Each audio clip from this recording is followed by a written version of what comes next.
但是自己的血量并不是那么健康了。酸奶就在烟中啊！你可以看到他在育苗的位置上面，完全猜到了对方的站位。呱呱绕了一个大圈回来，把人清了一下，抓到劣势复活点了。呱呱，看看怎么打，转起来。肯定哦，被抓开那个了。队友旅店带走，下面双杀，绝对不敢来了，他想打3个。我的天哪！说一下白房也是 no no， 实战这个点埋的太好了呀。 作为打手枪的选手吧，哇哦，亚瑟 This is important. Once Kazuko Legacy gets the flood in here. ออกมากาโต้จะเข้าเป้าเป็นเด็กระยะไกลแบบนี้มันอยู่แล้วปาดมาได้กาโต้ไปต่อแล้วดูต่อเซตเทคใน The trade of Uling once more here towards the bomb side. A bomb side, you better watch out. Their timing and their coordination. Of trickling in one at a time. They have got that partnership. They've got those duos pushing in together. Hard point ketiganya, Immerse coba untuk masuk dan satu operator kill. Nah loh, soalnya udah setup duluan ya. Sayang sekali ya, Clock ini mengeluarkan ulti yang sangat poin sekali. The Morse will come in. Yado's skirt AD under his name. But till then, whatever the West Point Marvel Kings have been able to do, Javen has been able to deny. 问题不大，波点还在我们手中，小心 unlucky， 一定要小心 unlucky 这个歼灭者，一个我了。是的 ，Mac 这里你把局怎么操作呀？你操作不了的吧？什么？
但是自己的血量并不是那么健康了。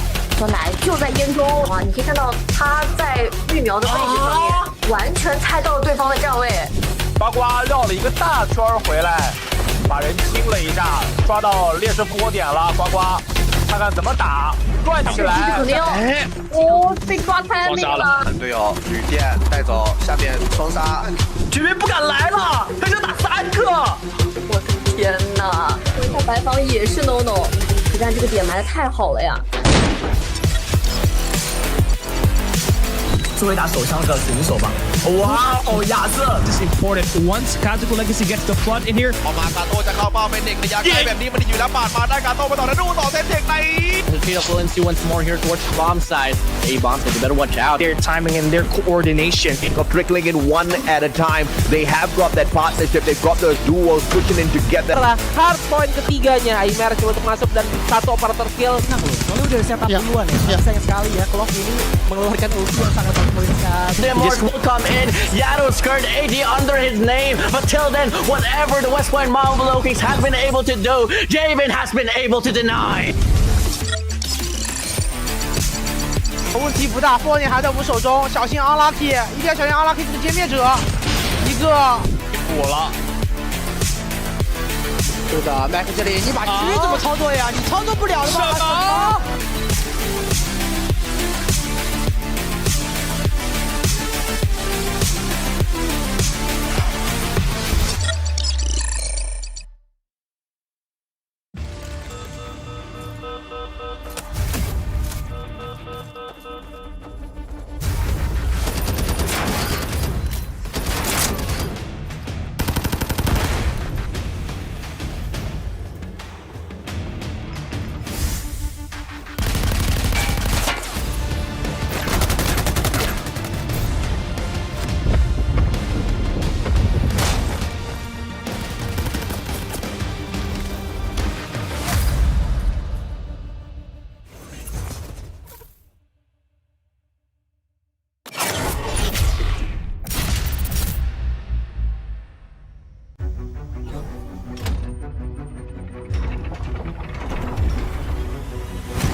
但是自己的血量并不是那么健康了。小奶就在烟中啊，你可以看到他在育苗的位置上面，完全猜到了对方的站位。呱呱绕了一个大圈回来，把人清了一下，抓到劣势复活点了。呱呱，看看怎么打，转起来。肯定哦，被抓开那个了。队友旅店带走，下面双杀，绝对不敢来了，他就打3个。我的天哪！回到白房也是 no no， 但这个点埋的太好了呀。作为打手枪的选手吧，哇哦，亚瑟 This is important. Once Kazuko Legacy gets the flood in here, พอมากาโต้จะเข้าเป้าเป็นเด็กระยะใกล้แบบนี้มันอยู่แล้วปาดมาได้กาโต้ไปต่อแล้วดูต่อเซตเด็กใน Defeat of Uling once more here towards the bomb side. A-bomb, so you better watch out. their timing and their coordination. Got trickling in one at a time. They have got that partnership. They've got those duos pushing in together. Setelah hard point ketiganya, immerse coba untuk masuk dan satu operator skill. Soalnya udah setup duluan ya. Sayang sekali ya kalau ini mengeluarkan ulti yang sangat menyulitkan. The immerse will come in. Yato skirt AD under his name. But till then, whatever the West Point Marvel Kings have been able to do, Javen has been able to deny.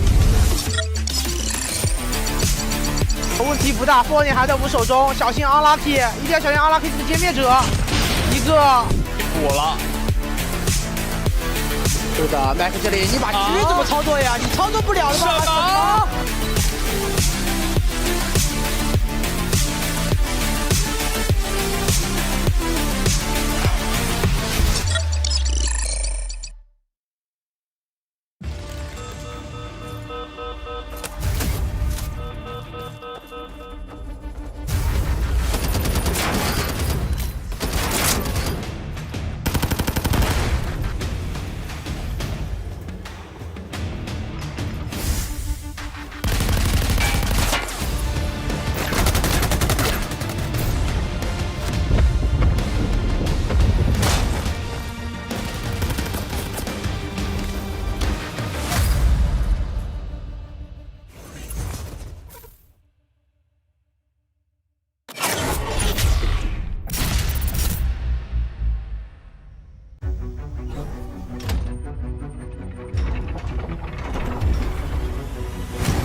但是自己的血量并不是那么健康了。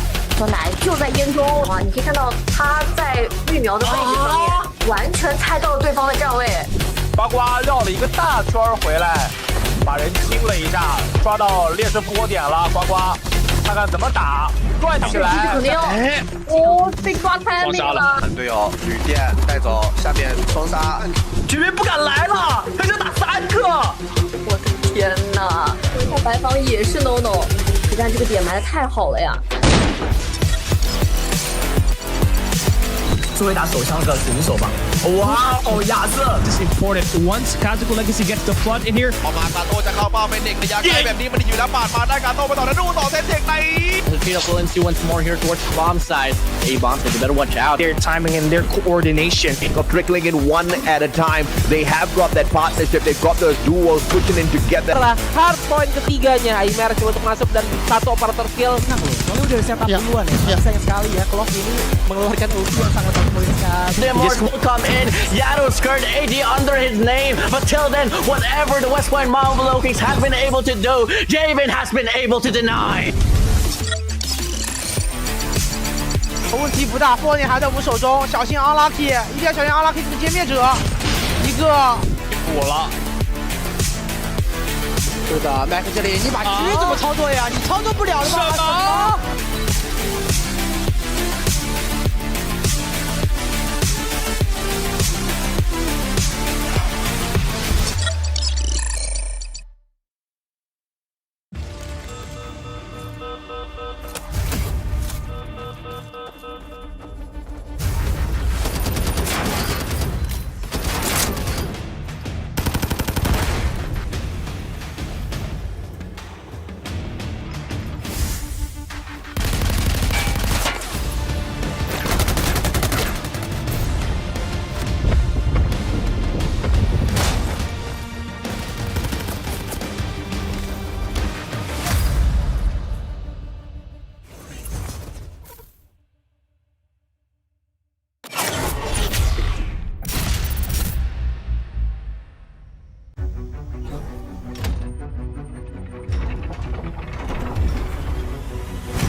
但是自己的血量并不是那么健康了。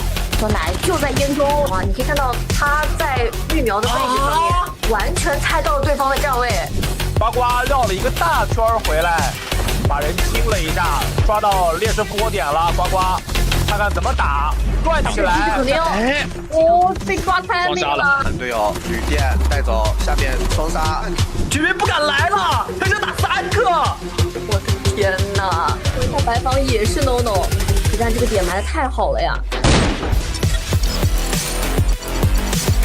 作为打手枪的选手吧，哇哦，亚瑟 This is important. Once Kazuko Legacy gets the flood in here, ออกมากาโต้จะเข้าเป้าเป็นเด็กระยะไกลแบบนี้มันอยู่แล้วปาดมาได้กาโต้ไปต่อแล้วดูต่อเซตเทคใน Retreat of Valencia once more here towards the bomb side. A bomb, so you better watch out. their timing and their coordination. Got trickling in one at a time. They have got that partnership. They've got those duos pushing in together. Setelah hard point ketiganya, immerse coba untuk masuk dan satu operator kill. Nah, soalnya udah setup duluan ya. Sayang sekali ya, Clock ini mengeluarkan ulti yang sangat bagus sekali. The Immorse will come in. Yado's skirt AD under his name. But till then, whatever the West Point Marvel Kings have been able to do, Javen has been able to deny. 问题不大，波点还在我们手中，小心 unlucky， 一定要小心 unlucky 这个歼灭者，一个。补了。是的 ，Mac 这里你把狙怎么操作呀？你操作不了的吧？什么？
但是自己的血量并不是那么健康了。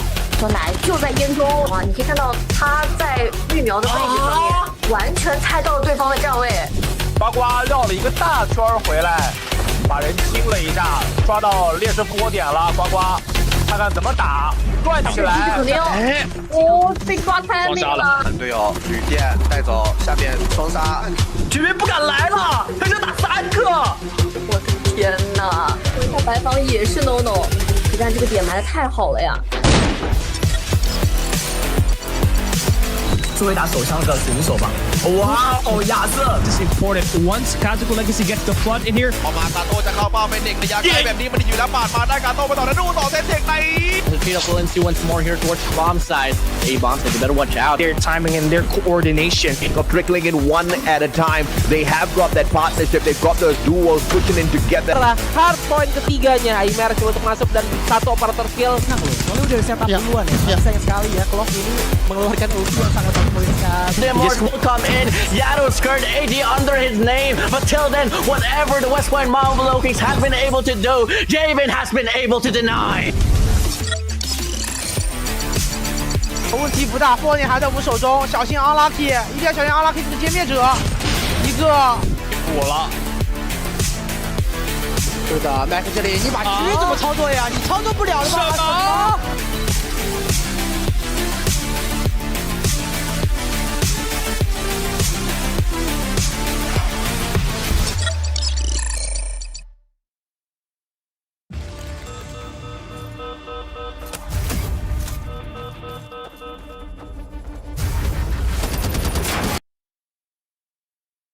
it going, everybody? Shout out to the early birds who are ready to get some goodness. It's Cali at the desk. Welcome to Call of Duty Mobile Summer Invitational's 2023 King of Sniper Challenge Day number 2. If you like what you saw yesterday, you're guaranteed more today. It's a knockout stage where we narrowed down the 32 players yesterday down to 8, and it will be all 1v1s until the grand finals. Well, it's great to be back on the stage. It's been a while. I'm ready, and for sure you'll be ready for some intense 1v1s from the final 8 players. The snipers aren't just fighting for pride as the best, but they're also fighting for the bag. Let's climb our way up to the prize pool. I mean, 5th and 8th place takes $177 US. 3rd and 4th bags in for 125 USD. 2nd place takes 707 USD. And the champion gets the lion's share of 1,415 USD for a total prize pool of 3,700 worth of prize pool. And of course, guys, on the chat, come on. You guys really believe Coach Jada I will shave my head? Hell no. FTX was trolling. FTX was showing that game yesterday, was even chatting at the comments. But yeah, we're gonna continue on. And well, to those who missed yesterday's live stream, let me brief you on how we got into the knockout stage. We got 32 players at play in round number 1, divided into 4 groups playing a single round robin format where they played 3 maps. And then the top 4 players with the most kills in 3 games will advance to play into round number 2, where again, the 16 players were again randomly divided into 2 groups, play 3 maps, and the top 4 of each group will get the most kills in these 3 games advance to the knockout stage, where we are right now. And instead of free-for-all, which was played yesterday, we're hopping into a dual game mode here at the knockout stage, where we also get a new set of maps ready for players to load into and go guns blazing, and more on that later. And what do we have to expect here in this matchup? Well, Luffy is the only Garena player at the playoffs of this King of Sniper Challenge. He's going to take on KZ Aaron later on. And he's the last hope of Garena. So you guys make sure you tune in on to that. And again, we got Zai aiming for a back-to-back King of Sniper Challenge. He played so perfect yesterday, scoring the top frags on the round 1 and round 2 play-ins. And he actually scored in more of the rounds as well. And as I was saying, looking at the play-in matchup, we got 4 players who get the most kills in 3 games advancing to round number 2. And I guess I kind of repeated myself. But yeah, apart from that, we had Luffy, we have Zai, we also have Uling on the Avenge Tour. I mean, last year, if you were watching, that guy went up against Zai on the finals of the King of Sniper Challenge and lost. And well, this time, it's gonna be all different. As we take a look at the brackets here, this time, we got Zai, the defending champion of the King of Sniper Challenge, going up against Yang1. Luffy, the only player from Garena to make it here to the playoffs, will take on Aaron. And Uling, trying to kickstart this game up against Suno. And we also got Pepe and Nian there, playing on the 4th quarterfinals.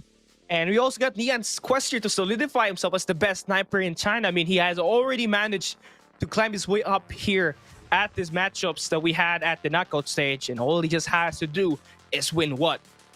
2 more games to advance to that grand finals. But it's not going to be that easy, though, knowing that we have actually filtered out the best of the best snipers and the best duelists that we have in this game. So, first game of the day, we're going to have Zai taking on, I believe it's that Yang1. And as you all may know, as I was saying earlier, Zai is the reigning King of Sniper Challenge champion.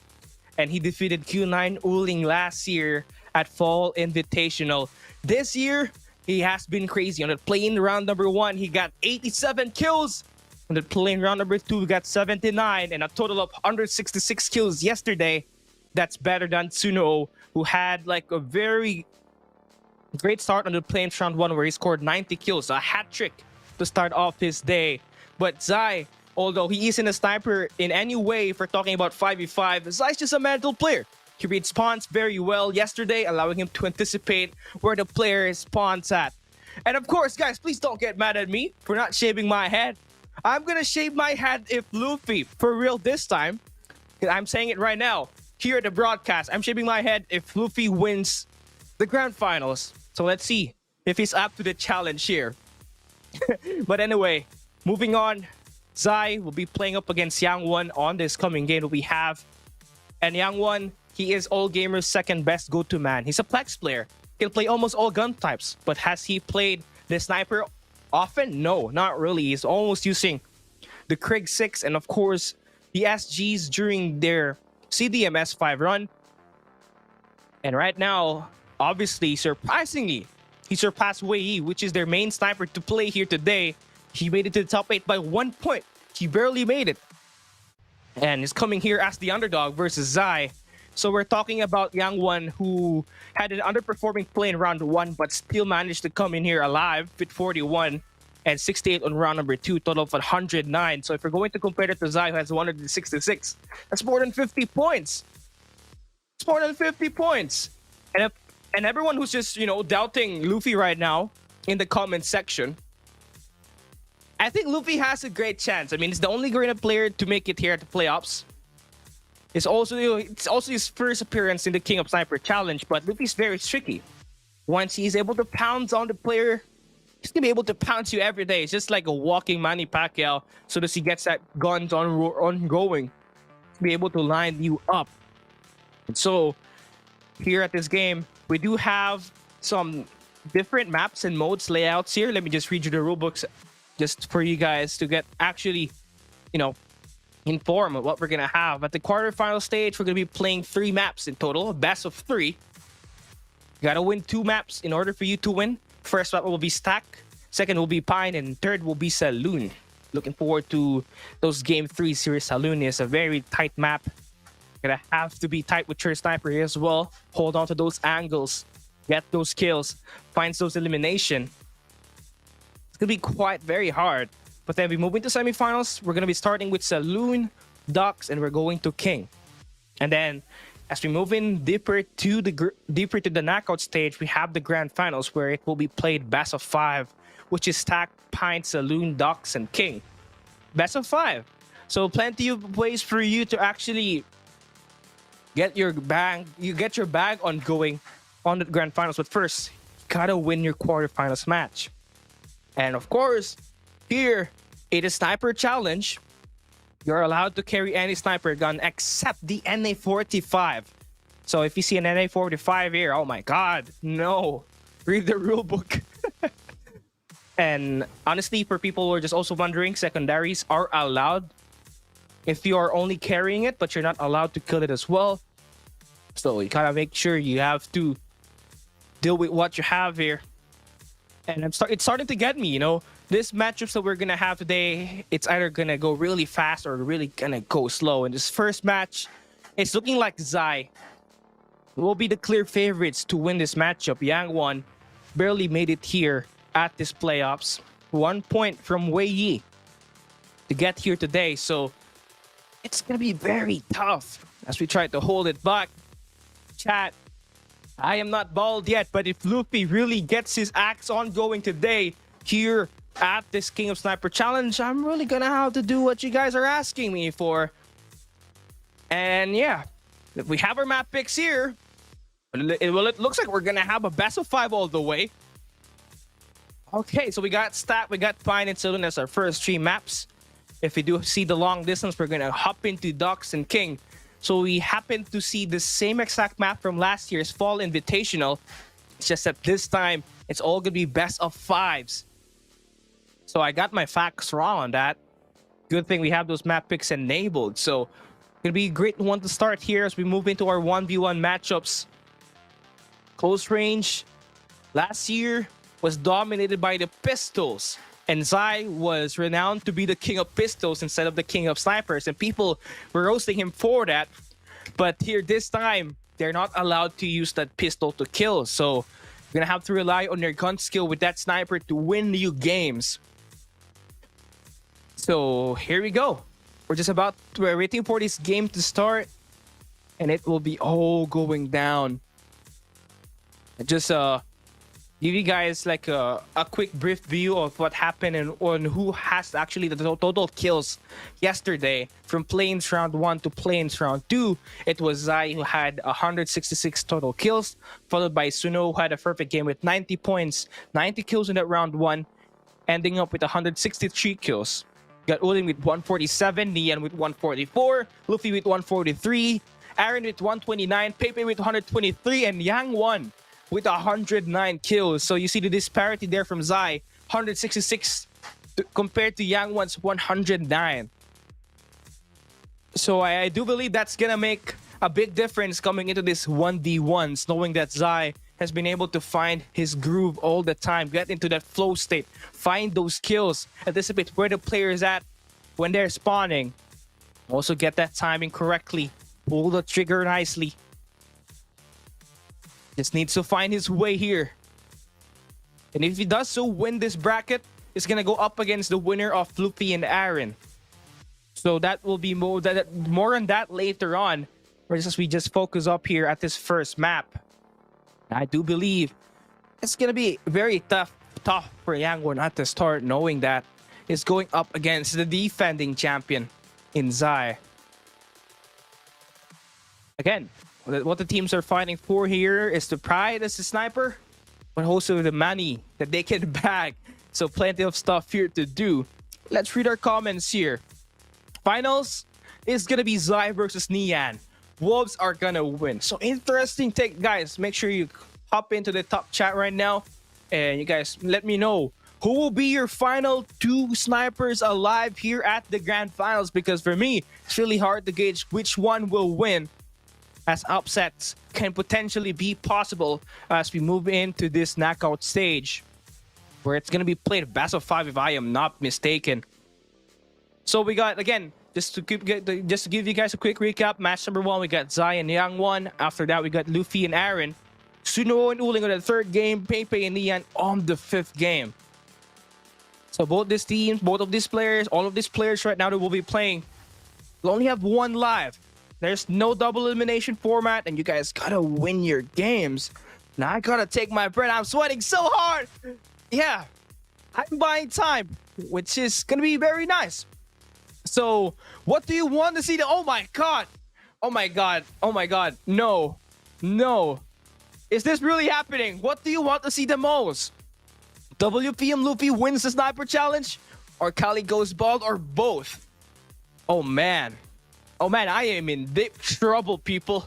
I am in deep trouble. I do have to wipe my stuff in here. But again, let me give you guys the total scores of Zai and Yangwon here once again, as we continue to buy the time here.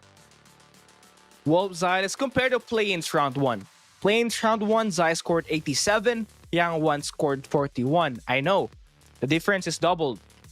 We move into second play-ins, we got Zai with 79 and Yangwon with 68. So slightly a little bit better for Yangwon. He had a late start, and I hope that wouldn't happen here today, because as soon as Zai gets his attacks on going right at the start, it's very much hard to stop in at this point. So for the total kills from planes, round 1 and round 2, we got Zai with 166, and we have Yangwon with 109. These guys can just be going crazy, but the difference will be 57 kills. Talking about Zai not being a main sniper, but still fighting those eliminations. Could be very, very hard. But I'm looking forward to who's voting here. Oh my god, Kali goes bald is 48% at the voting. Oh my god, no! Guys, let's support Luffy this time, shall we? Let's support Luffy. Hi. Shout out to Rolly. Shout out to everyone that's watching this live stream right now. So while we are continuing to talk about this game, you know, we have talked about Zai and Yangwon already. Let's talk about Luffy versus Aaron, which will happen right after this game. So basically, we only have Luffy as the only Garena player to make it out of the play-ins. And as we all know, Luffy's very tricky. He's either gonna pounce or gonna get pounced. A double-edged sword. But yesterday, he kept it very consistent, scoring at least 70 points. 70 kills on the 2 play-in rounds.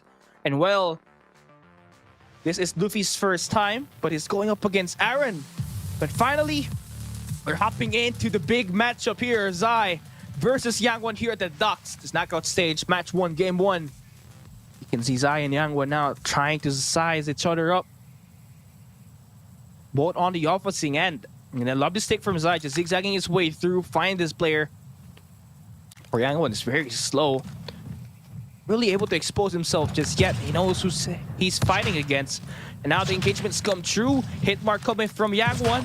Zai now officially approaching, and this is this layer mentality that he has. He's very confident that they can win this gunfight, and Zai takes the first blood. For you to be able to win a round, you gotta win. We gotta win 5. Gotta get 5 kills here. And Zai already finds his first. And Zai yesterday, he's good at spawn reading. I believe he does so find himself here, reading the spawn, says he's able to maybe sniff this player out. Yang1's at the top. He goes down, and Zai size him up, get that shot, and is on a 2 spree here. Very hard to deal with as he controls his second floor. Oh, he spots him nicely again, and Yang1 hasn't really find his shots to connect here. All our hit marks, and Zai continues to punish him off with a Locust Neptune. And they like this sniper. We've seen a lot of this yesterday. Lots of damage kicked into a very high mobility gun and weapon. And he's gonna win the first round with an ace, not giving Yang1 any chance. And it's really the performance that yesterday that you can actually have, that you really have to size up. I mean, Zai with 166 total kills, Yang1 with 108. And at that first round, we can completely tell the difference and the gap between these two snipers. Zai being just a clear favorite here. Yang1, he ain't moving. I mean, can we switch to Yang1? Oh, there he goes. He's moving. Just minimal. Zai still trying to find ways to get his shots on going here. There's a couple of slides coming through that will not be heard by Yang1. It's gonna be on the opposite side. Still trying to find the information. Zai's just holding off a very good angle. He finds him on the middle. Lands the first shot. Cannot confirm the second bullet to connect. And Yang1 there finally for the punish.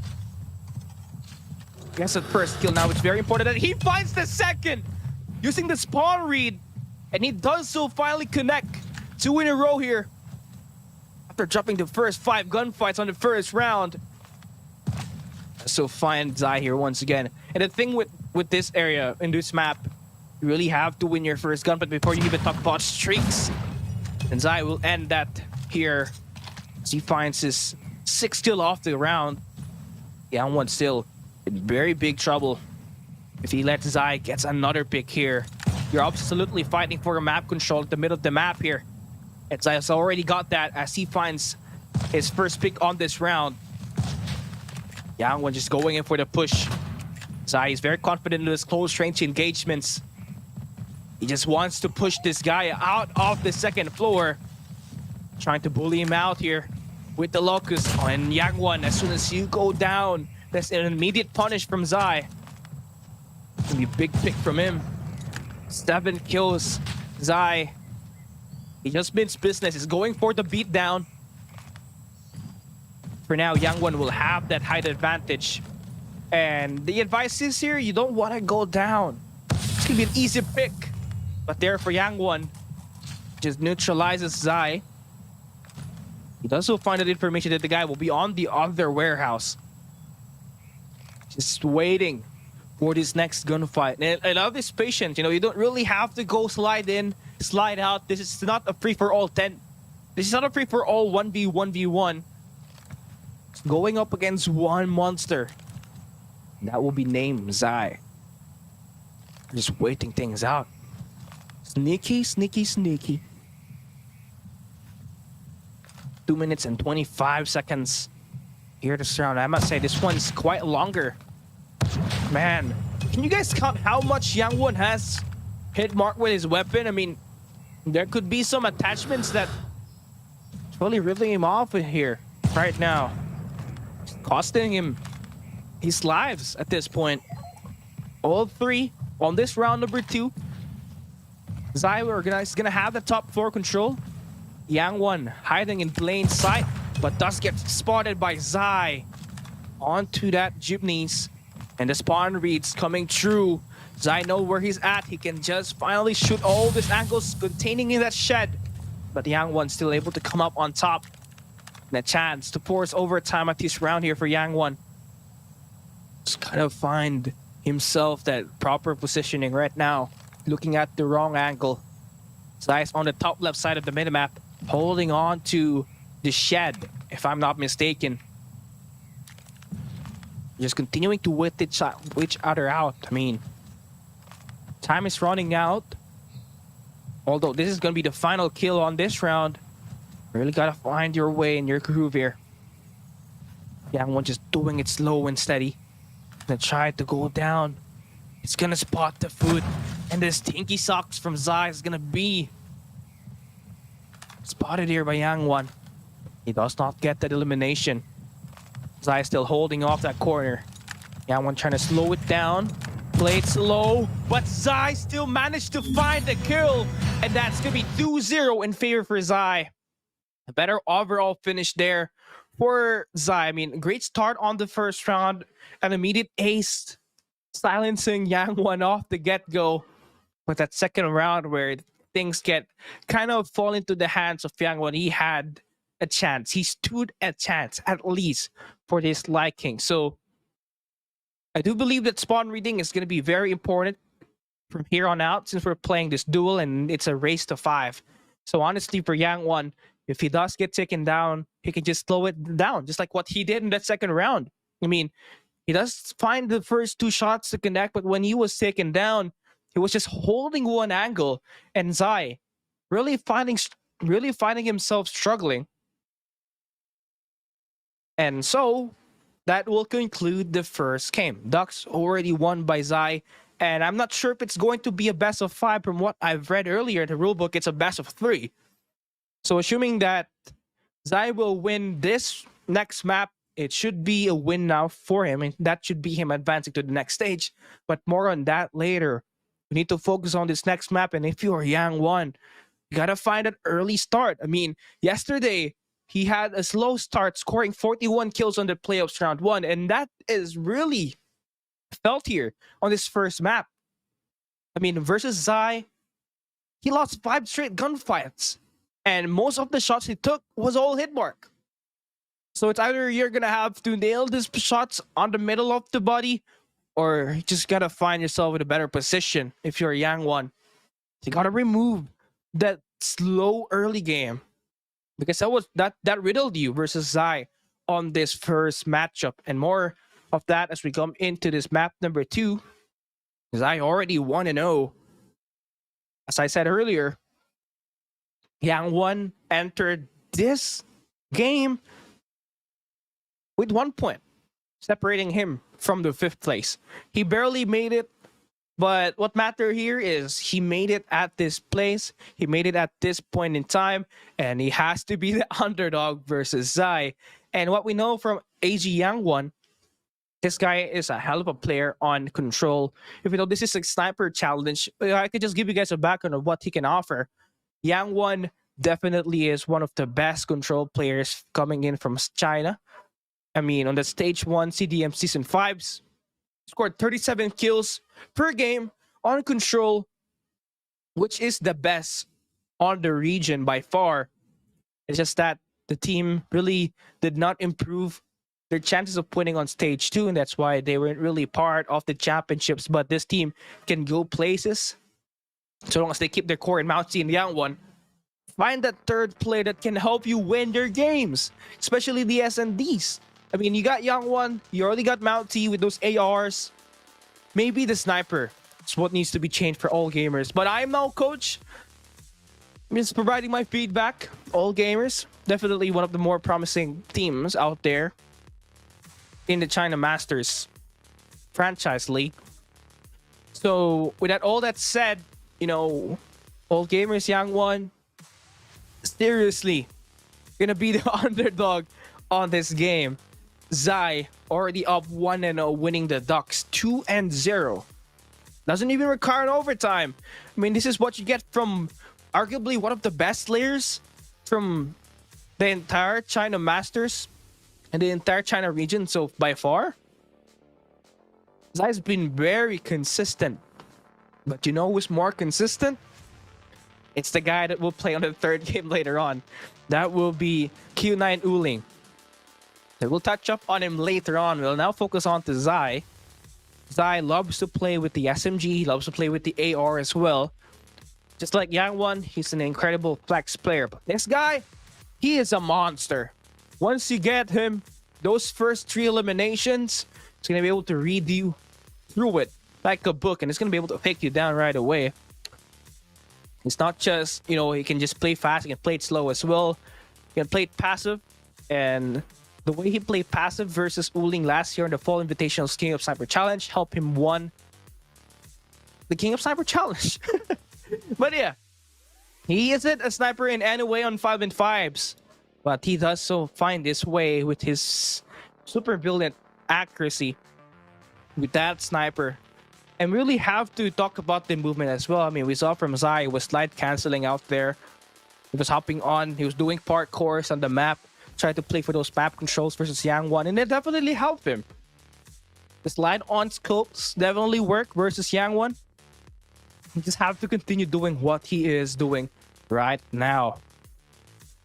And once again, for Zai, he is a clear favorite to advance here on the top bracket, on this first half of the bracket.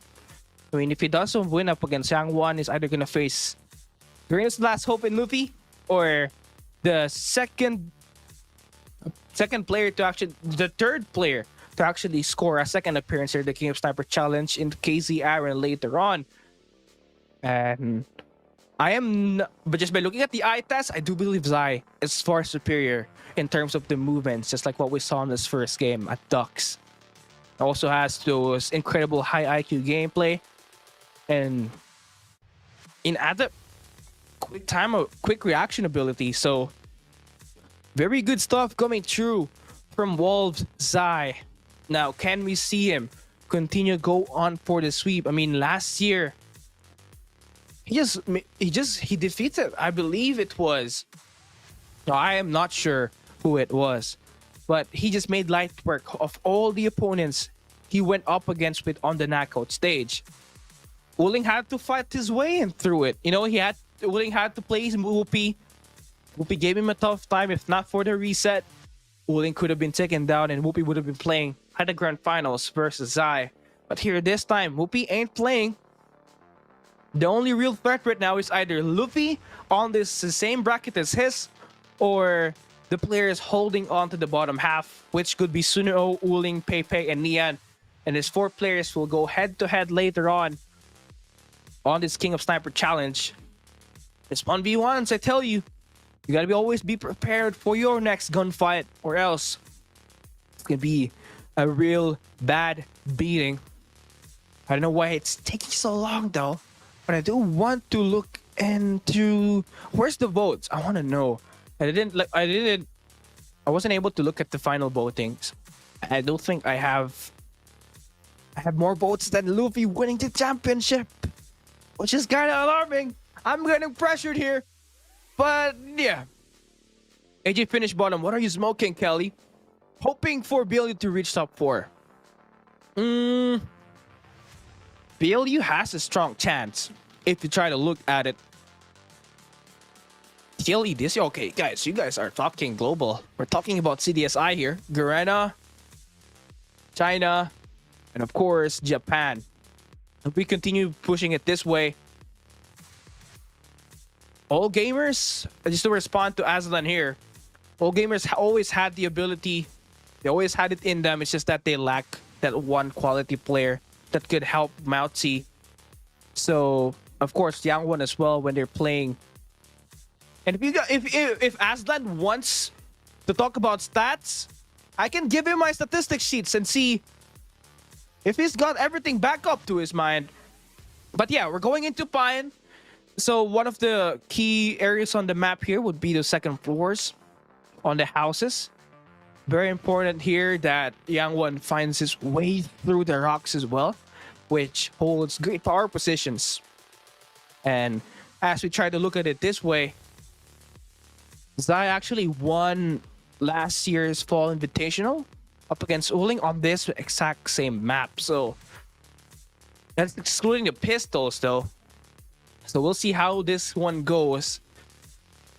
I am really looking forward to how will this play out. I mean, Yang1 is definitely beat down on the first map, especially that round number 1. Zai was ready for the gunfight. So now, let's hop onto the map number 2. Oh, we're gonna go to... Oh, this is a different map. But yeah, it's coming through. Zai takes the first blood. Yangwon gonna have middle control, but Zai, it doesn't matter. He's gonna win that gunfight. Right now for Zai, he knows where the player is located at, but he's gonna get read through by Yangwon. Finally gets 1 kill, but again, it's the hit marks that's really costing this guy some kills. Gonna land those shots at better places to confirm those kills. He's gonna spot Zai on the same lane. This time, they're getting those engagements onto mid. The slide on through for Yangwon finally connects. That's gonna be 2-all in this game. So a little bit more traction on the Yangwon here at the start. Very aggressive, passive-aggressive attacking. I don't know if you can say that. But yeah, Zai still managed to get that pick. Gives Yangwon that great haircut that he needs. With that scope, 3 and 5, 2 more for Zai. They're gonna continue holding all these head glitches. It's gonna be very hard for Yangwon to shoot all them shots and connect. Right now, he's going in for the flank. He spots him as Yangwon decides to jump onto mid lane. Zai trying to hop on top. She's still gonna confirm that. Great shots line up for Zai. And the spawn's gonna be red there. But just a little bit too late to pull on that trigger. Yangwon gonna slow it down. Hold on to a very strange angle. You don't want to be caught standing at these boxes. As soon as Zai rotates into bottom side minimap, it's just gonna be an easy pick for him. It'll be a practice range shot. But yeah, he's just trying to slow it down, waiting for this player. Get that info. Still got 2 minutes and 55, so that's still a lot of time to deal with. Now he finds him. Ups on top. You don't want to be losing this gunfight. You got the advantage. Can't land them shots at the moment. Zai decides to come in close. And Zai managed to win that round number 1. It's this layer mentality once again. He knows he's at the lead. He has nothing to lose. He can win that gunfight. It's going to be 1-0. See what happens here for Zai. He tries to continue winning these gunfights. The mid-map control wasn't really entirely there for both of the squad. They tried to change things up, hop on to some of the lanes that we've had here at this map. And for Zai, is taking the top route. Really exposing himself here at the middle. Yangwon has got all eyes. It's not really moving here. Just holding these lanes. And take a look at the comparison. Zai, he loves moving around the map. Gets all those info. Looking for that double. Yangwon shot down once again. Zai, the read can be efficient. He tries to pull this one through. Yangwon deciding to push here. That slide's gonna be heard, and Zai knows where that sound cue is at. Gets that elimination. Yangwon in deep trouble right here. Despite that great start in the first round, he is looking so dry, but finally connects here onto Zai. That sniper needs to connect more. He needs to stay alive and win this gunfight. Another hit mark for Yangwon. It's the second time in this round. And Zai has continued to live and punish Yangwon off of this missed opportunities. Now it's gonna slow it down, but it's gonna get caught in the middle. Zai, that's an easy shot. Cloud shots coming through. That's 2 dead flies, 2 dead mosquitoes eliminated as well. Zai does find Yangwon's head onto mid, but failing to convert. Yangwon will still live the day. He has the information that the player is going to be on the top right side of the minimap. And again, this sound cues, the slides, that's going to be heard. All these jumps, all these shots. That's Zai looking to formulate a great area to shoot in the shot. Yangwon still doesn't get the shot to connect though. But there's Zai. Finally punishes the boy Yang won. We got our first semi-finalist. It is Zai from Wolves, the defending King of Sniper Challenge champion. That's a lot to deal with. That's gonna be very hard for Luffy or Aaron to take down, knowing that this guy plays in consistently at the playoffs. Play in round 1 and play in round 2, scoring 166 in total kills. Very impressive stuff. And for talking about more of the gunfights here, Zai is really prime in position to win the whole thing. He does get the elimination here at the semifinals, which will be very nice. But we just kind of formulate what we have here right now. It's gonna be a best of 3 series. Now that the first one is said and done, we got Luffy and Aaron right up next. And more of that will be held in later on. You guys better make sure you stay tuned in, see if your predictions are correct. And now I'm gonna be asking the chat here right now to actually send in their prediction who's gonna advance to the finals and see which one is correct. Never know, you might get a reward for it. And speaking of rewards, we're gonna be giving you guys rewards here later as well. As long as you kept watching and we hit our viewership reward section, we're gonna be all good. You're gonna get your coupon as well. And here is our highlights, brought to you by CBSI.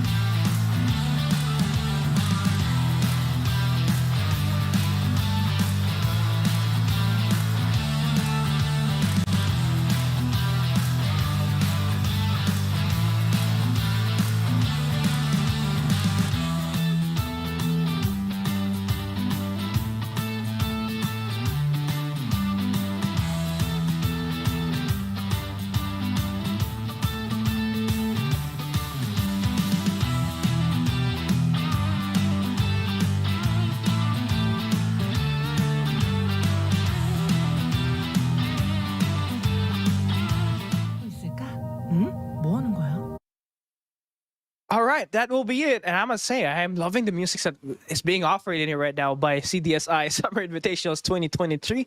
As you saw the highlights there, Zai able to topple his opponent in Young One, advancing as the first player to advance to the next stage. And we're gonna take a break, but when we come back, it's the last Garena player on the tourney, WPM.Luffy, taking on Kingzone Aaron.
但是自己的血量并不是那么健康了。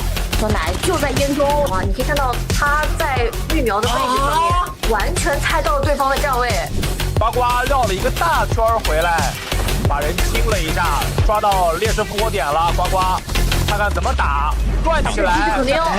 哦，被抓开那个了。队友旅店带走，下面双杀，居民不敢来了，他就打3个。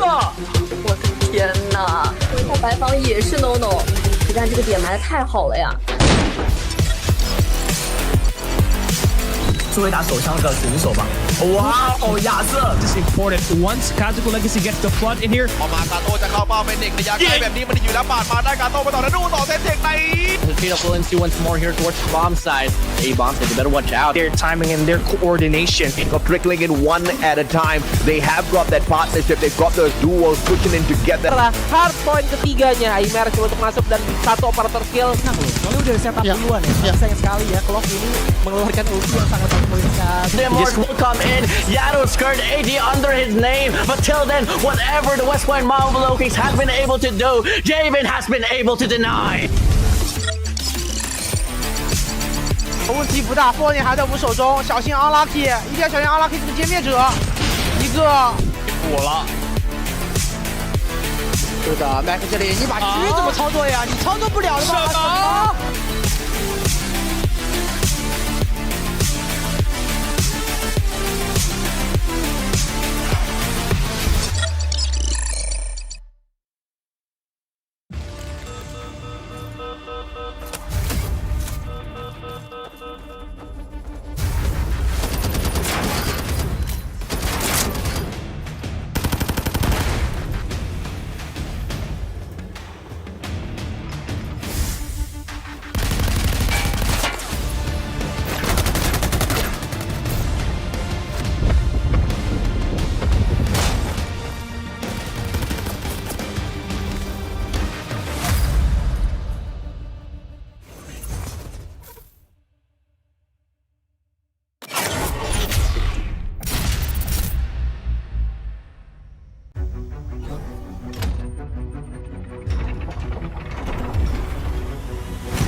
但是自己的血量并不是那么健康了。小奶就在烟中啊，你可以看到他在育苗的位置上面，完全猜到了对方的站位。八卦。 Welcome back to the King of Sniper Challenge Day 2. It's Kelly at the desk. We just saw Zai, the reigning defending King of Sniper Challenge champ, wins his first matchup versus Yang Won. The road to back-to-back is off to a great start. He'll be facing whoever wins on our coming matchup between WPM.Luffy and KZ Aaron. Now, this is the time to show some support to Garena's only hope for the Sniper Challenge. That will be Luffy.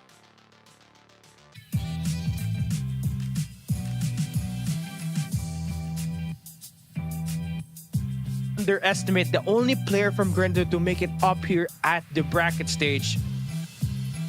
And as you all know, for Aaron, he's one of the he's one of the players to make it here. Have a solid consecutive appearance at the knockout stage. He finished top 8 at the Fall Invitational's King of Sniper Challenge, where Aaron lost to Rusi at the top 8 and had to be, eliminated. And here this time though, KZ Aaron doesn't really have as much as skills like Luffy on the plains, but here at the knockout stage, he'll be having the experience advantage, knowing that he has played this dual mode last year. And obviously, in the CDM region, they play dual all the time. So they play those 2v2s for the map 1, map pick, and side advantage. So these guys aren't just here to play around. They're here to win it all. I mean, we're talking about the prize pool here. As we said it earlier, they're fighting for a total of 3,700 worth of prize pool. And, we saw Yangwon eliminated earlier, but he's still going to be bagging $177 along with him. So that's going to be very nice. But the deeper you get into this bracket stage, the more money you can bag. And if you are Luffy and Aaron, you got to make the most out of it as well.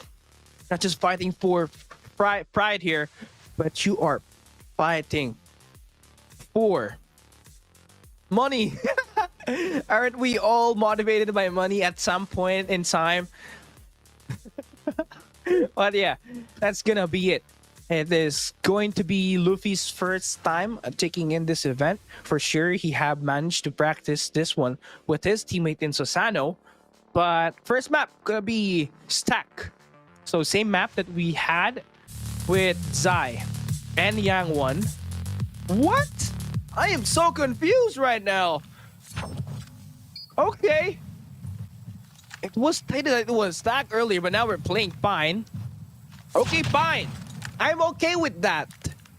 We got Luffy here on the POB up against Aaron, who deals with first blood. Now, this is not S&D. Once you convert those first blood, it will turn to a round when you can always find a way to trigger yourself and win. But Aaron finds those double kill early. Gives him a 2-0 lead. Luffy still trying to find his way in the jungle. He's lost. Somebody give this guy a map. Again, Luffy's very streaky. As soon as he does find that adjustment, he will continue to pounce. There it goes. It's the first one. Hopefully he finds himself another. Just roaming the map. And Aaron finding the punish here once again.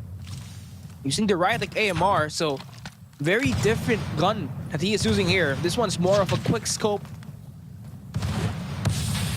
Very fast time to kill. But Luffy finds that locus. Still has to win this gunfight. He wins it close range, 3 and 4. Aaron still has the opportunity to close this first round out, and there it is. Right like AMR and Nautilus. Gonna be the dagger there for Luffy. Saving grace there for Aaron is he found those first 2 kills immediately. And Luffy had nowhere to go as the spawn reads. The trap Aaron just set up there. Perfectly done. See how Aaron will do here. Does have the advantage, Luffy. Most who's he's going up against with. Fast time to kill here for Aaron. And those close range. He's gonna win those gunfights. If you're Luffy, just gonna have to play long range here at this point. There he goes. That's the first connection. Luffy does find the head. Gets the information, and just like Yang One, another hit mark for him. Aaron should be able to know where the guy is at, but Luffy there for the punish. Confirms it with the 3rd bullet. Now finally fighting his groove here, baby. Luffy finds the double. More on that coming through. As we hit a technical.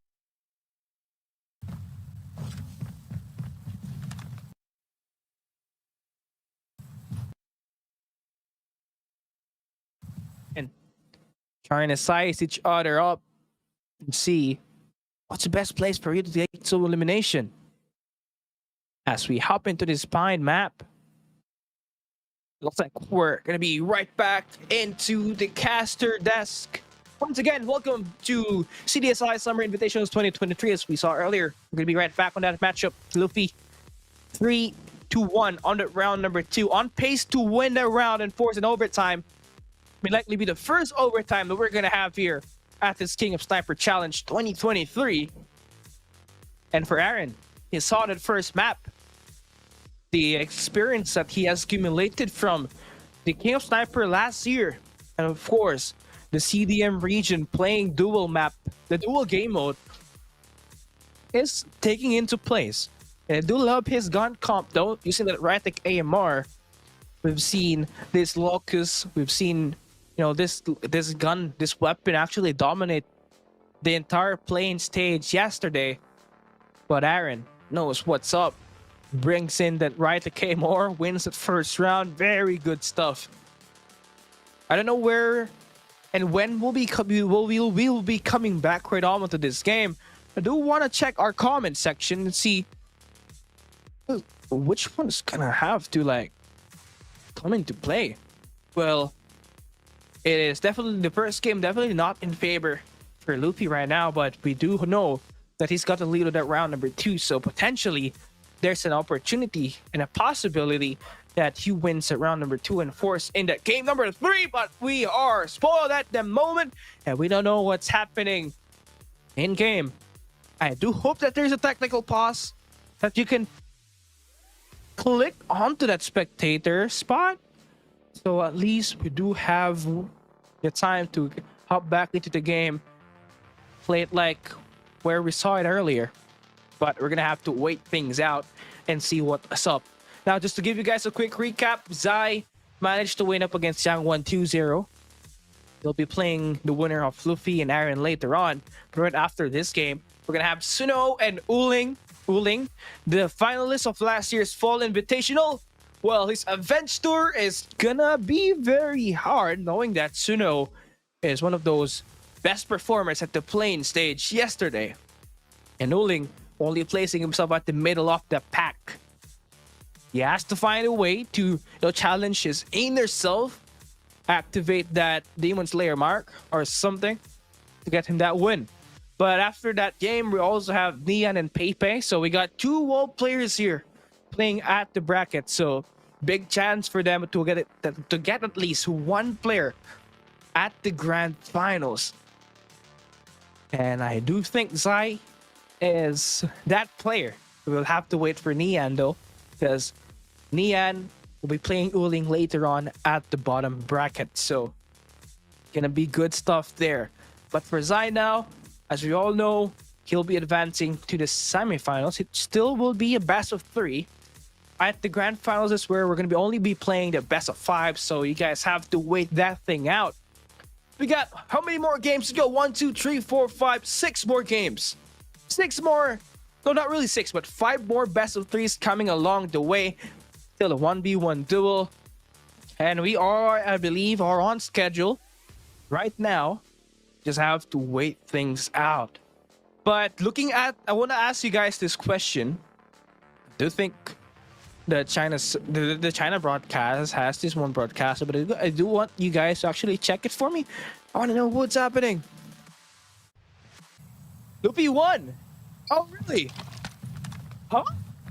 What the hell? Oh my god. No way. Hey, we're gonna head to a pause. So does that mean we're gonna go for a rotation? We're gonna have to find out whoever wins this round. I think Luffy does, according to the chat earlier, Luffy won the second round, so this could be overtime. And Luffy finding himself onto a good position to read onto Aaron. It's gonna be very nice as he converts on the close range. The final game or finally getting countered by Luffy. But as soon as I say that, Luffy got cursed and Aaron now has map control on towards rocks. As soon as he jumps right back on, he can get the pounce onto Luffy on the mid. He's gonna hold on to this head glitch section of the rocks on the middle of the map. Playing a tight corner on a tight angle. Luffy may be thinking where this player at. And boom, Aaron there trying to come in for the kill. The hit mark punish Aaron and Luffy able to punish. Now, having the opportunity to go on to match point for Luffy. Gonna miss a couple of shots, but finally on the close range. Converts onto Aaron. Now 4-1 lead Aaron. Gonna find his way back. Gonna be right back onto the game. We're gonna be closing in. Luffy, I believe he has won the matchup. Very good shots there. And Luffy will continue the hope of Garena, if I am not mistaken, as he takes the lead here. 1-0. Very solid stuff coming through there, despite the very slow start at that Pine round number 1. As soon as he doesn't know what type of weapon his opponent was actually using, he was quickly able to adapt to the situation, play more on the long range. Well, he does so find himself sometimes to the close range. He's able to still hit those shots. So the labeling of the Terminator Luffy remarkably continues today. I mean, he's a very streaky sniper, very much like Hoopy. And once he gets those first shots to connect, the odds of him getting more just kept getting bigger and bigger. And we saw that on that map number 1. We've got more maps coming through here. So with that first game, how is the chat liking Luffy's chance of making it into the semifinals? Where it's gonna go up against Zai. And again, shout out to Zenit God M. Very big fan of this guy. If you guys want to watch more of the highlights from CTSI, you guys have to check him out. Yeah, it's I believe he's the only content creator that provides highlights for Call of Duty Mobile aside from Azerus. But yeah, I don't know. I don't think we should follow this map set. Pine went in first, but I do believe Stack will be coming right up next. I hope so. I hope so. Man. Game 1. No. Game 1 is Pine, right? Game 2 should be Stack, if I am not mistaken. But there could be a big possibility that we hop onto Saloon. I don't know. This game gotta be crazy. Shout out to Mustachio AG as well. He'll be joining us. If I am not mistaken, if I have memorized, I'm gonna look into the sheet. It's gonna be casting tomorrow, if I am not mistaken. No, not tomorrow. 31. Casting on May 31.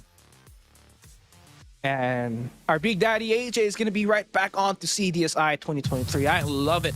But now we're hopping on to map number 2, Luffy. 1-0 versus Aaron. We're hopping. No, this is not Stack.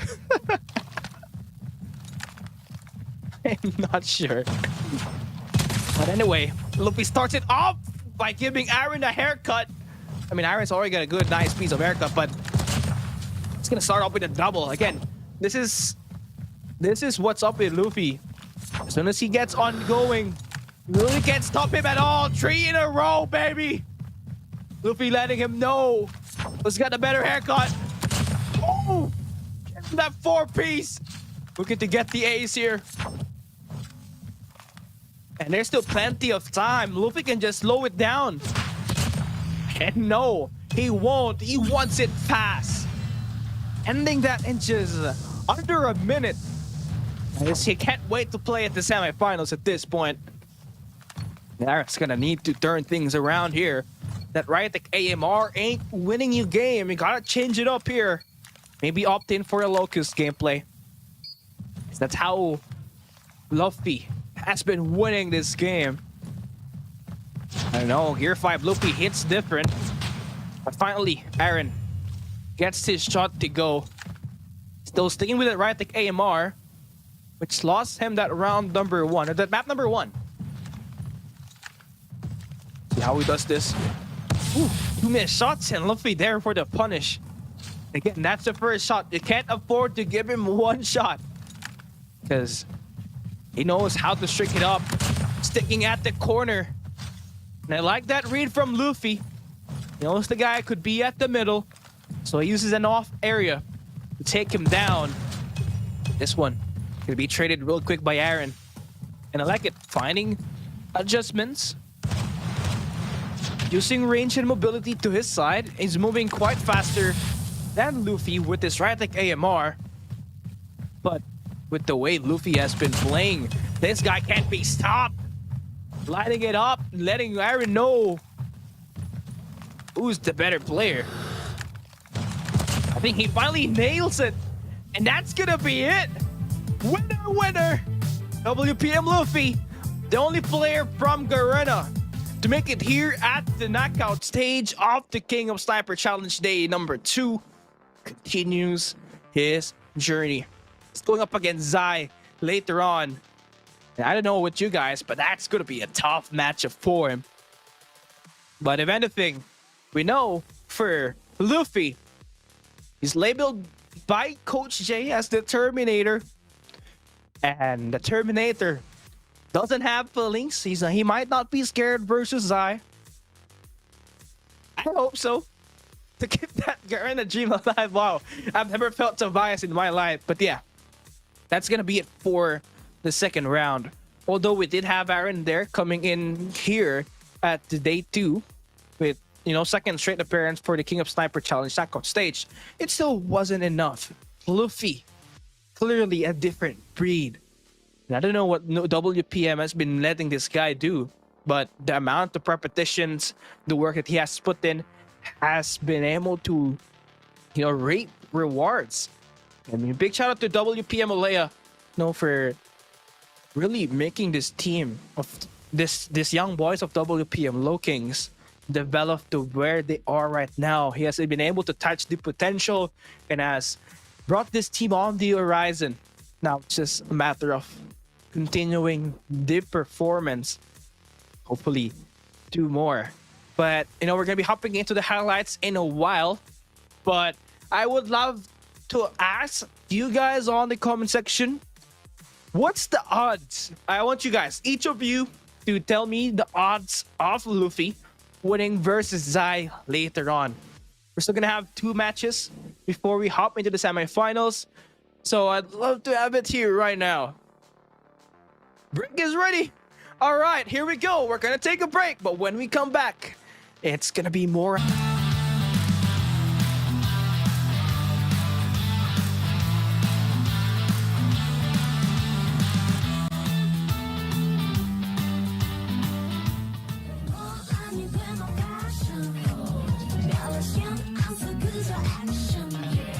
他绕了一个大圈回来，把人清了一下，抓到劣势波点了，呱呱，看看怎么打，转起来。肯定要被抓开那个了。队友旅店带走，下面双杀，居民不敢来了，他就打3个。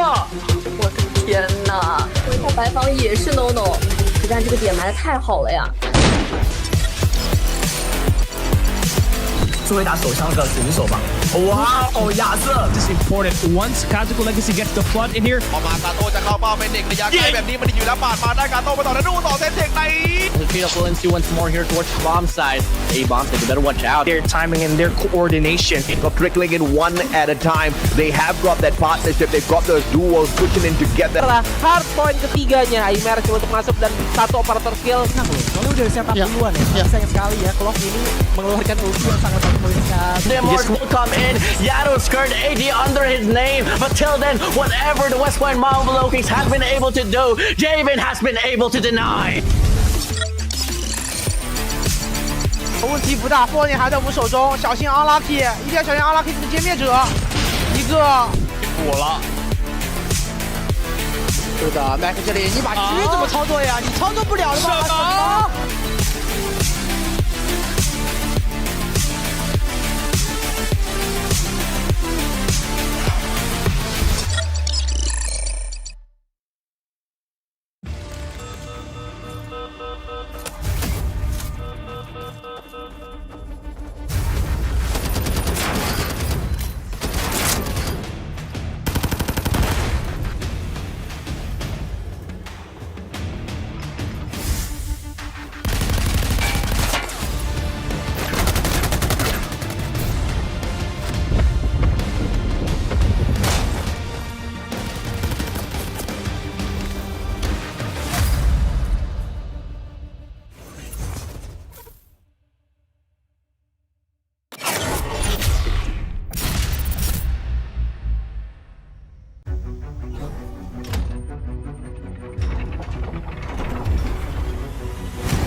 但是自己的血量并不是那么健康了。小奶就在烟中啊，你可以看到他在育苗的位置上面，完全猜到了对方的站位。呱呱绕了一个大圈回来，把人清了一下，抓到劣势波点了，呱呱，看看怎么打，转起来肯。定要哦，被抓 timing 了。队友旅店带走，下面双杀，居民不敢来了，他就打3个。我的天哪！回头白房也是 no no， 实战这个点埋的太好了呀！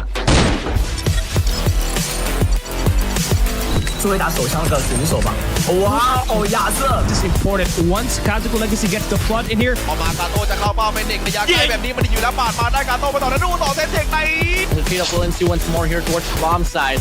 A bomb side, you better watch out. their timing and their coordination. Got trickling in one at a time. They have got that partnership. They've got those duos pushing in together. Setelah hard point ketiganya, immerse coba untuk masuk dan satu operator kill. Soalnya udah setup duluan ya. Sayang sekali ya kalau ini mengeluarkan ulti yang sangat mengeluarkan. The Morse will come in. Yado's skirt AD under his name. But till then, whatever the West Point Marvel Kings have been able to do, Javen has been able to deny. 问题不大，波点还在我们手中，小心 unlucky， 一定要小心 unlucky 这个歼灭者，一个。补了。是的 ，Mac 这里你把狙怎么操作呀？你操作不了的吧？什么？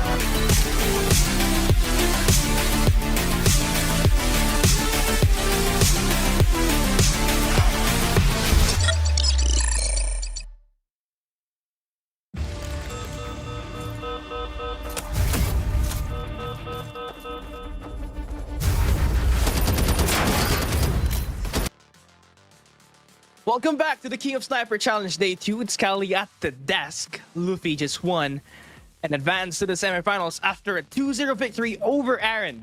The hope of Garena lives on, and the chat's hope of me going bald lives on as well. Now on to the next. We got a guy who's in for a revenge tour. We got Uling, the finalist of Fall Invitational Sniper Challenge, taking on Suno.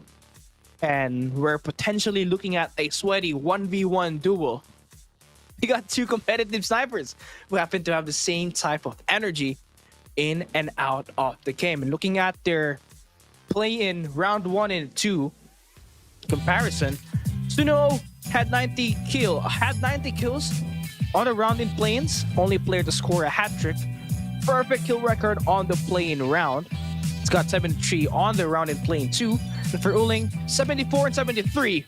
And the difference in total kills may not be a lot. Suno had 163, which is the second best, but Uling had 147.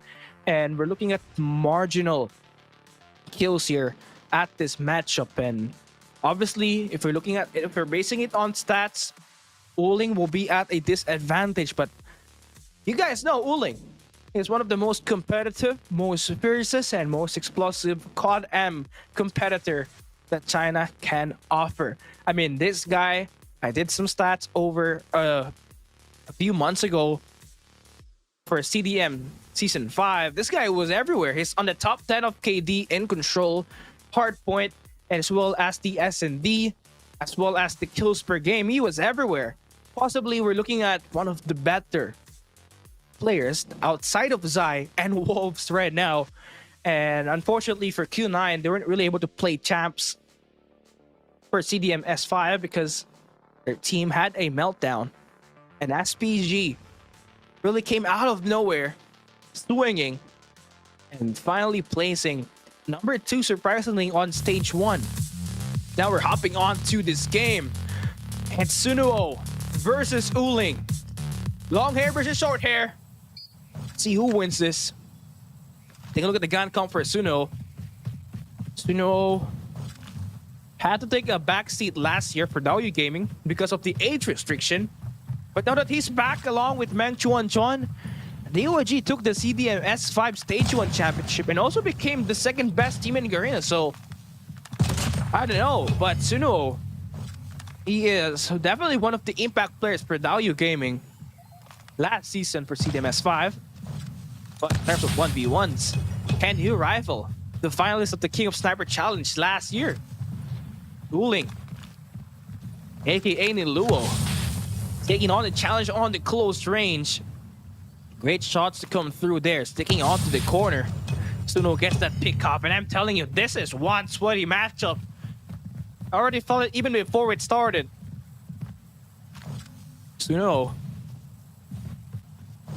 Trying to slow it down, play at the rocks. Uling kind of still doing the same. Caught into a crossfire.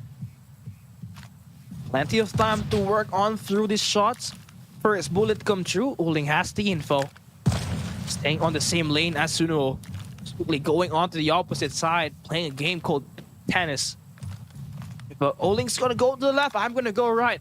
Try to play the counter. That's how he's been able to stay and survive so far. This dude, they really love playing slow. But Suno with the wall bang takes on Uling, takes the lead here as well. Doesn't get that second connection to come through. Uling had to be forced to come in with the relocation. Suno has to jump on him and have the advantage, but Uling on the close range. He doesn't mind taking you on any angle. They can win those gunfights. And I can already tell Uling knows that the guy is on the same lane as him. And there it goes. The read just connects. Suno now in big trouble. Has to win this next gunfight. Close range engagements. He's gonna win it. Stays alive.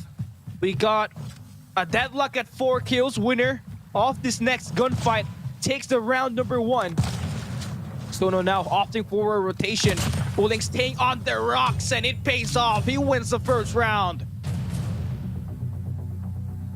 Remember, this is just the first map. We got a best of 3 here at the quarterfinals.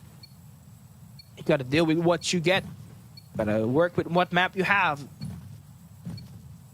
Uling now with 5 kills. Gonna try to push on towards this. Very good spot at the 3. Suno is still doing the same thing he was doing at round number 1. Gliding north to south on the map. You can see he's on the opposite side of Uling. Always loves to play, work at the opposite. And Suno will be able to get that read, get that elimination. Finds the double here as well, and I think this the lead could just give him the opportunity to win this round. You can see Suno, 6 kills. You can carry your nade, you can carry your pistols, but you're not allowed to throw it or use it. Just using it for mobility. And there you go, Suno now better map control this round number 2. Uling just kept getting picked off. 4 minutes left into the game. Uling still holding on to his angle, not really exposing himself, waiting for Suno to make that first engagement. Now he's moving on towards the shed, and Suno, oh, with the wall bang, Uling shot down. And a potential ace here for Suno. He's going in for the pounds. 5 in a row for him. That ties it up. I'm telling you, this is the sweatiest match that we're gonna have on this quarterfinals. 1-1. We're potentially talking about finding those 2 big kills, landing that consecutively, and the chance of it snowballing onto your, the chance of the round snowballing onto your place, it's enough. It's pretty big.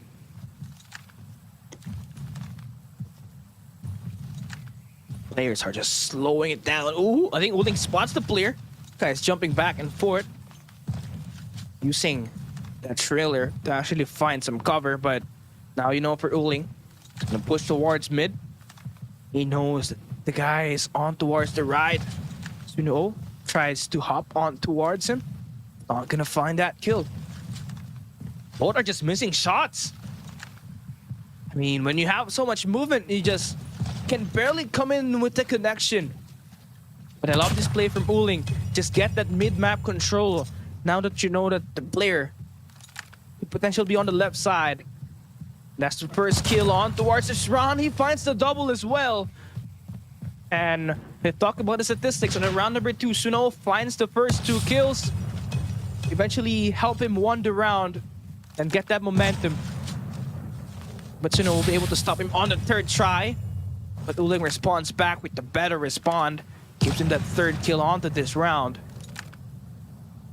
Just needs 2 more to win this round. Do you think he's gonna win it? We'll have to find out what's gonna happen though. Here we go.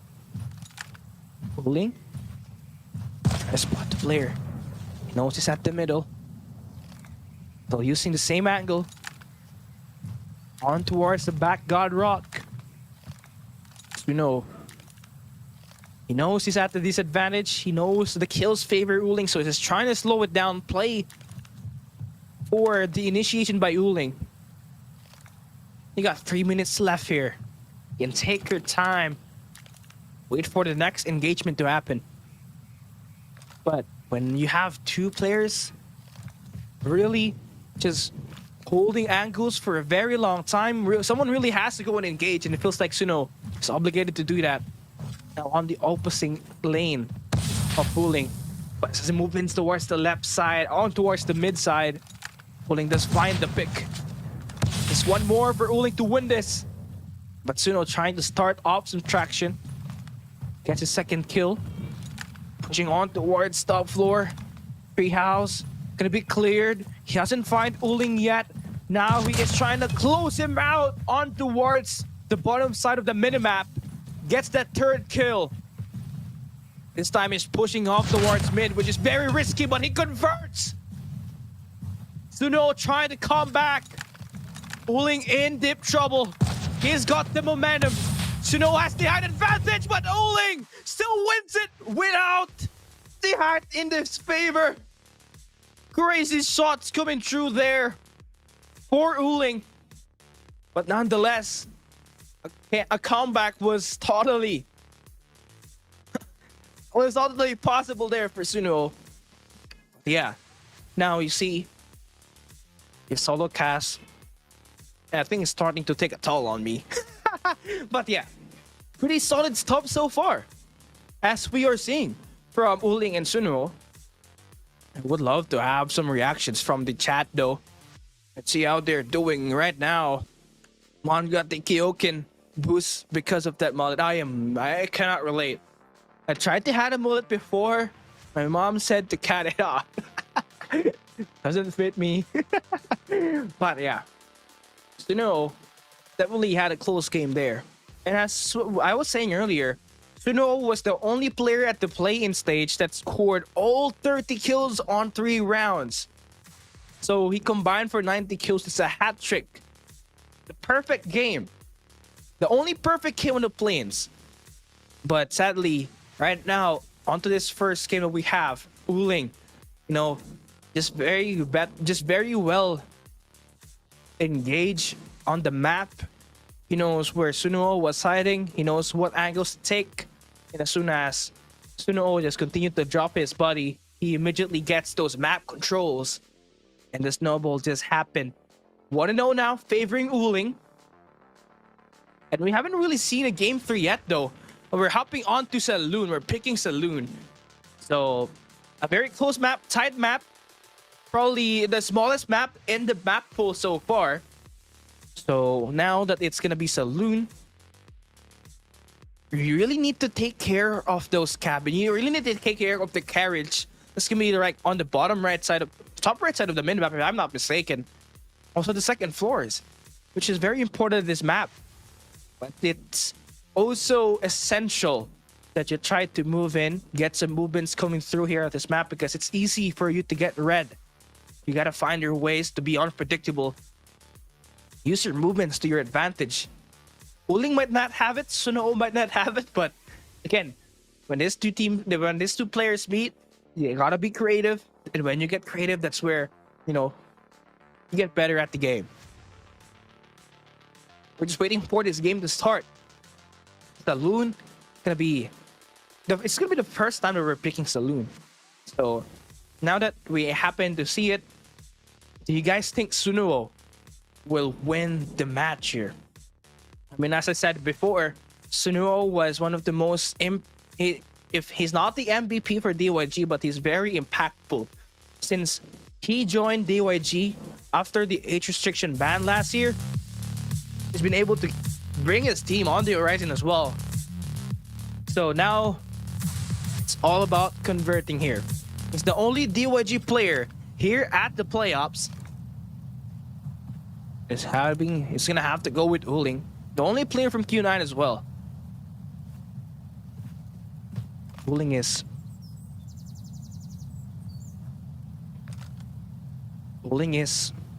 the finalist of last year's Fall Invitational's Team Sniper Challenge. So his whereabouts, his game sense, clearly a lot better than most of these guys. But he didn't really have a great playing stage game. I mean, looking at his playing stage game 1, he had 74. And in playing round number 2, he got 73 for a total of 147. So averaging around 73.5 kills on the 3 map each for those rounds. Still very effective. I mean, that's how Luffy qualified here at this map, at this playing stage as well. But now for Uling, I think Suno knows that he's on the top floor, so he's holding on to carriages, but Uling decides to spot him and takes him down, force him to spawn on the top left side. Sound cues could efficiently be heard, but Suno gives Uling a great haircut. Gives him a mullet here this time for the second kill. What could Suno give more for Uling? 3 in a row, nasty shots. It's coming through. Oh, he spawned in front. Suno, he thought that get the kill. No. No. Suno, that might just have cost you the game. Uling is using a Radic AMR. I mean, the last time we saw it, there was Aaron earlier up against Luffy. Wasn't really successful with it. Now here this time, just missing his shots. I mean, I like the Radic AMR, especially when you put that scope in it. Close range, it's gonna be great. Gonna have the mobility there as well. I don't know about this though. He's taking the top floor. Suno knows he's there. He's running around. Sound cues is gonna be heard. And Suno wins the first round. That's great. Hopping on to this round number 2. I still remember you have to grind the CB. I think it was the Cordite. You have to grind the Cordite and you have to win like multiple matches here at the Saloon map. It just brings back so much memories.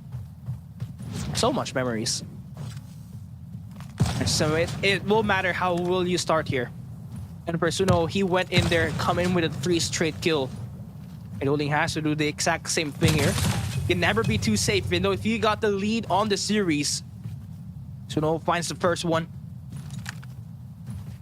Gonna keep looking for more. Uling's gonna get picked off easy once again. He's spawning on towards the bar or the saloon. And Suno, he's got the info. And he's gonna get that elimination as well. Starting to look like a map number 3 for us, people. Suno now breaking the limits. 3-0 on this round number 2. Make that 4 in a row for him. Uling just look outclassed and outgunned here at the map. Finally gets the first shot to connect, but it's very hard. You're asking Uling to be perfect at this point. He's gonna have to win 4 straight gunfights. And for Suno, it's very efficient with holding lanes and angles, so has to be very selective of the angles you're taking here if you're Uling. And once again, decided to pick off on towards the barrels, to pick onto the hail carriages. It's still not enough. Going into a map number 3. Solid stuff there for Suno.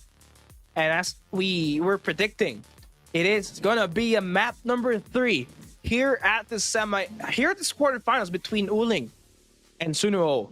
And once again, we got a guy here looking for a revenge tour in Uling. Was a finalist last year at the Fall Invitational King of Sniper 2022. And I believe he went up against Zen last year. You guys can go in for research, maybe correct me if I'm mistaken.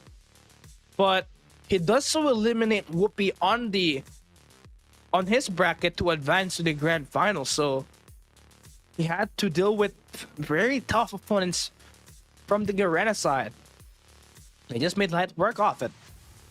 But now this time, is facing one of the top class snipers that DYG has to offer in Suno. And Suno, we just saw why he is very great and why he's a very impactful player for DYG. His ability to adapt to situation, his ability to hold lanes on the S&Ds clearly worked here at the Saloon map. I think I'm losing my voice. Am I? No, I'm not. I'm gonna deny. But it's now 1-1. Winner of the next map will be advancing to the next stage and will be playing the winner of Pepe and Neon, which is right after this game. So we have 3 more group stage. Oh no, we have 3 more best of 3s and 1 best of 5 on the finals. And once again, chat, I want you guys to comment your prediction on who's gonna be the final 2 players playing at the finals where they play a best of 5, because for me, it's starting to get rough here. As soon as we finish this quarterfinals, we're hopping into the semifinals, and it's gonna be all quite messed up on this 1v1 duels. Now, looking at this map that we're gonna be playing right up next for DYG, Suno, and Uling. Map number 3, the personality of the map needs to be considered. We saw Uling perform very well on a map that can be played on the medium range. But we can see on that map number 2 that he struggled on this close range map, and Suno punished him badly as he went in there for the beatdown. So as we come in here, randomly pick a map number 3, I do hope it's going to favor both. You know, maybe map that can utilize those close range engagements, and you can also use those mid-range matchups as well.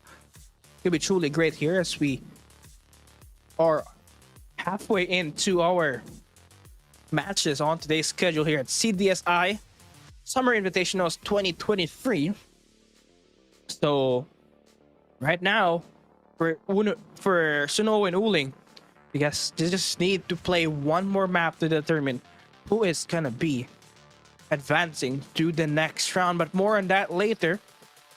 Let's talk about the coming game up next, since we're still waiting for the games to start, you know. Or let's talk about the highlights of Suno and Uling, their backgrounds. I meant, you know, I take that back. We're still hopping into another 1v1 match between these 2 players, so let's just talk about their backgrounds here.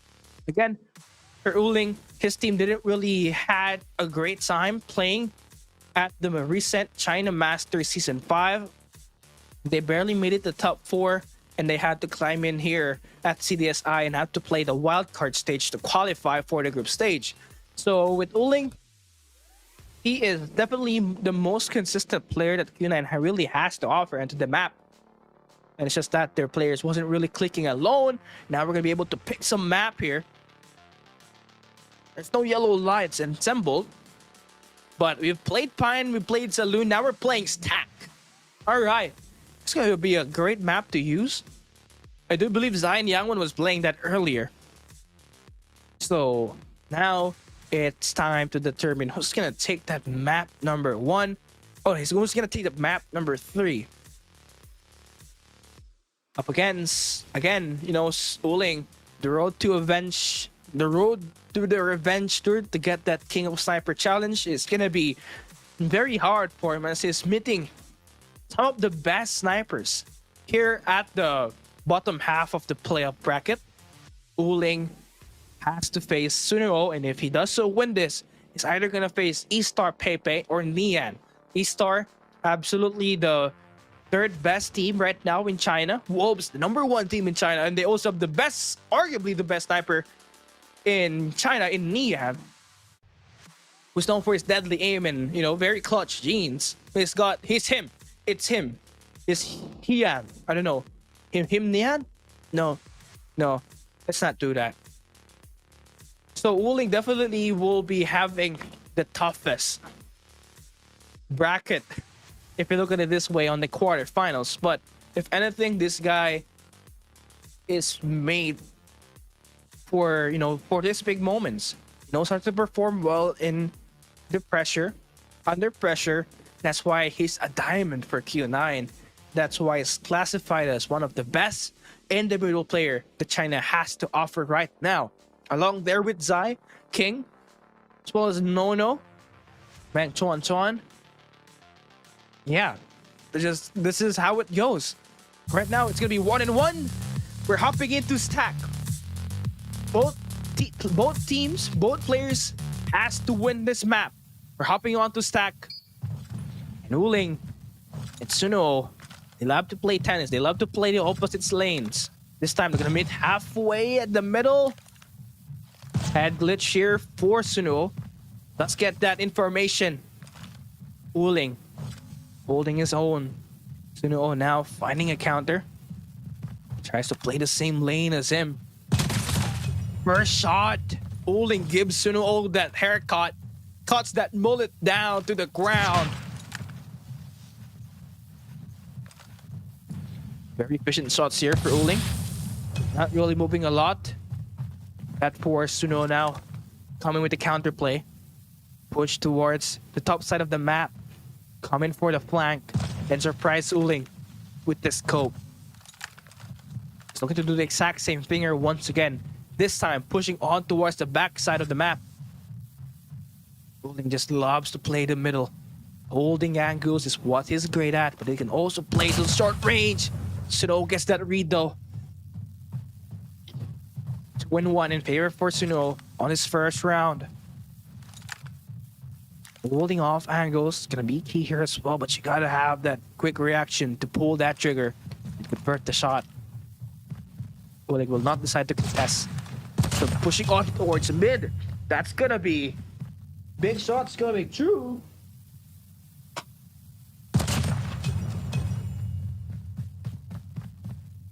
Yeah, I have to give in. Hold on for a moment.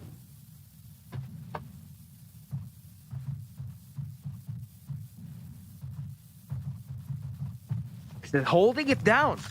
Suno now 4-2. He's got a 2-kill lead on the match point as well.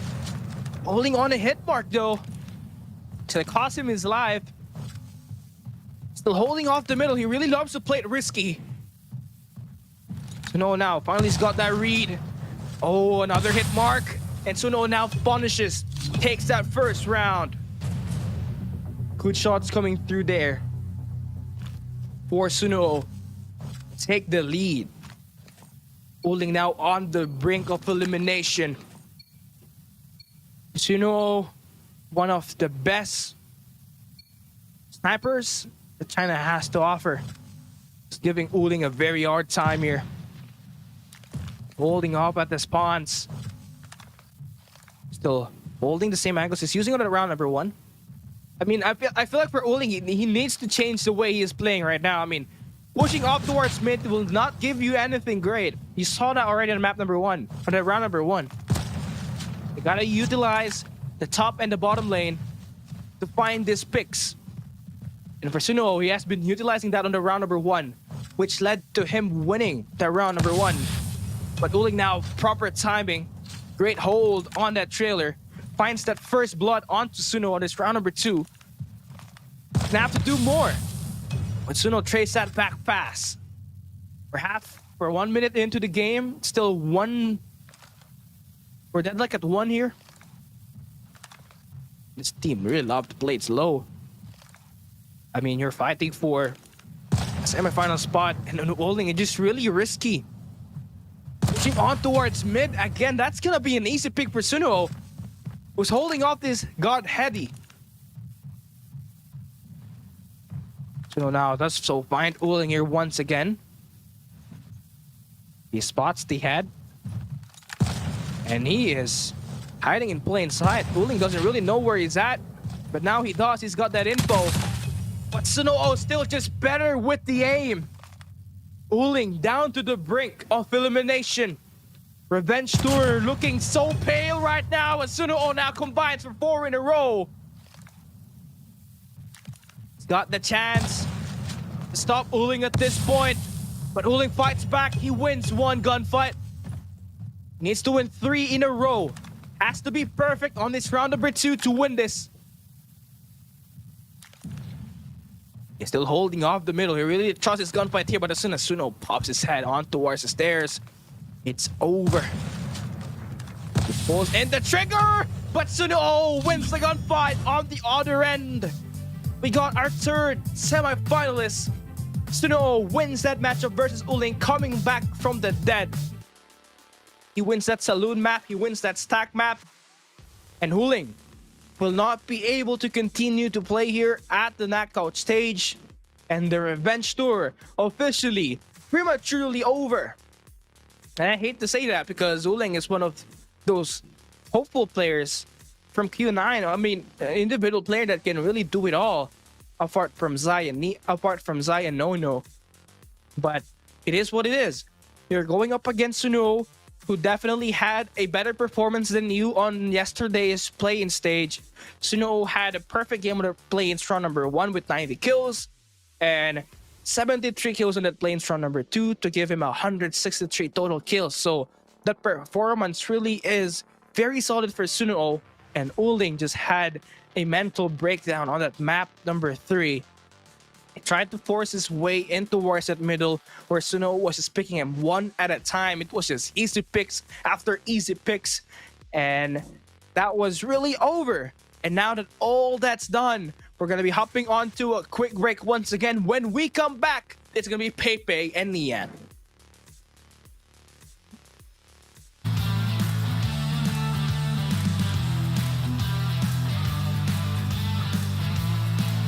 嗨，战士们新年好呀！今年过年有没有收到红包呢？本旺今年可是大出血了，大家行行好，点个3连吧。言归正传，趣味数据。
但是自己的血量并不是那么健康了。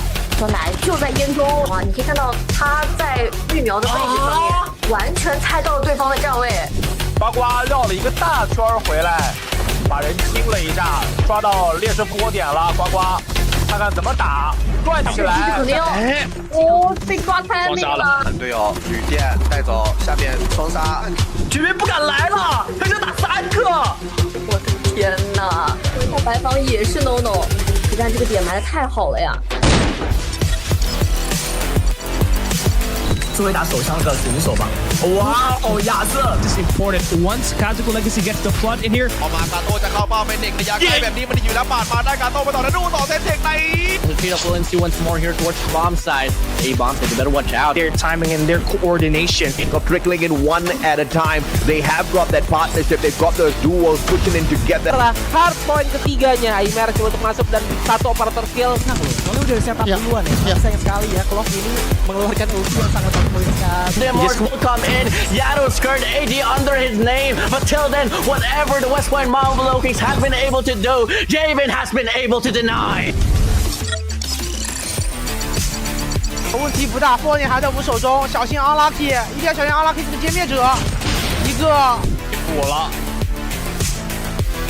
是的 ，Mac 这里你把狙怎么操作呀？你操作不了的吧？什么？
但是自己的血量并不是那么健康了。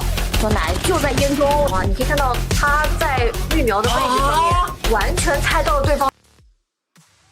Welcome back to the King of Snipers Challenge Day number 2. It's Kelly at the desk. If you're just tuning in, I welcome you to Call of Duty Mobile Summer Invitationals 2023.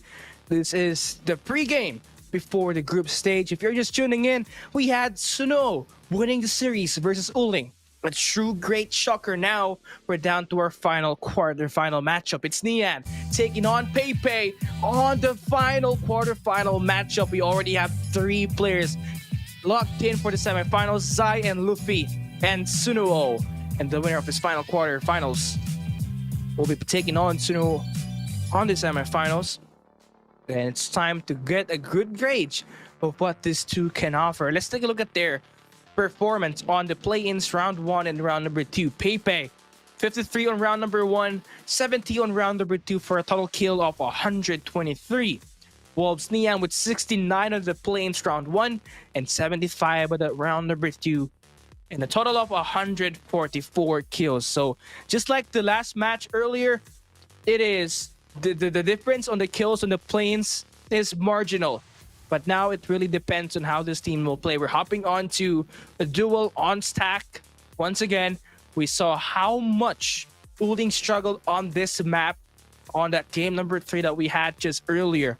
Pushing himself onto wars at middle, always getting punished by Suno, was holding off the lane using these staircase attacks. So now, here we go. Let's give a couple of brief backgrounds here for both of these two players that will be playing. For E-Star Pepe, well, he didn't compete at last year's Fall Invitational, and it'll be his first Sniper Challenge event. And he is E-Star's arguably main sniper, who averaged 11.29 kills per game on SND during the China Masters, call them Stage 1 and Stage 2.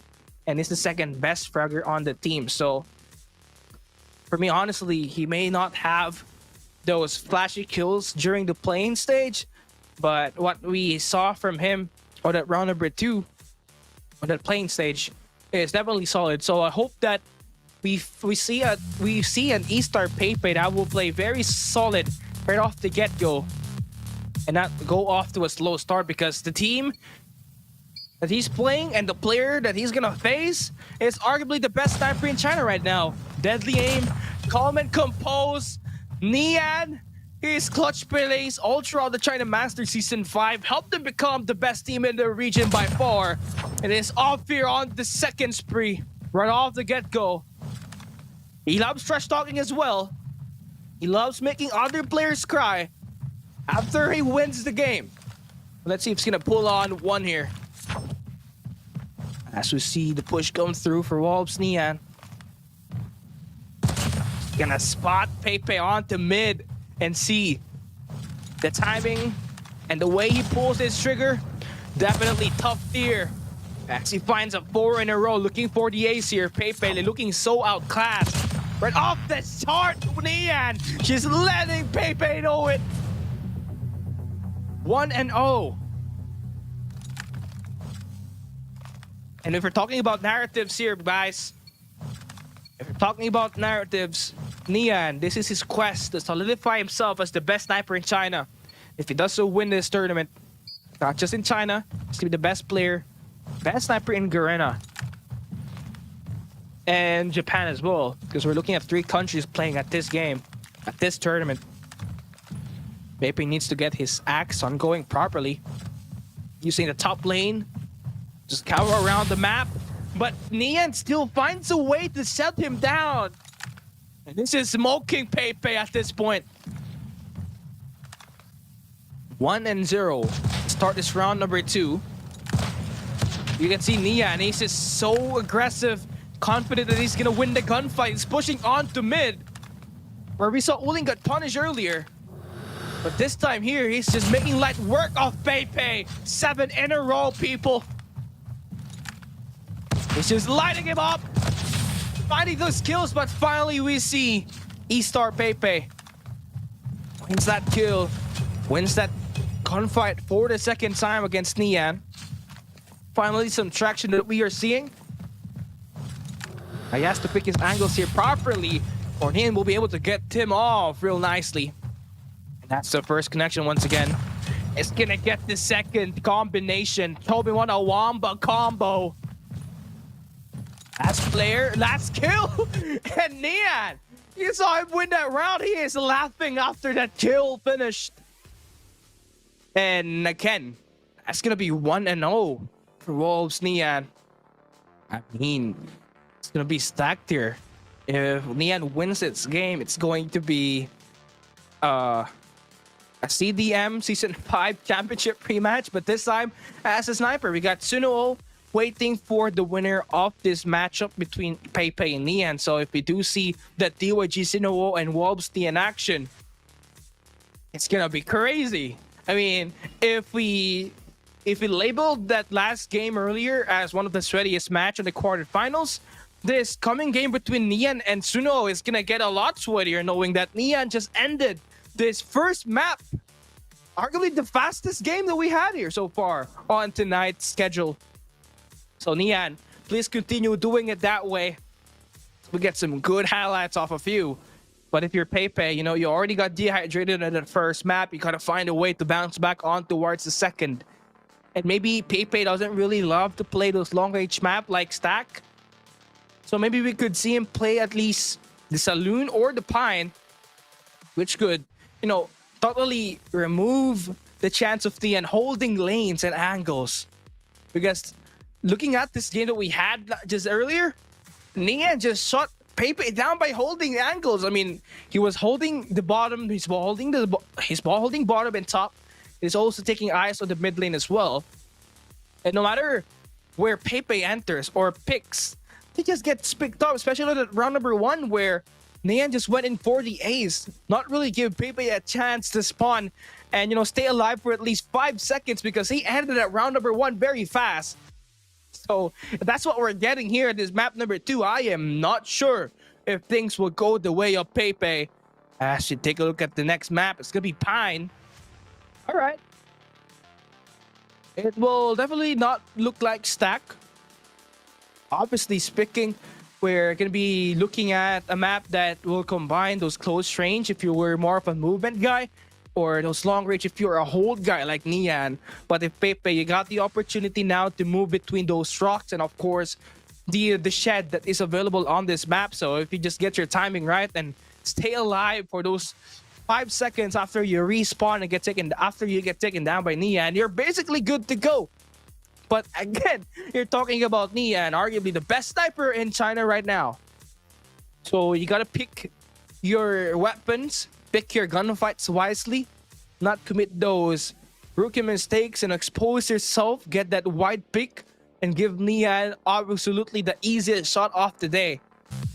As we hop on to this next map, Pine, Pepe, down 1. As Nian is looking to close this one out, to come in and play at the semifinals up against Suno.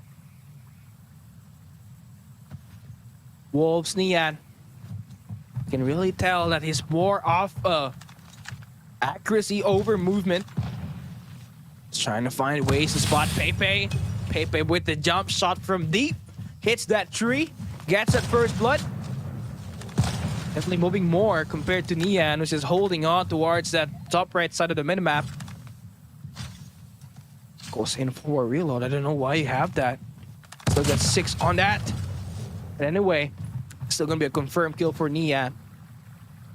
Spawn him on the opposite side. You can see the spawn read from Pepe. All those countless duels to fight for the map picks during CDM S5s and all the other season, helping Pepe read the rotation that Nian is taking. All those jumps is gonna be heard as well. Pepe's got the info. Just waiting for the guy to pop off. Pepe hideout is the key to take this guy out. 3-0. Pepe on a 3 spree. Putting Nian on the mix. Tossing him up.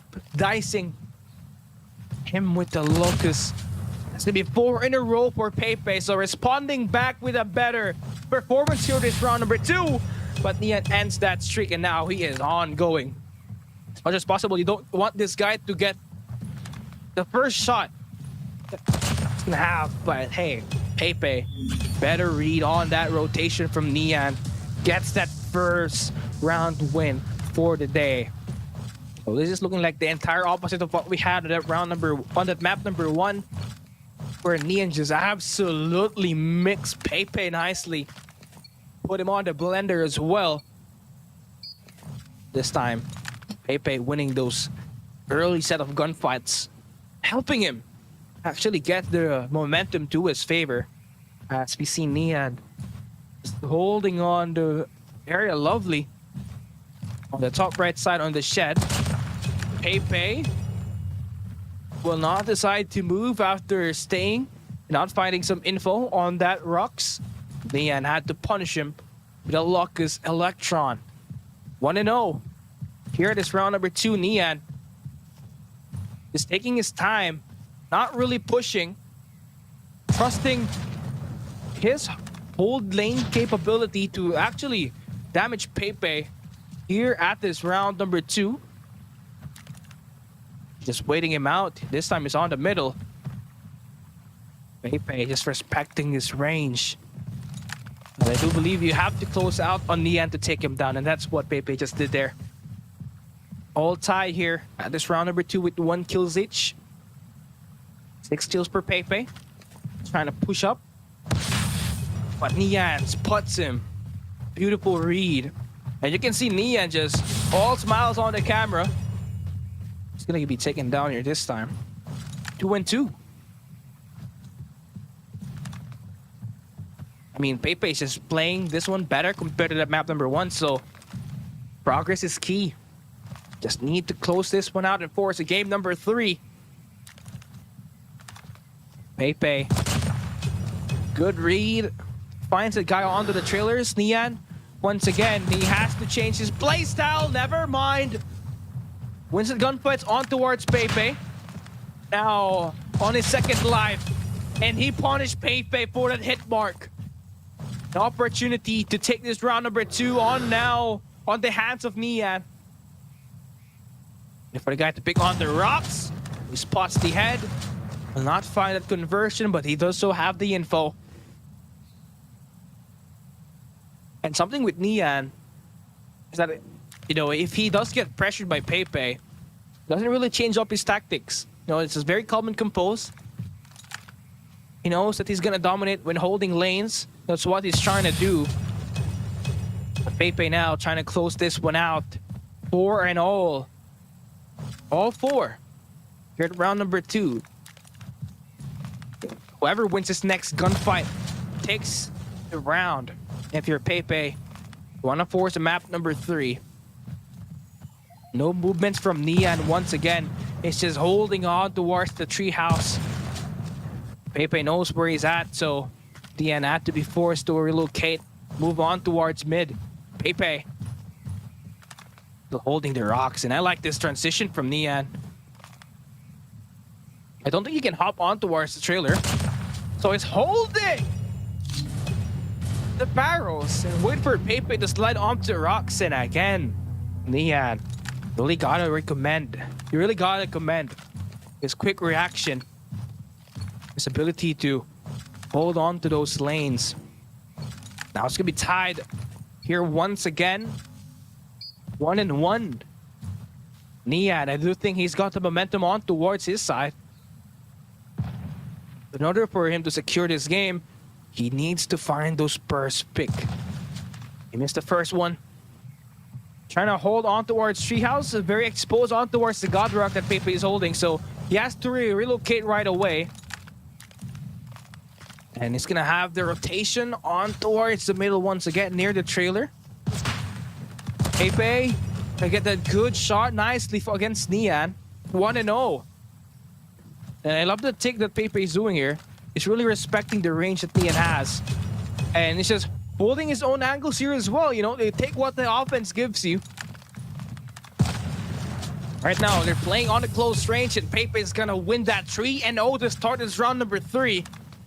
The opportunity for a map number 3 is on the line here for Pepe. Nian in deep trouble right now. Needs to be perfect from here on out. Can't afford to give Pepe that 4th kill on the round number 3.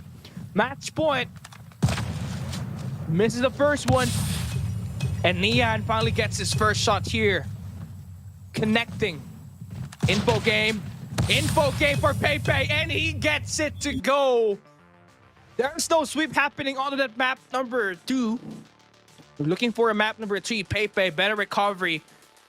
As we do see him play more a bit passive on towards that map number 2 compared to that map number 1 he had on stack, where he just completely get obliterated as soon as that spawns. The spawn trap were initiated by Neon. So it was a fast game on towards map 1. Quite a medium game on that map number 2. So now this time at map number 3, it will matter. What kind of map are we playing? Because now with Pepe on that map number 2, we saw how well he does on close range engagements, as well as, holding himself with movements. And with that, Neon had to be forced to, had to stay on his own lane. Had to guess where Pepe was moving whole throughout that map number 2. So if you're playing map number 3 on Saloon, that could be advantage for Pepe. Neon, not really showing signs that he can do it as well on the close range engagement. So that could be potentially be exploited here by Pepe on this map number 3 if we do hop into a map that is going to be close range. And I don't know. I think Saloon might be the last map here that we might play, because looking at the maps that is available on the rule set, on the quarterfinals, you're only allowed to play Stack, Pine, and Saloon. So only 3 maps will be available unless we do see Dogs be played here and they change up the rulebook. But again, this map here will matter for both ends, because they're trying to increase their odds of pushing to that semifinals matchup. Again, you're not just fighting for pride here. There's also a prize pool that they are really fighting for. And the number 1 player that will dominate this game will be able to bring home $1,000, which is more than enough. We're going to be hopping on to Ducks. So that's a map that Zai and Yang was playing earlier. And what we saw from that game is the importance of holding off the bridge from the map and chaining the warehouse to warehouse rotations off the start. So obviously, once you win that first gunfight, you already have that map control. And if you lose that gunfight, you gotta slow it down, play with your rhythm, and not afford to be overwhelmed by, the first death that you just accumulated. So the chance for Pepe and Neon to advance to this next game. I do love to know your thoughts on this one, chat. I would love to see which player are you guys rooting for down there in the comment section. I am already guessing that it's going to be Neon, knowing that this guy is very flashy and he loves talking trash once he gets the win. And it's just pretty cool to see a guy like this playing on this King of Sniper, because knowing in S&D you don't really have a lot of movement as you're focused on to holding lanes, which is Neon's specialty. This time, he's gonna have to trust his individual gunfights and play with movement somehow. But here, looking at the 2 maps that we have played so far, it's just holding lanes, which helped him win the first map. But at the second map, Pepe was clearly just a lot better. He got the reads on the rotation, and once he get the kill, the spawn read from Pepe clearly helped him get those sound cues that Neon was trying to push. And now, we're hopping into map number 3. Winner claims a spot on the semifinals match versus Suno. It's either Pepe or Neon. Here we go. First engagements coming on towards the second floor stairs. Both ends now coming through. Pepe wins that first shot. Now you're not gonna have any map control so far. STM will be spawning on towards the opposite warehouse. So it's all about finding the rotation and the counter. Here, if you're Neon right now, Pepe's got the absolute advantage here. He's got the egg glitch onto that stairs.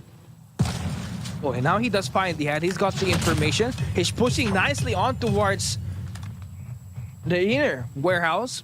Does get that kill. Now it's all tied up.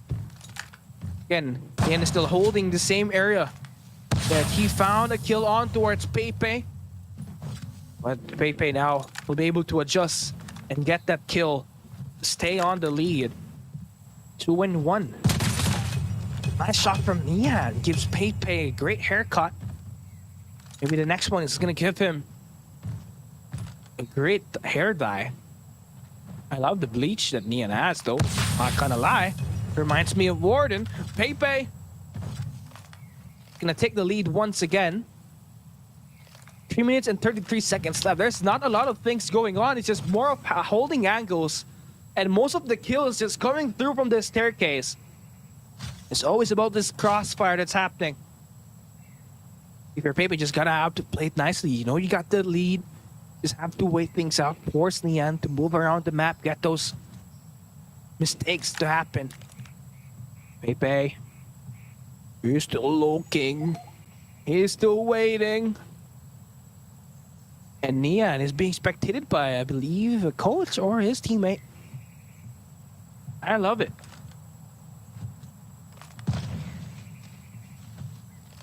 Both players just waiting for where the wind will blow. And both players, they know where they are located at.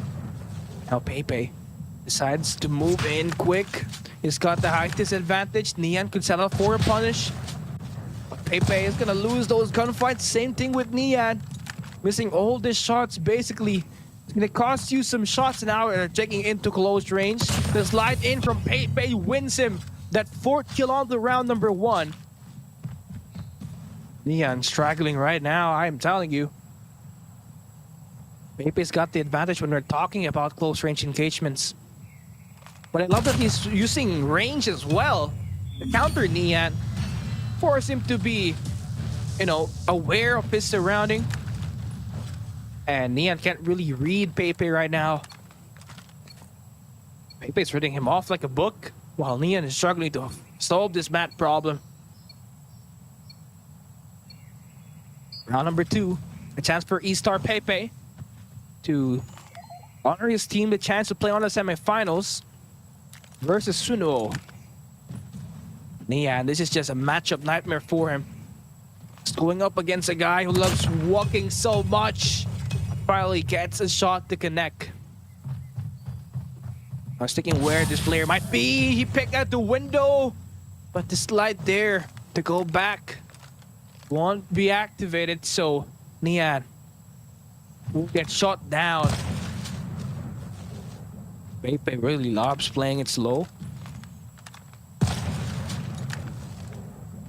Just waiting for Nian to engage once again. So, chat, you know, I would love to read your comments here right now while we are not seeing stuff. Pepe got bills to pay, bro. Crazy stuff. Once again, guys, the players here are not just fighting for their pride to be a champion of the Sniper Challenge. They're also fighting for the bag. Winner of this Sniper Challenge gives you $1,000. Second place gets $700 approximately. Third and fourth gets $500. Second place gets $100 if I am not mistaken. $177 for the top 8 spot. Still pretty nice. I mean, you can do a lot with that money. Buy some finger sleeves, buy some food, upgrade your gears, whatever. I love this play, you know. You know, the team really, these players really respects each other when they are not really engaging. I mean, it's been a minute since the last engagement, and Nian is just crawling his way like a worm. It's moving. He's bouncing. And he gets the kill onto Pepe. I love that. You know, playing off freedom. He's gonna play it slow. Gets an ingress on towards the shed. And as soon as he got in, decides to play it fast. And Pepe, he was able to read that as well. It's just that the aim's just better for Nian. Now for Pepe, it's not gonna be on the opposite side. Nian doesn't know the guy is on towards... Oh, he hears the sound. Oh, that just gave it away for Pepe. Nian now already has the rotation. The punish could be in his favor. He finds the kill. He's gonna hop on top. Pepe on a good corner, on a good spot as well. He's gonna walk inside, take it slow. 6 kills to his name. 5 of those on the first round. Only 1 at this round number 2. And once again, those are just watching right now. They can hold their pistols, they can hold their utilities, but they cannot use it, as it will result into a disqualification on the map. Leon just holding, waiting. So it's a minute and 30 seconds left, and I don't know if you guys will classify this as a dirty tactic, but since Leon has 2 kills and Pepe only has 1, Leon is trying to waste the clock. A minute and 24 seconds left, and of course, obviously, Pepe will have to be forced to move in and find Neon because it's gonna be on a disadvantage. It's also risky if Neon loses gunfight. Has to trade it back. First engagement now happening through. Neon knows guy is gonna be under the bridge. Pepe, Shadow will be spotted. He's gonna hop on top. The flank is so smart for Pepe. And now that ties it up. 48 seconds left. I don't know how the mechanics goes for this duel, but if it's a tie game, it should be a round rewarded for both of the squads. So Neon has to land a shot to force a map around number 3. He finds Pepe with 30 seconds left, and now he can play time. Doesn't have to rush it through. And you can see Pepe, he's just rushing on towards the second floor, trying to search for Neon. He's trying to push up. The side hop, the body hop, flies off towards Neon, and that's gonna be a tie game, 3-all. 8 seconds left. Great read there for Pepe. And the round is gonna finish. And who's gonna win it? It's gonna be tied. Switching sides. All right, there will be no point rewarded for each of the player. The game continues. It's treated just round number 2. That was pretty close for Neon. He almost closed that one out. But Pepe, again, we saw how effective he is during that fine round earlier, where he was playing close range, and Neon, I really hadn't found an answer for him that place in time. And he did that to force, an overtime here, once again. Neon will land the first shot. Let's find the head onto Pepe. Hit mark, and a punish from Pepe. Gonna be successful as he jumps on towards the window to land that shot, people. All right, Pepe sliding in. Look at Neon. Neon's under the water?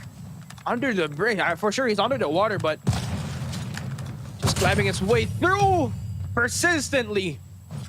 Neon trying to survive in the match. Now 2-1. Pepe, as you can see once again, is trying to play it fast with the scope. He's not gonna find Neon on towards the opposite side. They're absolutely just staying on the same lane. Pepe, nice moves. Nice light cancel, but the hop will be countered by Neon. There it goes. I think Neon now has finally the map control. Does find the player. Couple of misses coming through with a gunfight will be cancelled. Had to find a real location. But Neon has already got a good lead here. Just have to maintain it. But it's going for the beatdown. Just one more kill to tie it up. The glint gonna be spotted. Neon waiting for that counterplay. But Pepe decides to stick to the same angle. Wolves Neon now gets the kill, so he wins the round. It's 1-1. What happened? That means we're gonna have to hop into another match. Now, if they do it fast. Oh, that was a really close game. If anything, really, Neon survived that round number 2 on the Ducks. And well, we're gonna have to wait for that another game mode. Woo! Now let's take a look at the comment section. Let's take a look at the comment section. Oh my god, 2 gold snipers. And shout out to all the viewers that's watching in here right now. I wish we do have another match coming through here, but here we go. As we move into the coming games, we're gonna be able to, lead into more narrative as we try to close out this map number 3 between Nian and Pepe. The next match will be between Zai and Luffy. So we got the defending champion of the King of Sniper last year at the Fall Invitational, and he's going up against Luffy, who is the only player from Garena to make it out alive on the play-in. So clearly a lot on the line on that matchup, but more on that later as we continue to find ways, to determine who's gonna win this next match. Because if that match 3 between Suno and Uling was sweaty, I do think this match number 4 is better than that. I mean, you got style make fight. You got 2 different styles playing each other. You got Pepe, who's more on the movement side. You got Nian, who's just holding on lanes. You really have to depend on the map to win this game. And that map number 3 at Ducks was the epitome in a balanced close range and medium range gunfight. So both players really was just squared moving on to that matchup. And well, here we go for Nian. This is his chance to solidify himself as the best sniper of China if he does so find these kills, and of course the opportunity to play at the semifinals if he wins this matchup against Pepe. So the narratives are already in here. We got Luffy staying alive as the only Garena player to play in the playoffs. We also have Zai aiming for a back-to-back King of Sniper challenge. And we do have one narrative destroyed already with the Avenger of Uling, as Suno was able to defeat him just a little bit earlier.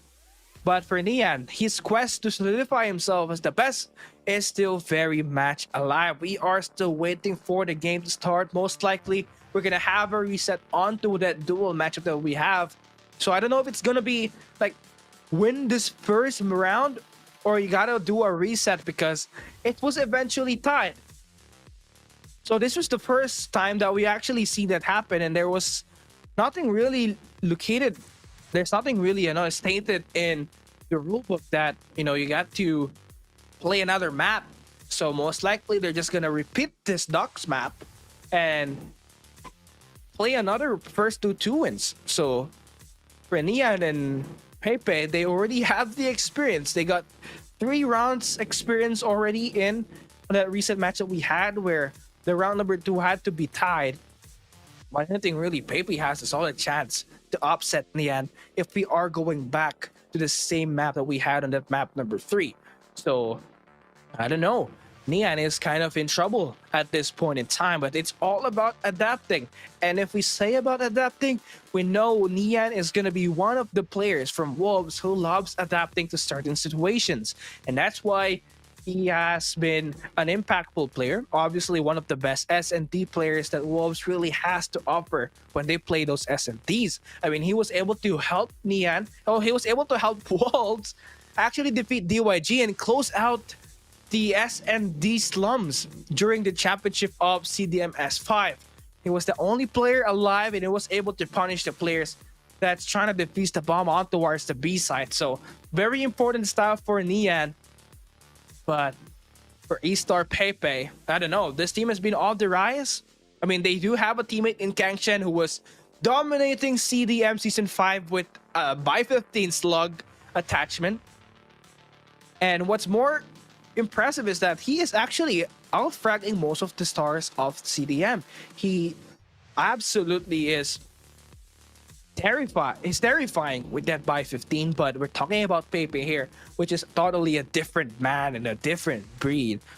He may not have played at last year's champs, but right now he's putting a great fight up against Nian on this 1v1 sniper challenge. And man, let's take a look at the comments. So you guys are talking about global. Okay. If you guys want to hit me with some global questions, just let me know in the comment section. We'll try to reply, give you into that. But obviously, we're just still waiting for this next match to start. Hopefully it happens very soon because, you know, this really ended peculiarly because you don't get to see a tie game ended. But yeah, to those who are just watching right now, welcome to CDSI Summer Invitationals 2023. Right now, we are still on the King of Sniper Challenge Day 2. This is the final day of the Sniper Challenge. So after this day, we're going to be hopping into the first day of the group stage on 31, where you will be joined by the Mustachio AJ. And I'm sure he's going to be there casting solo as well. So you guys have to interact with him and help him. So keep the chat live. And of course, his voice alive. Tilly versus Wolves, what is your prediction? That's hard. That's two different regions. I might have to go with Wolves because Luminosity still might just be better versus TLE in North America right now. So right now we're gonna be looking into our coming matchup once again. So we still don't have any information on what will be the map that will be played here by our boy Pepe and Nian, but most likely it's gonna be a repeat of the map. We're just running around in circles and see what's just happening up next. And well, it is what it is. It is a solo cast, and we really have to, you know, keep that clip alive. So as we're moving into this game, once again, let me just brief you guys on who have managed to qualify for the semifinals. So we got Zai and Luffy playing on the semifinals match number 1. We got Suno waiting for the winner between Pepe and Nian. So whoever gets this win will play on to the second semifinals match. And right after this game that we have between these two, we're going to be seeing Zai and Luffy play on a best of 3 on the semifinals matchup. And once again, I'd love to ask you guys who's going to be your top 2. I mean, we did have some conversations with Nian up there on the grand finals. We do have Zai as well, but someone stated Luffy as well. So very important stuff here. We are actually coming through. So we are still waiting. We are still waiting for who's going to be coming into this gameplay. I do hope that the game starts already. It's taking so long. So right now, 1v1s. What do you got? I mean, let's start with this game. You know, Nian versus Pepe. Who do you guys winning? Who do you guys got winning this game?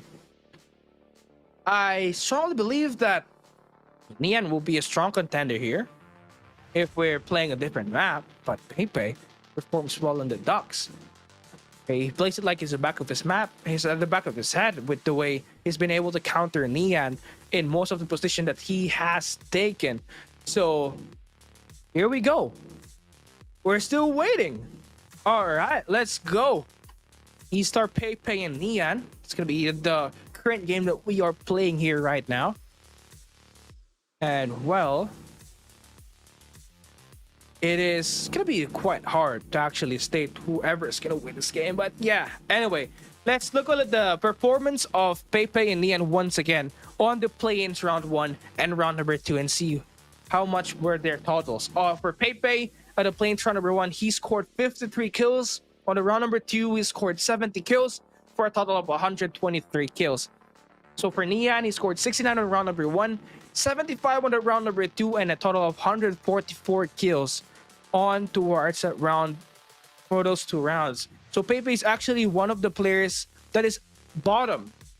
He's second to last from Yangwon, and if we're looking at Nian right now, is part of the top 4. So right now, according to the stats, Nian definitely has the advantage here. But if we're comparing the kill difference between Nian and Pepe, it's just marginal. So that's why we're having a very close game compared to the Zai and Yangwon game that we had on towards that match number 1. So again, if Nian proceeds to this match if Nian proceeds to the semifinals match number 2, it's gonna have the best chance of playing at the grand finals.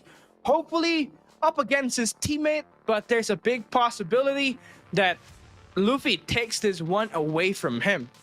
So a lot of narratives, a lot of stories that needs to be unraveled, but we just really have to wait. Let me just wipe off my sweat right now. This game is just so hard as well, that I really need to take a breather if they say it. So for Pepe, Nian, it's really a game on the line. So many protests are happening. Might be possible that these two are actually trying to contest whatever will happen onto this map. That's why we are really taking long. But yeah, it is just different. I hope the champs is better manage this here. Yeah, I do hope so. I don't think it will happen. I don't think they will make the same mistake twice. We do have to go through it. And yeah, we're still gonna be buying time. And we're gonna continue. And yeah, I think I've already said everything, but we're gonna still continue talking about this game. So, by the way, we're gonna be hopping into the final quarterfinals matchup. So, where after this is gonna be the semifinal matchup, where Saloon Ducks and King could be the matchup we're gonna be playing. So, for the lot of restrictions of this match, no, they're only allowed to carry a sniper rifle. That will be their primary weapon, but they're not allowed to use the NA45 because it's one of the band's weapon that we have, and its loadout is restricted. So for the secondary weapons, they are allowed to hold it. Same thing with the utilities, but they're not allowed to throw it or use it. So if they violated any of this restriction, they will be automatically be disqualified for the map, and it will not be counted to their favor, which will be very hard when you're playing on this knockout stage, because every map, every round is going to be very important for you to be a step closer to the finals of this game. Now, once again, what are the snipers fighting for? They're fighting for the pride to be the best, but they're also fighting for the money. 5th and 8th place takes home $177. 3rd and 4th bags in for $125. 2nd place takes $707, and the champion gets the lion's share of $1,415, and the total of their prize pool is going to be $3,700 worth of prize pool. So there's plenty of money to fight for and plenty of pride to prove for. And once again, we are already hopping into our final quarterfinal matchup. It's still going to be a 1v1 duel game mode here at the knockout stage, where we got 5 maps that can be played. Either it be Stack, Pines, Loon, Ducks, or King. All of the maps will have different composition, different kind of map play style. So you really have to adapt to what map you are playing. I mean, we saw earlier from Uling, as he placed that Stack map, he kept on pushing on towards mid, where Suno was just holding off angles on towards the staircase, which led to Uling just dropping his body every time as he decides to go for the push.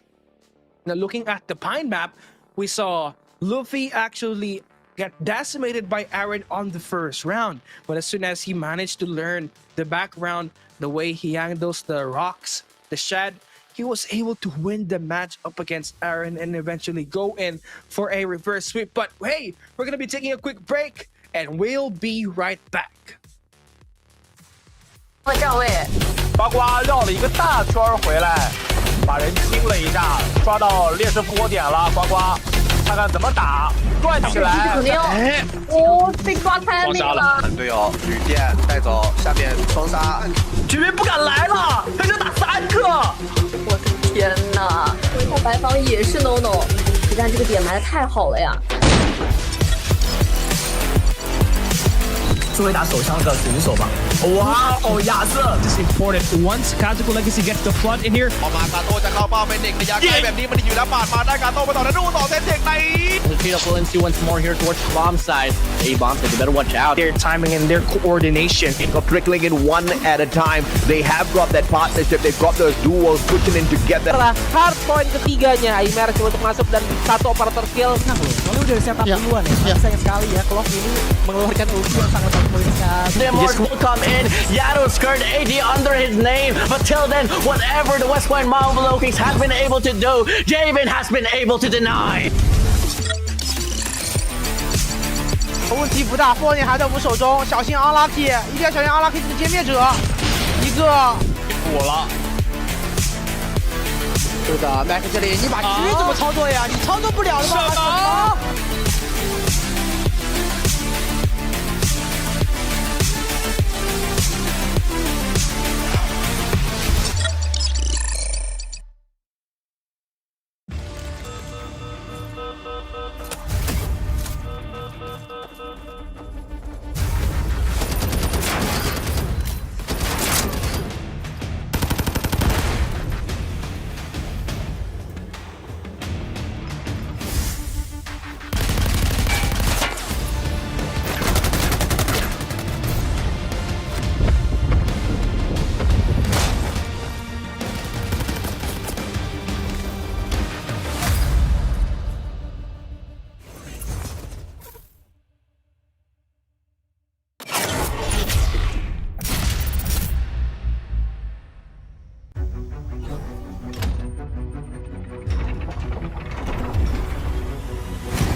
但是自己的血量并不是那么健康了。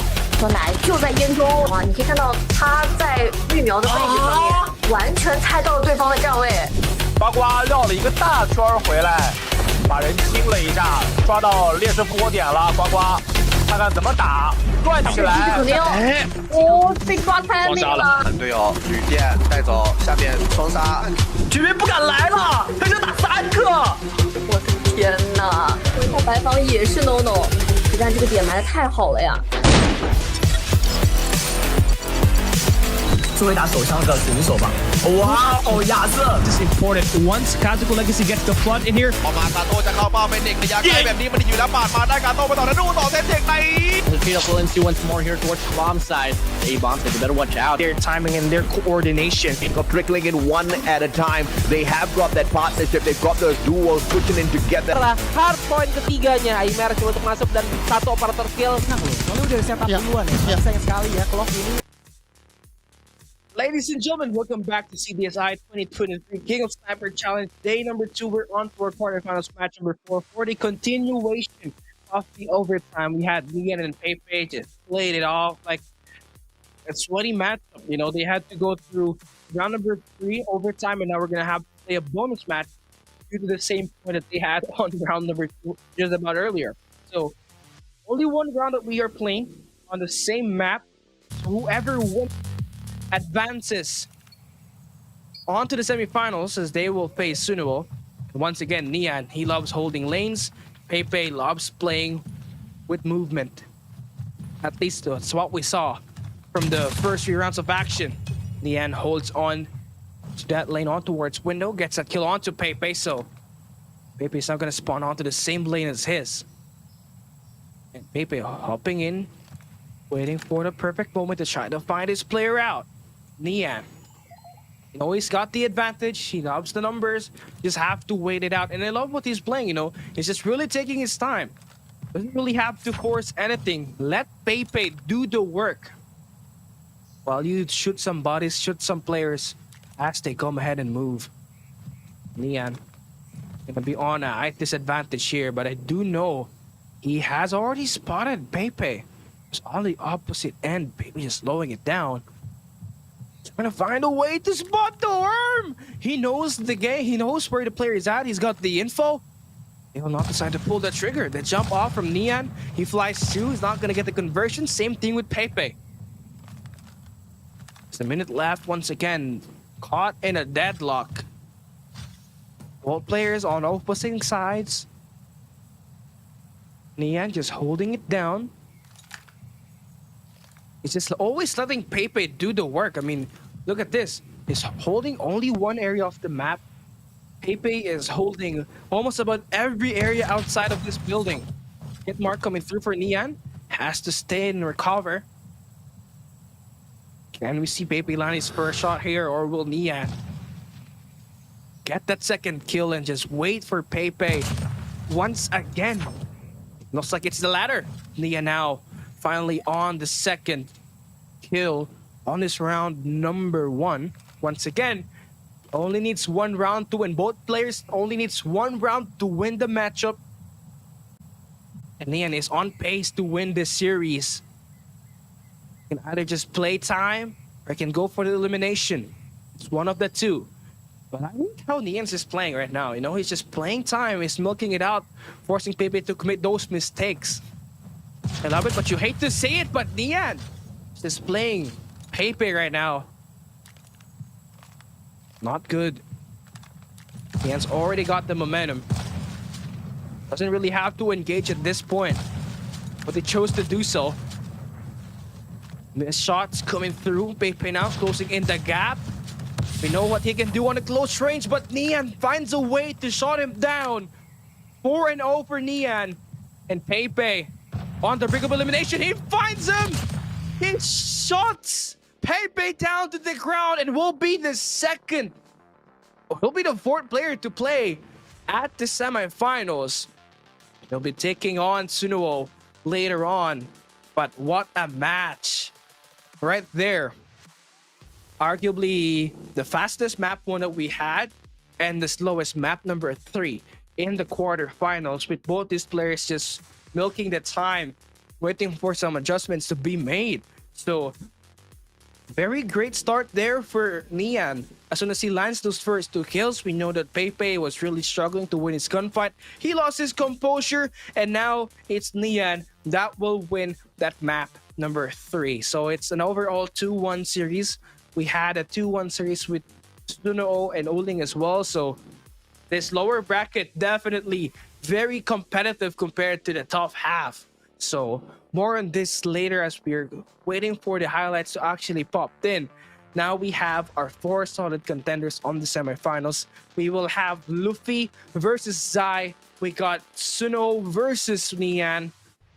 And there will be at least one player from Wolves that will advance to the grand finals. That's a big possibility here as we hop into the semifinals, where it's still going to be a best of 3, but we're going to still be filtering out the best snipers out of the best. So we got the last 4 snipers left here at this matchup, and we're going to be seeing Garena's last hope take on Zai, which is the defending King of Sniper Challenge. More on that later as we take a quick break.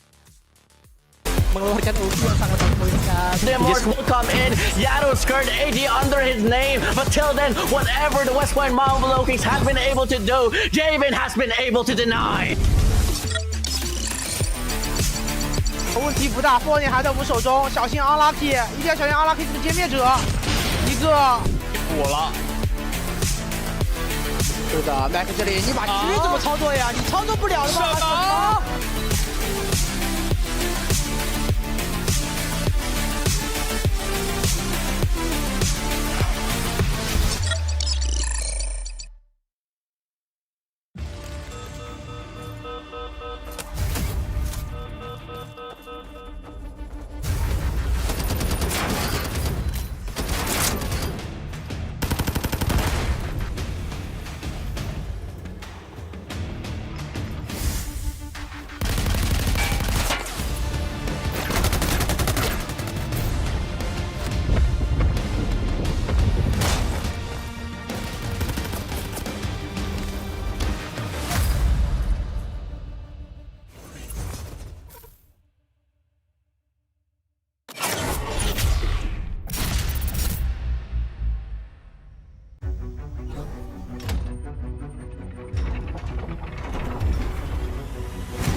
但是自己的血量并不是那么健康了。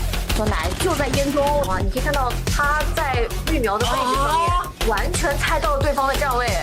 呱呱绕了一个大圈回来，把人清了一下，抓到劣势波点了。呱呱，看看怎么打，转起来。肯定被抓开那个了。队友吕电带走，下面双杀，绝对不敢来了，他就打3个。我的天哪！一下白房也是 no， 但这个点埋的太好了呀。是会打手枪的选手吧？哇哦，亚瑟 This is important. Once Tactical Legacy gets the flood in here, ออกมากาโต้จะเข้าเป้าเป็นเด็กระยะไกลแบบนี้มันอยู่แล้วปาดมาได้กาโต้ไปต่อแล้วดูต่อเซตเด็กใน Feed up Uling once more here towards the bomb side. Hey, bomb side, you better watch out. their timing and their coordination. Of trickling in one at a time. They have got that partnership. They've got those duos pushing in together. Setelah hard point ketiganya, immerse coba untuk masuk dan satu operator kill. Soalnya udah setup duluan ya. Sayang sekali ya kalau ini mengeluarkan ulti yang sangat poin sekali. The Morse will come in. Yado's skirt AD under his name. But till then, whatever the West Point Marvel Kings have been able to do, Javen has been able to deny. 问题不大，波点还在我们手中，小心 unlucky， 一定要小心 unlucky 这个歼灭者，一个。补了。是的 ，Mac 这里你把狙怎么操作呀？你操作不了的吧？什么？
Welcome back to the King of Sniper Challenge Day number 2. It will be the semifinals matchup. We just saw 4 players absolutely made it their way here at this next stage. And we got Zai versus Luffy right up next. We got Zai of the King of Sniper versus Garena's only player alive at this King of Sniper Challenge in Luffy. That's going to be a great matchup. But after that, we got the DOG Wolves matchup. The rivalry continues between these two squads. The finalists of the CDM Season 5 Championship, Suno and Nian, will be right after we finish this matchup between Luffy and Zai. So people are absolutely rooting not just for Zai but also for Luffy as well on the comment section. I mean, who can't, because the only guy here for Garena, and just by looking at the map that we are playing up next, it's gonna be stacked. So these players have managed to find a way to play this map just a little bit earlier, so they won't be coming here guessing what kind of angles they will be taking, but you're just gonna have to guess where the players they're taking down will be playing at. And of course, for the boy of Luffy, he did lose one round, one map versus Aaron just a little bit earlier, but he has managed to find a way to win back to back, and of course get his axe on going. And Luffy, he's just a very tricky sniper. We know what he can do. Once he gets that rhythm, he's gonna get you, take you down with that sniper instant trick. So I believe he's gonna be a great Terminator up against Zai. He can neutralize any sniper whatsoever. Whoever that is gonna be able to take him down. I believe his greatest trait here is that he's also calm, just like Nian. So for Luffy, just gonna have to find his winning ways, and his keys to victory is just play this game like it's just another Luffy versus Whoopi matchup. You know, Zai may not be the best sniper that, of course, the best sniper that you can offer on a 5v5, but on a 1v1. He's still one of the best. He's the defending champion for a reason. And now we're going to be hopping in to the first match. And if Luffy does so manage to upset Zai and advance to the grand finals and win it, you guys already know I'm shaving my head. Here we go. First engagement is going to be very important for both squads. Luffy coming in as the aggressor. Zai holding off the bottom lane. Trying to find out Luffy's position. Luffy's gonna run off the point. He's gonna pull the first trigger. Luffy will be staying alive after those first 4 engagements, but Zai finally hits one after 5 bullets sprayed. Luffy gonna be at a serious disadvantage here. As soon as Zai gets that confidence, he will just go. Doesn't matter if he's struggling, he will just go push you. Keep up that pressure. Take it down right away. And I love what Luffy's trying to do here. Just waiting for the player to pop up, pull his trigger, but Zai just outclassed Luffy on those first 2 engagements. Spawn read now for Zai. He's gonna spot Luffy for the 3rd time, and he's gonna connect once again. This could be 3 in a row. Luffy, last man standing. Not really, yeah, last man standing of Garena. Hasn't connect a shot yet. Zai aiming for an ace. And he's gonna connect here. If I am not mistaken, 5-0 on the first round. Zai proving why he is the reigning, defending, undisputed king of the sniper challenge last year at the Fall Invitationals 2022, where he went up against Uling. It all had to go to a round number 4, if I am not mistaken, where he eventually did 1 on the Pine map. Luffy has been playing all these top positions since round number 1, but hasn't found a way to connect up against Zai. The movement's just clearly a lot better from Zai right now. Luffy just struggling winning gunfights. Zai has the map control, also has the spawn read initiated, also activated, finds that double. Zai just making this game fast, not giving Luffy a chance to heat up. But finally, after 7 shots connecting from Zai, Luffy has finally won one. Very interesting take for him. He's using the DLQ-33 Z-Lot.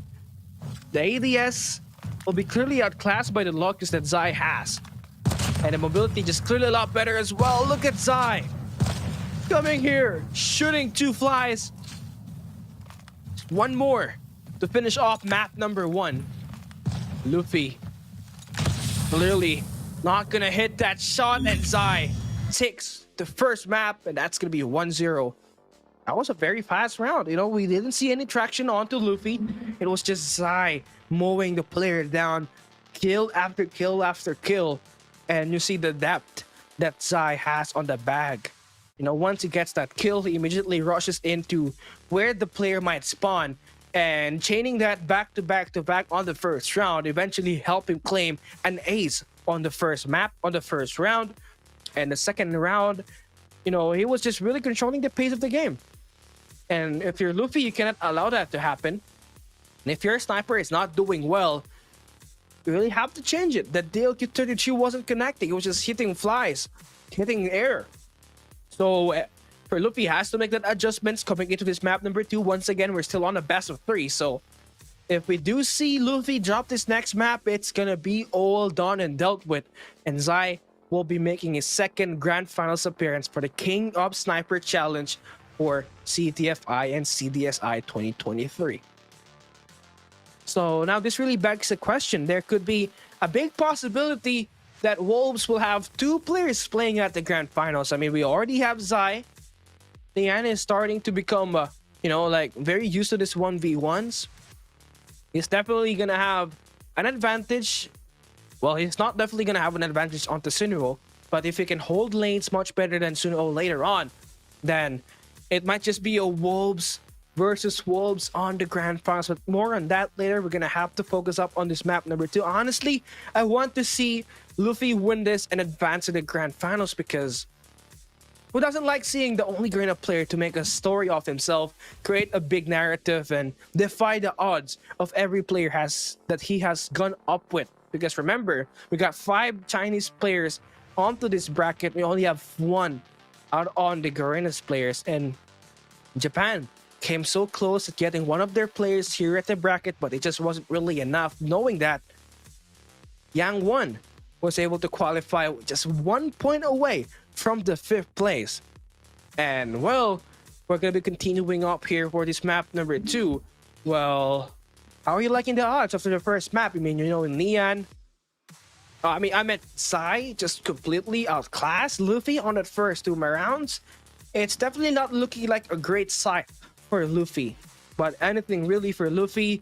He has been remarkable when it comes to adjustments, but it's all about how tricky he is once he enters the map. We saw at least on that round number 1 on the stack map, he lost the first 2 gunfights, and that immediately snowballed and gave him no momentum at all, and just favored Zai time and time again. He did find some connections coming through for the second round, but it was just only 1 kill. He just couldn't figure out the movement that Zai was pulling up in the game, and it was just reckless plays from Luffy from there on forward.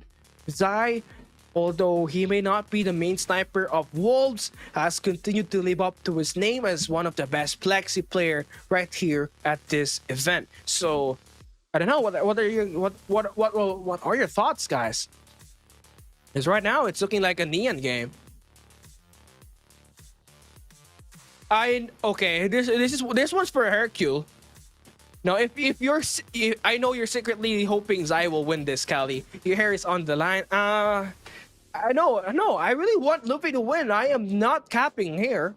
I am saying the truth. I did not commit perjury.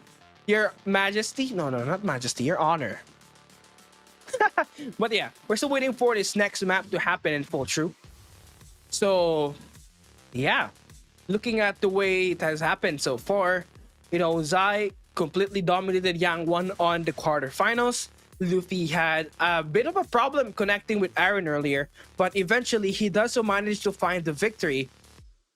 But again, looking at it this way, realistically, Luffy is going up against not just one of the best flexi player in China right now, but obviously the best Slayer that, you know, like this region has to offer.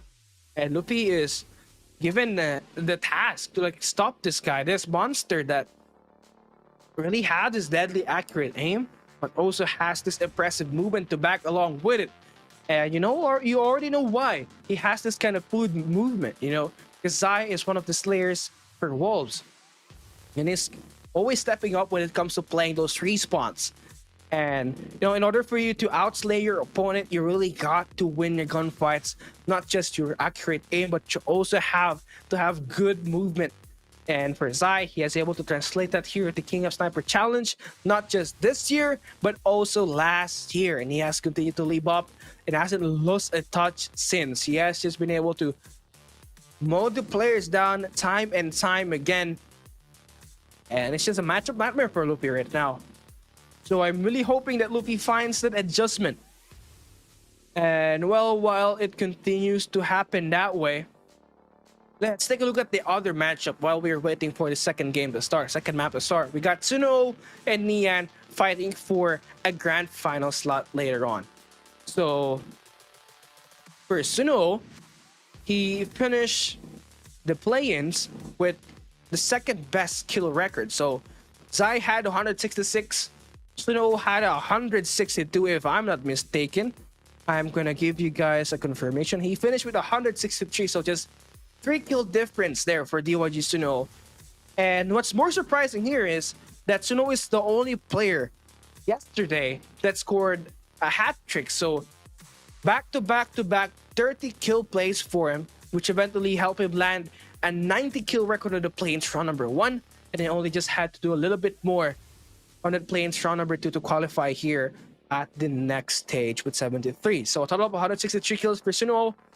And he's going up against Nian, who did not do great, but did not do bad as well. He kept himself at the middle with 144 total kills. Well, again, it's starting to look like it's going to be another style makes fight on that matchup number 2 on the semifinals. But looking back to Zai and Luffy once again. Let's compare their stats. You know, Zai had 87 kills on the plains round number 1, then followed up with 79 kills on round number 2 for a total of 166. Again, he has the best total kill record out of all the 32 players that have played yesterday. And he's going up against Luffy, who I believe is on the middle of the pack as well, on the bottom 4 of the top 8 here at this bracket, only having 143 kills, 70 on the plane rounds, 73 on the second round. Now, Luffy is labeled as the Whoopee Terminator. High key, let's say the most underrated sniper in Garena. As soon as he gets ongoing, he's just gonna go as well. Very much like Zai. But the downside of that, it's like kind of a double-edged sword for Luffy. I mean, he can get hot, but it can get cold really well sometimes as well. So it's either you're gonna get a very hot Luffy that will torch up his player, or you know, just an underperforming Luffy on this match number 2. So as we're looking it up here, let's take a look at the map pick. We did stack earlier. Now we're moving on to King. So very much similar personality here for Wolves. Oh, very much similar personality here from Stack and King. You know, you already have that middle of the map. You're gonna have to route around the top side and the bottom side of the minimap for you to be able to narrow your way in and initiate the flank. But what's different here this time is that this will be the first time that Luffy will enter this map. So that means he's gonna go here thinking, what kind of angles should I be taking? And knowing Zai, they probably play this in CDM region by far in duos when they're trying to play for the map number 1 map pick and for the side pick as well. So we're opening up this game with Zai having the advantage. Let's see how Luffy does well here. Mid-map control for Zai right off the get-go. Gets that kill onto Luffy. First blood already locked in. Luffy just running around the map. Trying to rotate. Zai's already got the anticipation to happen. It's gonna be 2-1-0. Luffy just being read off like a book by Zai. Mid-map control, 3 in a row. Luffy continuously gets taken down. Zai is just hot. He can't be stopped. Luffy just put on a grinder, and he's gonna be minced like a fine beat whatsoever. Zai, great start there. I'm talking about the experience here from Zai. They have already played this map over and over again to play for map picks in CDM. Luffy still trying to figure things out. Gonna switch the sides. So gonna be sniper. Luffy just need to find himself that first kill. Zai taking the time. Check it out. Loki's election. High mobility weapon. Great. Taking close range engagements. Zai on a double. Check it out once again. Another 3Ps is just waiting for Luffy to pop off once again. And well, for Zai, this might just be over. We saw players go up 2-0 on the game and immediately just snowballs and win the map and the round. And for Zai, that happened not just once, but twice in this exact same map. Luffy facing the elimination. I kind of low-key want Luffy to win, but I kind of high-key don't want him to win because of the punishment I'm gonna be taking. But yeah, Zai has just been outclassing Luffy, showing him why he is the reigning, defending, undisputed King of Sniper Challenge Fall Invitational Champion. Here we go, we see him once again. Finding those eliminations, 4 kills already, just kind of playing around. Finding the last kills, just gonna go for the zigzag. Looking to get a 360 if I am not mistaken. Luffy is missing all the shots. And there it goes. Looking to land the final blow, but Luffy gets his shot, his first shot after losing 9 lives. But Zai just immediately ends it. We have a winner. That's gonna be Zai taking home that 2-0 victory. So very fast rounds for him, and that will land him his second appearance at the grand finals of the King of Sniper Challenge. Still very good plays coming off here from Luffy. He still managed to place top 4 out of the 32 teams, so that's still better than half of the snipers that managed to participate in this event. And he's going to be backing home $425 US, which is still a lot. You can buy so many things with that kind of money. Now it's just a matter of, you know, for Zai, it's just a matter of finding the rhythm to continue that pressure and win the grand finals. And we do have a redeem code ready up. Make sure you guys redeem it at our official Garena Redemption Center in the Garena Call of Duty mobile application, which will be located at your events page. It's CKJJZBZEHF.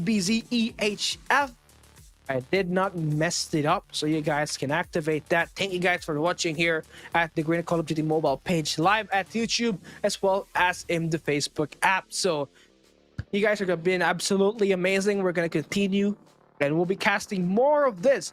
We got one more semifinal matchup. We got one grand finals left. We got 2 more series up ahead to determine who will be the champion of this event. Well, don't go back. Don't stay away. We'll be right back after this break. We're going to be seeing your boy Suno and Nian take it on at the battlefield.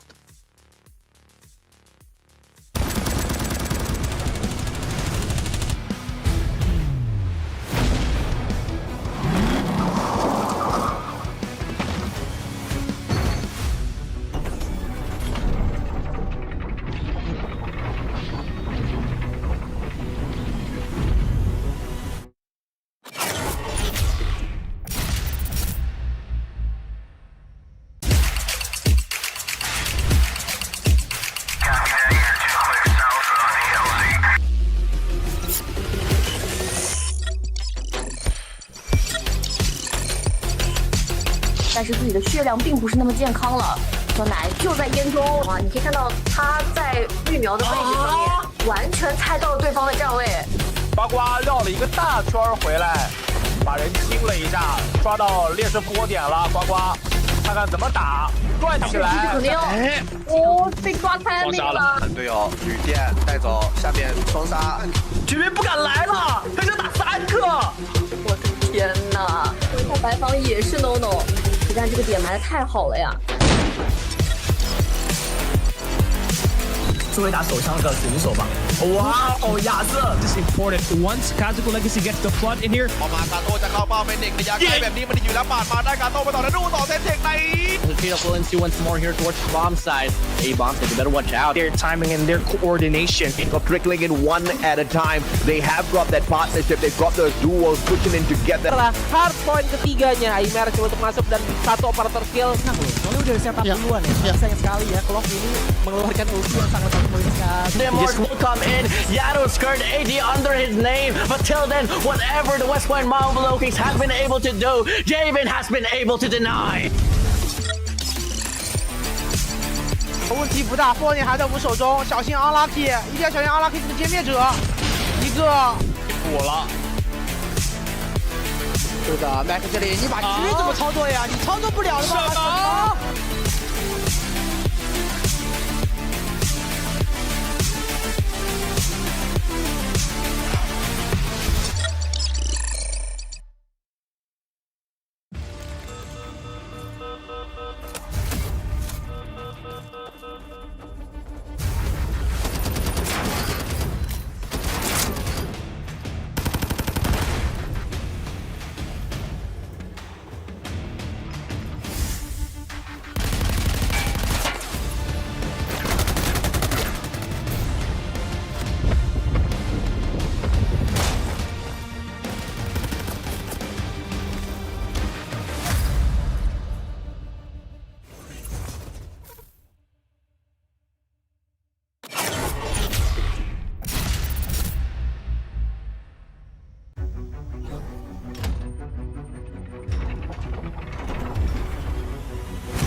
但是自己的血量并不是那么健康了。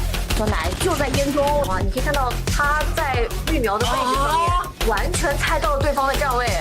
呱呱绕了一个大圈回来，把人清了一下，抓到劣势波点了。呱呱，看看怎么打，转起来。肯定哦，被抓开那个。队友旅店带走，下面双杀，居民不敢来了，他就打3个。我的天哪！回头白房也是 no no， 可但这个点埋的太好了呀。作为打手枪的选手吧。哇哦，亚瑟 ，this is important. Once Kazuko Legacy gets the flood in here. ออกมากาโต้จะเข้าเป้าเป็นเด็กระยะไกลแบบนี้มันอยู่แล้วปาดมาได้กาโต้ไปต่อแล้วดูต่อเซตเทคใน The trade of Uling once more here towards the bomb side. Hey, bomb side, you better watch out. Their timing and their coordination. Trickling in one at a time. They have got that partnership. They've got those duos pushing in together. Setelah hard point ketiganya, immerse coba untuk masuk dan satu operator kill. We just witnessed Zai win his semi-final matchup versus Luffy. Now he makes his second finals appearance at the King of Sniper Challenge, and last year he was labeled the Pistol King for his abuse, for his known abuse for the pistol. But here this time he has proved that he's not just a Pistol King, but a Sniper Challenge, but a Sniper King as well. And now we're gonna be waiting for who will he be fighting for on that grand finals later on. It's going to be the China Masters Season 5 rematch disguised as a Sniper Challenge. It's Suno taking on Nian, who arguably is the clutchest, best player, best sniper in the China region so far when it comes to playing S&D. And we're gonna be showing off onto a mixes, but looking at the brackets earlier, we did see Uling get dropped by Suno after a very impressive come from behind story. And he was able to win a 2-1. Same thing for Nian, different play for Nian though. He won the first map, lost the second map, and had to go play in overtime to defeat Pepe. So it is going to be a very tough matchup here for Nian, because we all know Suno. He can play passive, he can play aggressive as well, and much like Zai, he's got the movement to back himself up. But knowing Nian, he's always been adapted, he's always been reactive. Take a look at the matchup that he had with Pepe. You know, Pepe had so much movement, so what does Nian do? He played more slower than expected, and Pepe got really shown off. And now we're hopping into our first map of the day, and you guys better not miss it. The winner of this matchup will be advancing to the grand finals. They will be facing Zai for the best of 5 series. You gotta win 3 maps on the finals. But as we hop into this first matchup, onto this final semifinals matchup, we're hopping into Stack. So we saw from Stack, Suno was able to defeat Uling at this map by holding out just the entrances on towards mid. And is very efficient at anticipating the players on towards mid map using the head glitch advantage that he was exploiting on the staircase. And for Nian, I don't know, he had like one of the best, fastest time on Stack earlier. And he made light work off of his opponent in Pepe. And now they're gonna go guns blazing up ahead here at this knockout stage. Match 6, game number 1. Suno and Nian fighting for the championship spot versus Zai. They're starting it all off here by holding each other's lane. And for Suno, he better watch out of Nian's first blood. This guy, as soon as he got a first blood versus Pepe earlier, immediately went in to where Pepe might spawn, got that second deliberation, and it was just madness from Nian. This time, I love the play that Suno is taking, but Nian already getting his first shot. And you can see the spawn read now for Nian. He knows where this guy is at now. He's got that info. And he's gonna stick to the bottom side of the minimap as Suno will try to find his way on towards the same lane. Again, knows those sound cues, knows where the guy is at. But Suno deciding to wrap around on the opposite side. So I love this take from Suno, you know. It's not really forcing his way, he's just waiting for the clock. But right now you're playing at the pace of Nian. It's just not what you were doing up against Uling a little bit earlier. And you're gonna be punished if you try to keep playing at the same pace. You do not want Nian to get that 2-0 advantage right off the get-go. Need to find an unpredictable play to tie up the number. This could be the play right here. But he misses the first engagement and Neon wins the second set of gunfight. Now up 2-0. And Neon is notorious for just wasting the time. This time, Suno will shut him down. No spawn read for Suno this time. Not gonna be able to read where Neon might spawn. So no info at the moment. This is the spot where he was able to take down Uling most of the time. But Neon, being a smart player, he saw Uling fall time and time again on towards that mid-map. So he's just holding his own staircase spot as well. Waiting for Suno to commit and play aggressive this time. Here we go. Suno still waiting for Neon to pop his head off. There it goes! Neon still wins the gunfight! How is that even possible? Now he gets the spawn read. It was the first shot, but he's got that information already. And Suno now running in the middle of the map, carrying the gloves, opting for a faster mobility to move around the middle and take that spot away from Neon. That's gonna be successful. Suno once again waiting for Neon to pop his head off. But no haircuts are gonna be made today. Neon is just waiting. I really love this play from Suno. This was the exact same play that he was using on the first engagement where it was tied at 0. He spots the hoodie, went in for the jump shot, but Neon still stays alive. Opting in for a relocation, takes the top floor. It's got the advantage, but Suno still manages to take that gunfight, and now we'll have the advantage. 3-5. Neon still waiting for a moment. I mean, drone holding is something different more than you really expect. I mean, that's just Neon doing Neon things. Got the opportunity to finish it off, but no, not just yet. Suno opting for a greater fight. Ties up the kill once again. 4-4. Neon proning. Suno exposes himself, and he managed to come from behind once again. DYG Suno now up 1-0 on the map number 1. And if Neon is playing slow, Suno is playing a lot more slower. He's taking what the defense or the offense is giving. We're gonna switch the sides here this time. Suno once again on the lead. It's very close. Neon on a now very good timing there. Swings around the tires. Gets that open line shot. Connect to Suno. Hit mark. Hate to see it, but he confirms on the second bullet. It's got Suno's name on it. Also the mullet as well. 2-0 in favor for Neon. And this is the same exact setup we had earlier for Neon.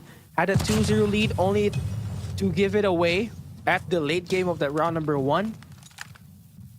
But it's not going to repeat the same mistake twice here, as we do see him now more composed. And his shots are just connecting. 4 in a row for Neon. He's got the spawn read, but Suno still lands that jump shot, but he's at the middle. That means it's just barbecue chicken for Neon. 1-1.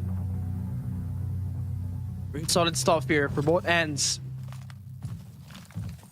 Neon obviously spawning with the better gameplay. Better at round number 1. As we are about to start. Winner of this next round takes home map number 1. Neon's just holding. Again, same exact setup on that round number 1. I mean, you got Suno holding off the fences. You got Neon holding that staircase. And the play from Neon there was to actually push over towards the trailer to find the opening pick and get the first blood. This time, it's been 30 seconds and there has been no engagement thus far. Both players just holding off. But the counterplay now for Nian. Moves around the top side of the minimap. Not find the pick onto Suno. They still both yet to find a kill. I don't want stuff to get tied up here once again. We just have to play. Cons blazing. Yeah, Nian just making unnecessary noise, by the way. No shots just falling through here. Suno's just playing passive as well. Now Nian will pick on towards top side, minimap. Does not find the information that he needs. It goes up, the timing, perfect. Suno gets shot down. The spawn right now for Nian. He took the time, but he's gonna get shot down. He's done that twice at least on this map, and has been punished for taking his time. 1-1. Suno on the aggressive, pushing on towards the middle of the map. Nian is still alive and kicking. Same area being held by Suno versus Uling earlier. And all those sound cues is being heard by Suno right now. Nonetheless, it's still pushing on every side of the map. Top side, bottom side. Disrespecting each other here, but one thing we know so far, Nian is just holding one angle. Now he pops in 1, 2, 3, 4, 5, 6, 7, 8. Oh my god, they're doing push-ups here. They're doing burpees. 9, 10 for Nian. 11 for Nian. Oh, Suno wins the burpee challenge. Nian got tired, boy. Now it's gonna be a favor for Suno. It's got the opportunity to lock in the map number 1. Suno, he is the perfect match, not just for Nian, but for Zai as well on the grand finals. Very tactile, but Nian still managed to find a kill off the Suno. I don't know what angle was he taking, but that's a pixel shot and it connected.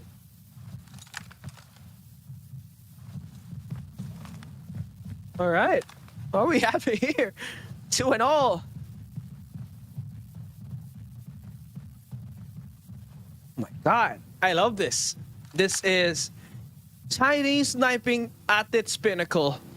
Both players really respecting each other, holding off their spawns passively. Here we go for Suno.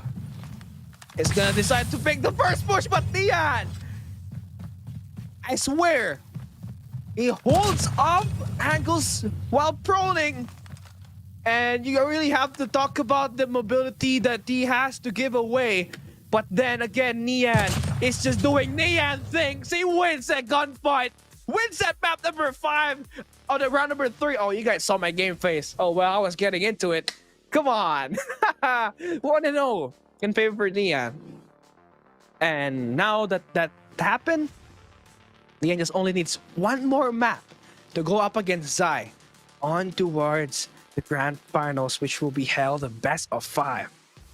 And just a couple of facts here. Nian is on the middle in terms of total kills for the final 8 players, the finalists. But looking at the statistics, running all throughout CDM Season 5, Stage 1 and Stage 2, he has been a consistent second kills per game leader for SND. Only second to Sun, who has 14.95 from Stage 1 and Stage 2. So, honestly, with Sun not really able to compete here at this tournament at this point in time, we can obviously say Nian is the better overall player, not just in gun skills, but in terms of player achievement as well. Remember, Sun was playing for MTG, which is not really a winning team in CDM right now. But you take a look at the opposite side, you got Nian, just a monster in terms of accolades. Been there in the World Championship, has been there with the team, been an impactful player on respawns, and already looking to prove himself here as the best. But Suno still has a chance to play on a map that he was able to defeat Uling earlier. Once again, on Saloon. So the last time Suno was able to win Saloon, was on map number 2 versus Uling, where Uling had the 1-0 advantage. There's still a big opportunity that Suno will come from behind and take this game away from Niluo. Not Niluo's guy from the last match, Kelly. This time, it is Nian. All right, here we go. It is gonna be very interesting how will this play out, knowing that earlier Uling was playing aggressive with the right like AMR. He was pushing the second floor. He was pushing almost about every angle that Suno was playing. But this time, you got Suno who loved holding on to Saloon earlier versus Niluo, and is going up against Nian, who loves holding spots as well. This Saloon matchup might just be the longest game ever. Let's come and find out how Nian plays this. You can already see the angles he's taking. Suno, that was the first blood. Very impressive start for him. This is his comfort map pick. I mean, the shot towards that boxes, he has nailed that up against Uling over and over again on their quarterfinal matchup. Already seeing Suno hitting those hit marks. Nian holding on to the carriages already. He's got the power position, but Suno on the prone, he's gonna spot the stinky feet onto Nian. Nian just jumping. He could bounce here. Now it's making the push, but Suno still wins the gunfight. Impressive stuff there. Off to a 2-0. He misses the first 2 shots, but lands the wall bang onto Nian. On read as well. Initiated and locked down by Suno. He peeks. He boosts. He will still remove Nian off to his bot. Suno now 4-0. Can we see an ace? Put him to place. But Nian gonna humble him down. Gets that 1 kill. Suno. He's just got everything locked down on this Saloon map. Nian. Just getting red here. But all those noise being created by Suno, and yet he has still not been taken down. Suno is just playing with the sniper here. He's playing bind games as well. Getting into Nian's head. Gonna be a big one here. 2 and 4. Nian has to be perfect to win this round. As soon as we see Suno coming for the slide on towards his hail carriages, Nian could land in a potential kill. Here we go. Suno is slowing it down. He's got the power position. He doesn't have to play aggressive. Just have to wait this player to push. Now, the pick is on. He's got the info. The guy is moving top floor. He knows where he's located at. But you gotta admire Nian's discipline. You know the player is there, but he's not pouncing. He's waiting for the right timing to get this guy eliminated. He's holding on a good aim as well. Pulls the trigger. That should locate Suno for the moment. It's gonna pick. It's gonna be seen. And Nian still trying to connect some shots, but it's just shooting the head, which is very hard to shoot at, especially on a head glitch area that Suno is holding at right now.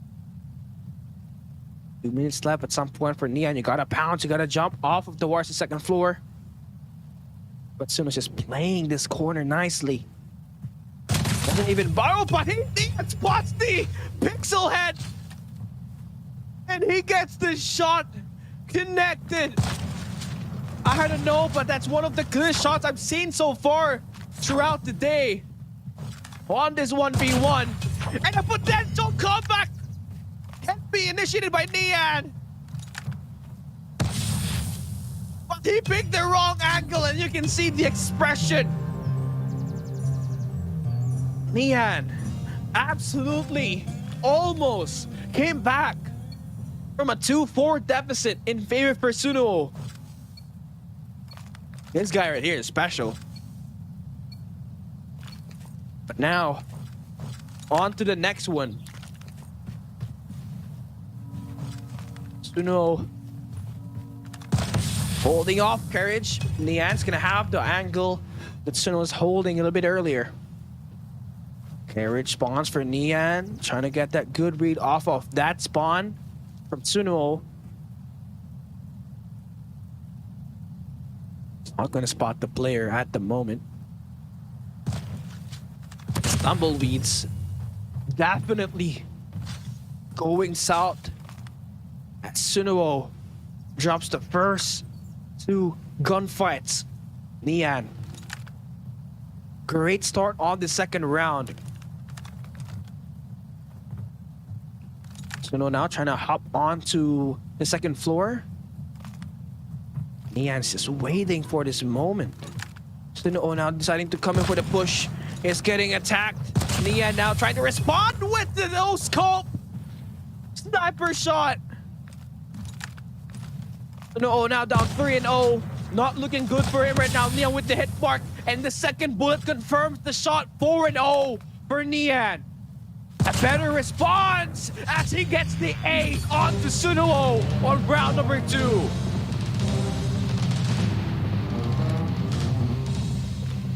Round number 3. If Nian wins this map number 2, he will face Zai on the grand finals. If Suno will lose this, if Suno wins this, opportunity to come and play the overtime. Nian spawning on a disadvantage, but Nian, good timing there. That should give him the hay bales power position. Suno is on the window. Nian fails to convert that, and Suno therefore the punish. And this is where things will get really hard if you are Nian. Suno is trying to play hide and seek, but that's now trying to play the pressure. He's gonna push up, but Nian, having the better position, gets the shot onto Suno. And it's starting to look like it's gonna be a Wolves versus Wolves grand finals at this point. 2-1. Suno has to play out of his mind, knowing that Nian is right around the corner in taking this win here at map number 2. Oh, great angle there taken by Nian, but Suno finds that kill. Now it's gonna matter if he will be able to read the spawns, and he does so. Nian shot down. Suno now takes the lead, 3-2, and he spawns right in front of him, and they will not take the shot. So Nian will tie it up once again, but Suno better response. 4-3. Just pushing up. The YG should be able to get that win. There it goes. GG. We're seeing about number 3, people. And this lower half of the bracket is just really intense. I mean, Suno versus Uling, Pepe versus Nian. I believe this last 2 quarterfinals matches that we had was just total abomination, man. It was pretty close. It had to be played very slow because these players really know how to play their angles correctly, and they know when to not push and when to push. But Suno once again wins this saloon map, and the last time he won a saloon map was up against Uling during the quarterfinal matchup, and eventually during the map number 3, he was able to come from behind and advance here at the semifinals matchup. So for Nian, he is in a no safe space to be comfortable at, because right now Suno performs well under pressure. He's like a diamond in this type of situation. So with the first map being stack favoring Nian, second map favoring our boy Suno from DYG, this map number 3 is gonna be very important. Either it's gonna be played at Pine, at King, or I don't know the other map, but I might have to go search it up real quick because it's gonna matter who takes that map. So we're gonna have ducks as well. So if we're going to play ducks here, potentially we might give Nian the advantage, knowing that he will be able to play those passive lanes. And we're hopping into ducks once again. That's the map pick that we're hopping into right now. And Nian, opportunity to meet his teammate on the grand finals. And for DYG, a potential for them to absolutely avenge their loss on the championship of the CDM Season 5. But again, this is just disguised as a King of Sniper challenge. Obviously, these two definitely have some rivalry intended. So for DOG, you don't want to go down bad. But you gotta play it smart here if you're Suno, since you're meeting up with Nia. And as we try to lobby up, load into the game. Chat, let me know, who do you favor winning this map? Is it Nian or Suno? We're gonna be hopping on to Ducks 1v1 duel, first to 2 rounds once again. Glint already spotted. Suno holding up the upstairs. Nian, we know he loves to play it super slow like a turtle at this map. That's why Pepe had to pay the price for it. So Suno can do this 2 ways. Either play aggressive, force Nian out of his position by parkouring out of the map, or you just have to play it a little bit more slower than Nian. Force him to create all the opportunities. But for Suno right now, he's on the aggression. People the ones moving in across the map, and he's about to like find his way onto Nian. Nian, man, this guy's just crazy. Now, as soon as he finds that first kill, he's really gonna slow that down. Gonna play clock. You can see it here. No engagement, just being initiated by Nian. Suno, on the other end, will have to be forced to move in to the opposite side of the map. And it's already made that. Can wrap around the boxes. Needs to go over towards Chimneys. But I think Nian has already found that place.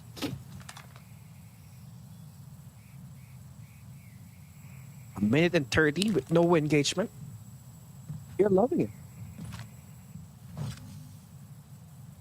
Nian's just like playing it like it's real life. You know, you only got 1 shot, so it's do or die. So you gotta really play it safe. But Suno, all this wall banks connecting, baited Nian to show himself. That's gonna be a tie game, 1-1. Looking at Suno right now on his face cam, I do not think that the mullet is there. Because it has to be shown, right? It has to be seen, but no, I haven't seen it. He does have that long back hair. I really love that. I tried to grow one, but it ain't for me. But Nian on the other end, playing a game called tennis, and just not really tennis, playing a game called cat and mouse. You know, search and destroy.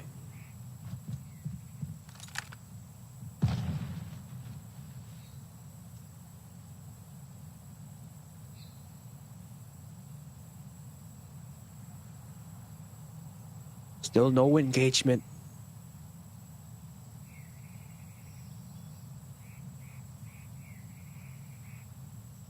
Suno just keeping himself tucked in on towards advance.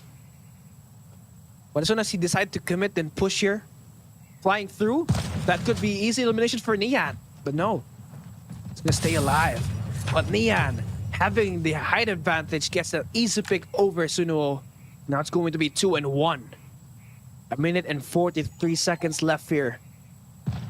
Suno just playing by the pace of Nian. Minute the first shot, converts the second. Now that is a 2-point lead. Nian doesn't really have to engage at this point. He just has to play time. But he's going for the beatdown as he finds the triple wombo combo. One more on the crossfire. Counter will be on towards the window inside the shed. He does not find the player. And Suno's already routing around the gym once again, the jeepney once again. Already onto the canals. The flank might just happen. He's moving around Nian. This is going to be an easy pick for him. Sound cue's already heard. That's going to be map 1. Map 3, round 1 in favor for Nian. 1-0. Suno facing elimination. Nian. This is a bad spot to be in. Suno's gonna be starting on to the good favorable spawn. But we know Nian. He can just do Nian things. It's him. It's a Himothy. First 10 seconds will have no engagement thus far. Suno will just be holding the same angle that Nian was taking just a little bit earlier in round number 1. Who does not have any damage through Nian with the wall bang. And that's it, 1-0 lead. And it's a potential play for time for Nian once again.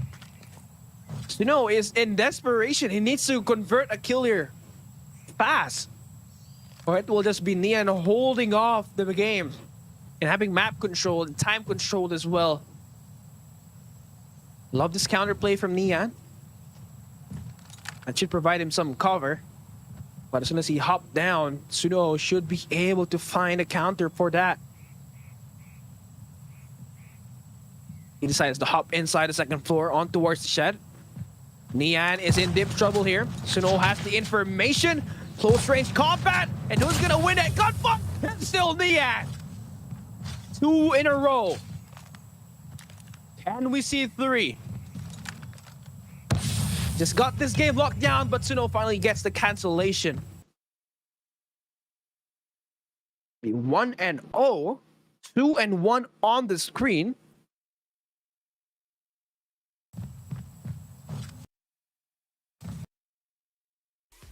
We're back on the game. We're back on the caster desk. Oh damn, we missed that one badly.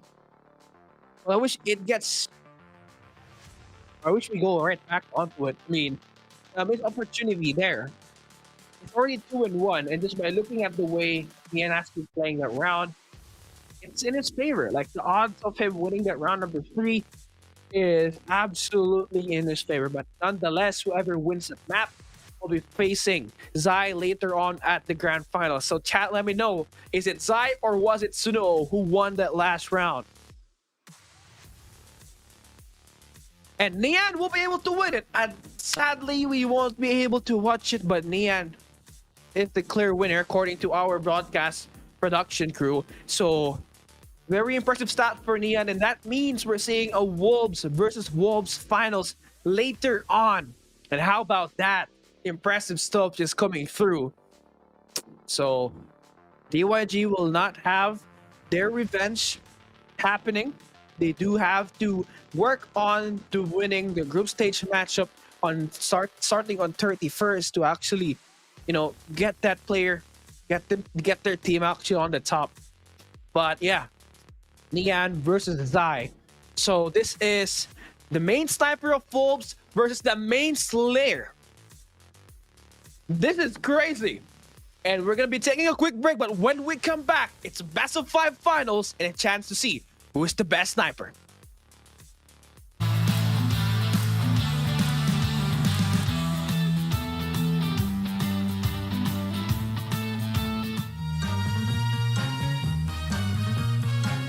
Udah setup duluan ya. Sayang sekali ya Clock ini mengeluarkan ulti yang sangat bagus sekali. The Morse will come in. Yado's skirt AD under his name. But till then, whatever the West Point Marvel Kings have been able to do, Javen has been able to deny.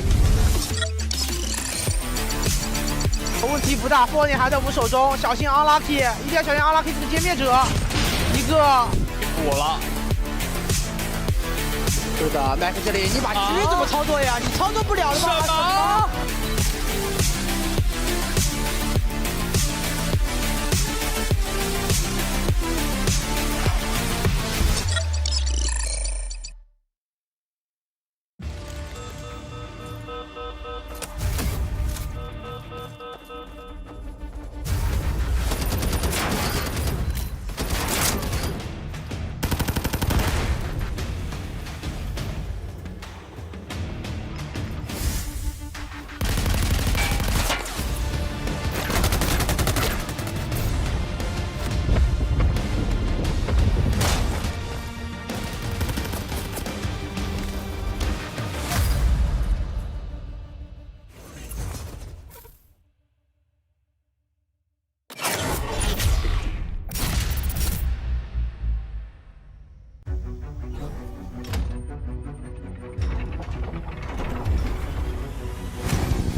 但是自己的血量并不是那么健康了。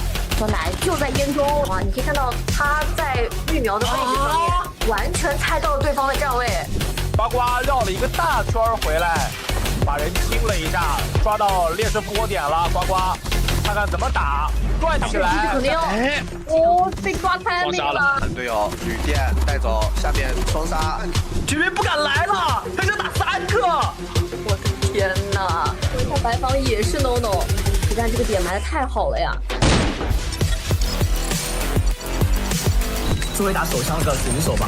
哇哦，亚瑟 ，this is important. Once Kazuko Legacy gets the flood in here. ออกมาการโต้จะเข้าเป้าเป็นเด็กระยะไกลแบบนี้มันอยู่แล้วปาดมาได้การโต้ไปต่อแล้วดูต่อเซตเด็กใน The trade up Uling once more here towards the bomb side. A bomb side, you better watch out. Their timing and their coordination. Of trickling in one at a time. They have got that partnership. They've got those duos pushing in together.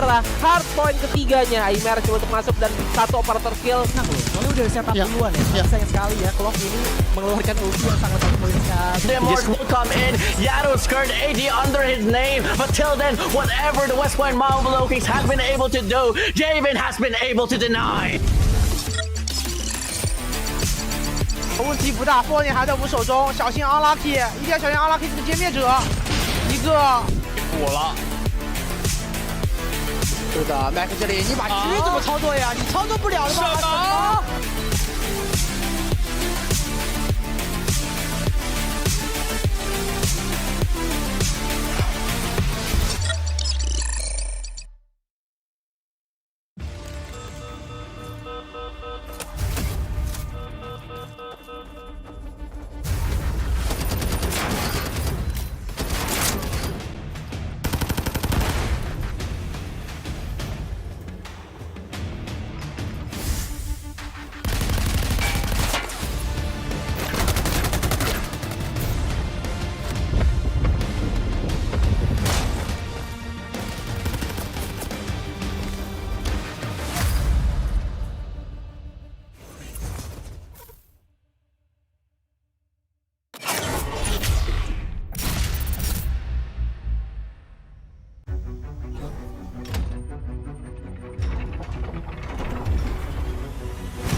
但是自己的血量并不是那么健康了。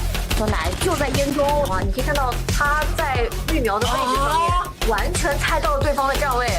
呱呱绕了一个大圈回来，把人清了一下，抓到劣势复活点了。呱呱，看看怎么打，转起来。肯定被抓开那个了。队友旅店带走，下面双杀，居民不敢来了，他就打3个。我的天哪！他白方也是 no， 但这个点埋的太好了呀。作为打手枪的选手吧。哇哦，亚瑟 ，this is important. Once Kazuko Legacy gets the flood in here. ออกมาการโต้จะเข้าเป้าเป็นเด็กระยะไกลแบบนี้มันอยู่แล้วปาดมาได้การโต้ไปต่อแล้วดูต่อเซตเด็กใน The trade up Uling once more here towards the bomb side. A bomb side, you better watch out. Their timing and their coordination. Of trickling in one at a time. They have got that partnership. They've got those duos pushing in together. Hard point ketiganya, immerse untuk masuk dan satu operator kill. Nah, soalnya udah setup duluan ya. Sayang sekali ya, Clock ini mengeluarkan ulti yang sangat poin sekali. The Immorse will come in. Yado's skirt AD under his name. But till then, whatever the West Point Marvel Kings have been able to do, Javen has been able to deny. 问题不大 ，Fortnite 还在我们手中，小心 Unlucky， 一定要小心 Unlucky 这个歼灭者，一个补了。是的 ，Mac 这里你把狙怎么操作呀？你操作不了的吧？什么？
但是自己的血量并不是那么健康了。小奶就在烟中啊，你可以看到他在育苗的位置上面，完全猜到了对方的站位。呱呱绕了一个大圈回来，把人清了一下，抓到劣势复活点了。呱呱，看看怎么打，转起来。肯定哦，被抓开那个了。队友旅店带走，下面双杀，绝对不敢来了，他想打3个。我的天哪！一下白房也是 no no， 但这个点埋的太好了呀。作为打手枪的选手吧。哇哦，亚瑟 ，this is important. Once Kazuko Legacy gets the flood in here. ออกมากาโต้จะเข้าเป้าเป็นเด็กระยะไกลแบบนี้มันอยู่แล้วปาดมาได้กาโต้ไปต่อแล้วดูต่อเซตเทคใน The trade up will ensue once more here towards the bomb side. A-bombs, they better watch out. Their timing and their coordination. Got trickling in one at a time. They have got that partnership. They've got those duos pushing in. Ladies and gentlemen, welcome to the King of Snipers Challenge, day number 2 here at CDSI 2023. We are finally at the grand finals, and it's time to figure out who's going to be the best sniper here at this event. We got 2 teammates battling for that number 1 spot, and they are fighting not just for the pride to be the best individual player with the sniper, but also for the bag of money that they can cash in. 100,300 US dollars are in line here at this matchup. We got 2 polar opposites. We got Nian, who will play very passive, and you also got on the flip side, you have Zai, who loves playing aggressive. So it is going to be a style mix fight here. It's passive versus aggressive here at this game. So we will be able to determine which playstyle actually will be the better as we play on this best of 5. You need 3 wins to be able to win this series. So at the desk with you, joining you once again for the final time for the day, it's going to be Cali Gaming. And once again, I can't wait for this game to start. We've seen Zai dominate his opponent earlier. I also dropped the last hope of Garena by dropping off Luffy, quickly cleaning him off, brushing him off like a I don't know. It's just 2-0 him real quick.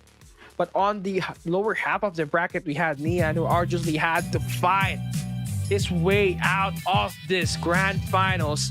2-1 versus Pepe, 2-1 versus Suno, and now he's fighting Zai, who is just clean off every player he has faced thus far. And the first map gonna be very important here for these 2 players. See what map will be picked. King will be picked. Very interesting stuff. This is where we did see Zai run down Luffy, finalizing that game very fast. But I don't know. Luffy is very different to Nian. Nian's very more versatile, very adapted, and he loves to stick to his own playstyle. He doesn't get influenced by the pace of the game. He plays his own pace, and he lets the opponent to actually go through him. So let's see if that's going to be happening. But before all that, we have another redeem code available for you guys to redeem at the Garena Redemption Center, included in the Garena Call of Duty mobile application. Just click on to all, see the events, and scroll down, and you're going to be able to type in the letter before we start this game. And here we go. The battle between the passive in Zai versus in Nian versus the aggressive of Zai. Style makes fight for Nian. He deals the first blood. It's gonna be 1-0. It's just the start of what's more to come here for Wolves. And for Nian, definitely has one of the best shots to come true here. Deadly aim, doesn't have that movement, but that accuracy, something that he can easily compensate for. Nian shuts down Zai on the first 2 engagements. Just can't be handled here right now. And Nian, this is just so surprising for him right now. I mean, he's been playing passively all day long, and here this time on the aggressive. Zai bringing in the Arctic 50. All right. Is Gandalf playing around here? That might get into the head of Nian, his teammate.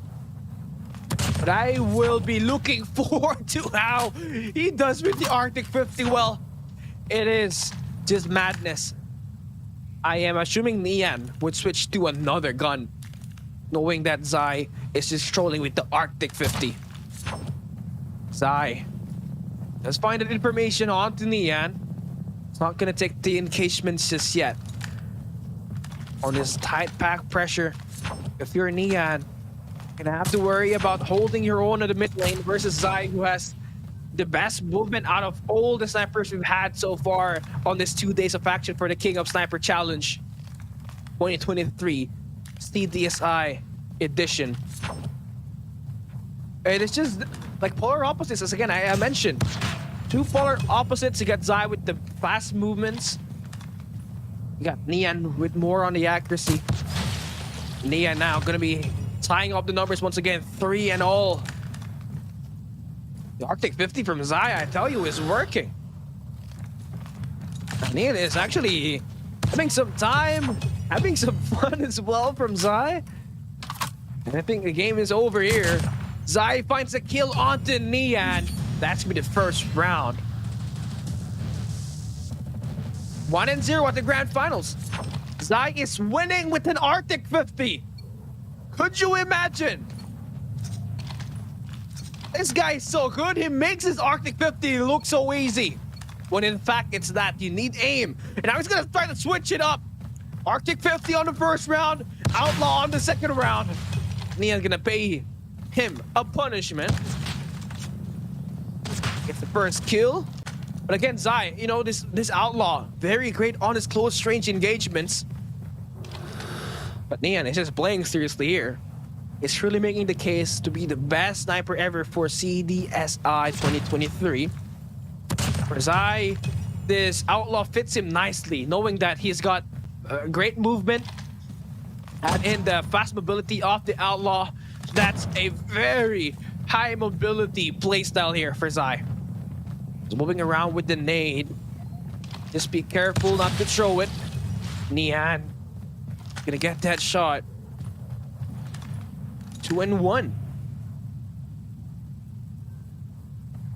And for Zai, he's just waiting. He's waiting for this next gunfire. Gunshots can be heard. Zai still managed to connect the shot. No way. That's it. 2-2. Whew. Good shots here for Zai. The downside that Outlaw brings is the damage it has when you use it on the long range. So for Zai has to bring the business close range. If not, you're gonna have to hit him twice to land a killing blow. For Nian, it's just using basically the most basic gun of all, the DLQ-33. All right, 6 kills for him. He's just laughing. You can see him smile, knowing that Zai is actually owning him with the, with what?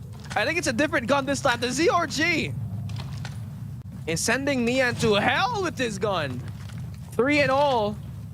Again, the movement from Zai definitely will be a big factor, but got caught on the reload action. So Nian gonna have the round.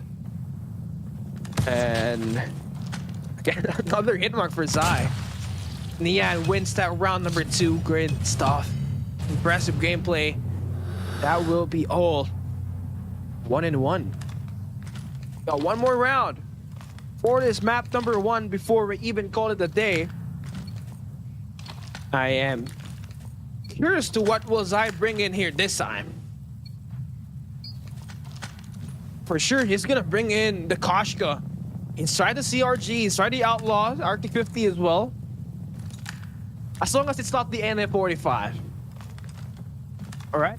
Bullets heard. Nian should be able to punish. Zai once again gonna hit him with a hit mark. Failing to confirm that shot. Nian should be able to find himself here. Great shot. How did that miss? Zai able to escape with his life. No guns, no kills made whatsoever on this round number 3. Once again, this is the first map of the finals. And you have Nian playing real life. You got Zai just sliding and dancing with the Arctic 50 and all the IS snipers he has played so far. Arctic 50 will be punished there by Nian's DLQ-33. And the epitome of Nian's gameplay right now is he has to rely on this accuracy to defeat Zai. And take a look at that. Aiming at the right moment. He knows that Zai will be sliding, so he aimed at the ground to confirm the kill. This time on the close range engagements, has to back away. We know that Zai has the better movement out of all this two. But he still does so commit. Play a close range engagement. Zai definitely bringing the Locust here this time. High mobility gun as well. Great for his playstyle. He loves moving around the map. Zai just pushing in real nicely. Nian failing to convert the shot. Just playing around, ring around the Rosie. Zai now slides in, but Nian wins the gunfight. That's 3-2 now. Nian with the lead. Now sliding in, perfect flank here for Nian. Converts the shot, that's a double. 2 in a row now for Nian. Could get the landing blow here as well. Jump shot will not connect. And there it goes, the slide to get the elimination. It's gonna be a 2-1 on that map number 1. That's still gonna be a win for Nian. So the narrative here is if you play more passive, you get more chance of winning the game. That's how it's going so far for Nian, because what we saw from Zai right now is just going in there, not thinking about his life. He's just pushing, sliding in, jumping, bunny hopping, slide canceling, and all those type of movements just to try to counter Nian's deadly aim. It has worked. It has worked. Zai won the first round but failed to convert the next two, and that will put Nian on the number 1 spot up against each other. You know, these two teammates, they may have different playstyles when they play 5-on-5s, but that still won't remove these two players. You know, they're competitiveness. You know, they can use this competition to say, I beat you at this 1v1 King of Sniper. I'm the better player. You suck at this game. But all will be confirmed at this next coming games. Maybe this loss that's taken by Zai will make him play more seriously, knowing that the Arctic 50, the Locust, the ZRG, the Outlaw did not even work at this point in time. So depends on the map as well, though. If we're playing Saloon, obviously Nian is going to be quite in a mix there, knowing that we're going to be holding off those spots, but they're going to go to the map number 2. We're hopping on to Ducks. So this is arguably Nian's best map. He loves camping on this map. So it will be hard for our boy Zai to actually come in, close him out. But we'll see. You know, we'll see how it pans out and see how he plays the game, because we know Zai to play aggressive. We saw that on his first 2 matchup on the quarterfinals and on the semifinals as well versus Luffy. He has dominated every sniper using his movement speed. So let's see how are they gonna pair up against each other. Nian has the opportunity to go up 2-0. Zai, we will see how we will play depending on the gun he is using right now. Taking the Locust here this time. We see Nian engaging off early. Zai once again holding off the stairs. This could possibly the longest game that we're gonna have on this best of 5, knowing that Nian loves to play so passive at this map. But you know, many players have tried to play passive versus Nian. Maybe Zai, who can play with movement speed, actually turn him down and cancel him. Zai finds off the first player onto Nian. So, oh no! Oh no! They're trolling here! Arctic 50 still blue for Nian. So this time Zai is playing seriously. And I'm getting...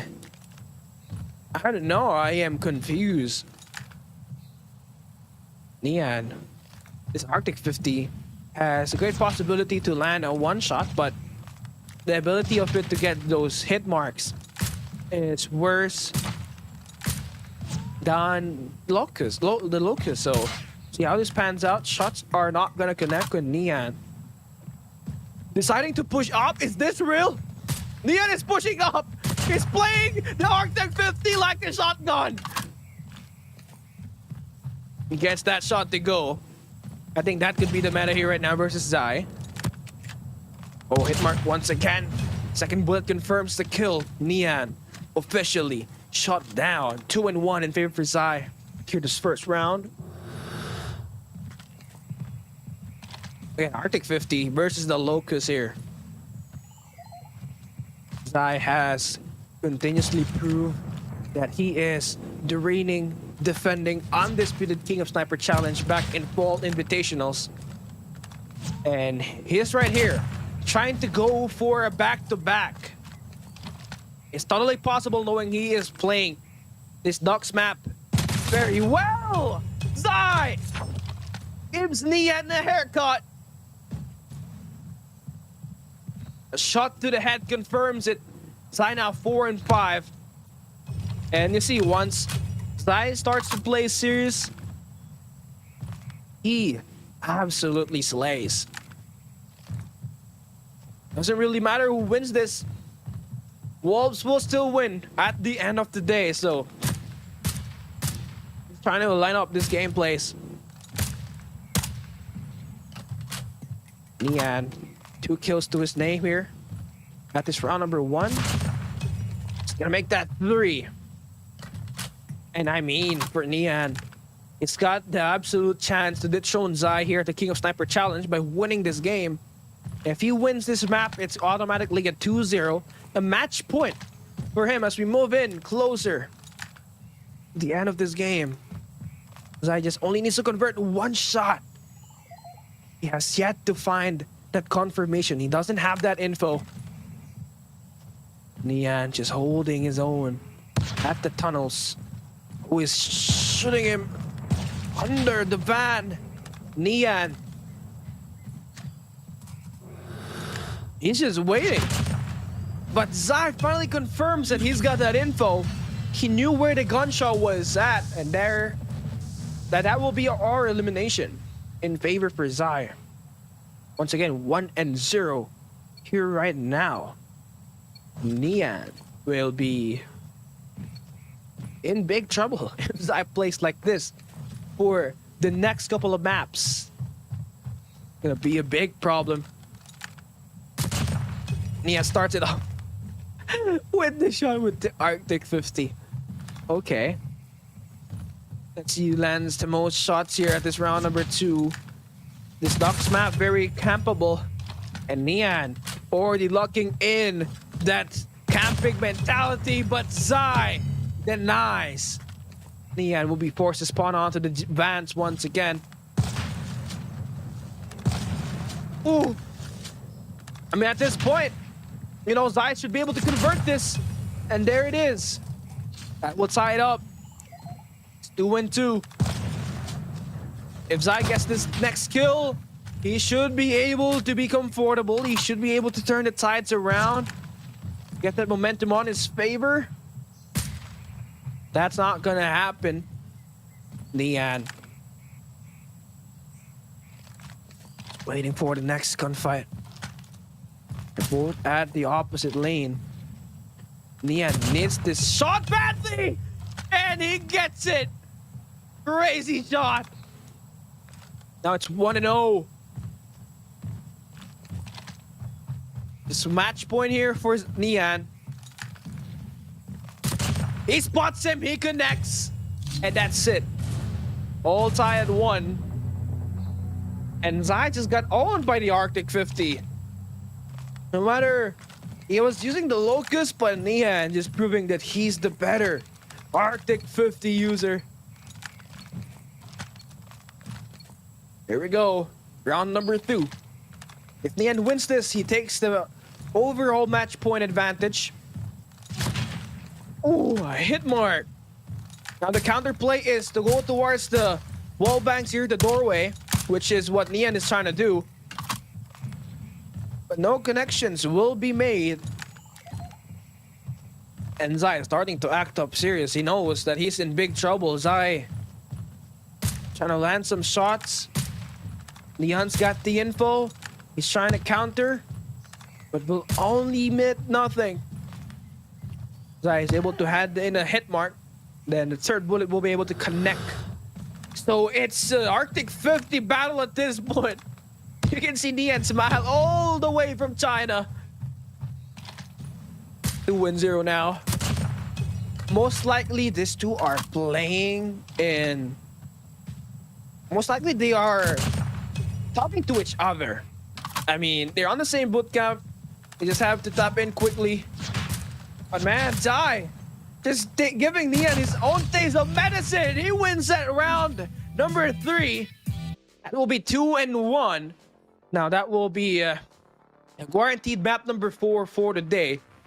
Very impressive stuff coming through from Zai. But Neon was holding his own as well when it comes to playing those Arctic 50. But as soon as Zai had the opportunity to play those Arctic 50 and the mid-map control in round number 3, it just was a snowball effect. Neon couldn't do anything. Every time he spawned, he just gets shot down right away, which was uncharacteristically not what Neon would do. But I guess Zai is trying to throw him off his game with this gun setup that he's been playing right from the start of the maps.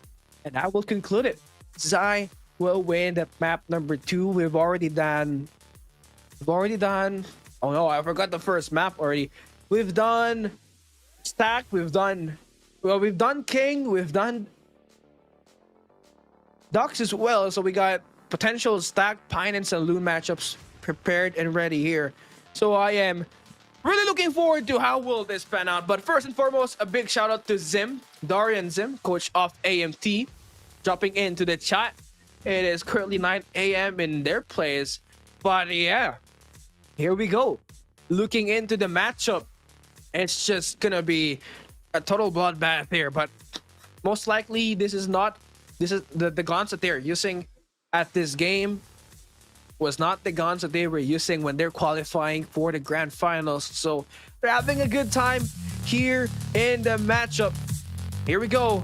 Zai and Neon playing at Stack. So Neon, he loves proning and holding here. Zai, he loves moving around the map. And now the locus here for Zai. High mobility gun once again lands the early blow versus Neon. 1-0. And the thing with Neon here, if he gets the first dead, he's just gonna hold onto his base. Wait for you to push out. That's where it's gonna come in and punish. That's it.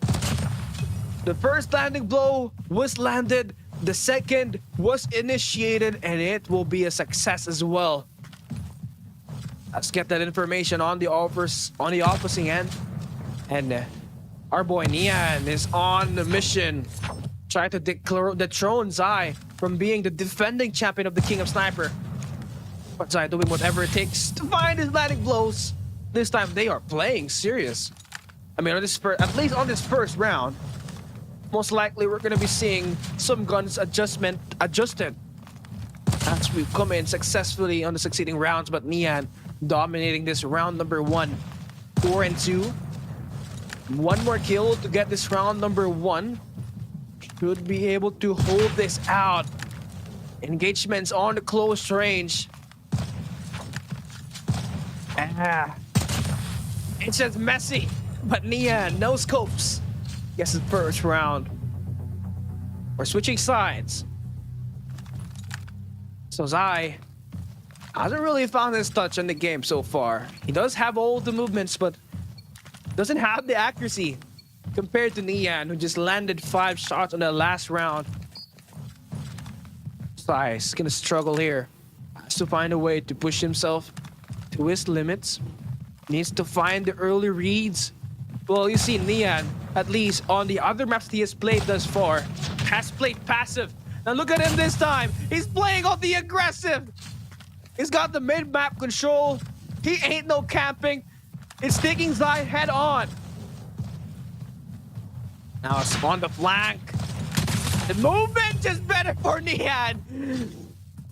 Zai just not only getting outplayed here. That is round number 2. 2-0. We've seen so many 2-0 leads in the quarterfinals and in the semifinals as well. It has led to a snowball effect, and whoever gets the 2-0 lead wins the round. Let's see if that will still remain here for Nian. It's currently on the lead. You can see here. Nian trying to slow it down. Gonna push out in the open. Zai's gonna get that early delivery. Spawn read is gonna be initiated here. Zai should be able to get the pick. Gonna pull the first trigger. The second one connects. The counterplay from Zai gonna work as he aims on towards the ramps. Taking the route this time on the staircase. Man, what a massive change of pace there for Zai. He has just totally outplayed Nian. But there, Nian is back. 4-3.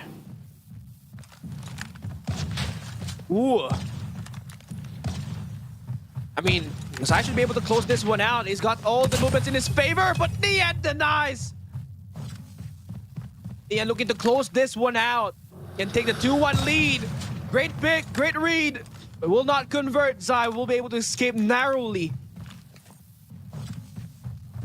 Nian still on the mid-map. He spots Zai on the tires.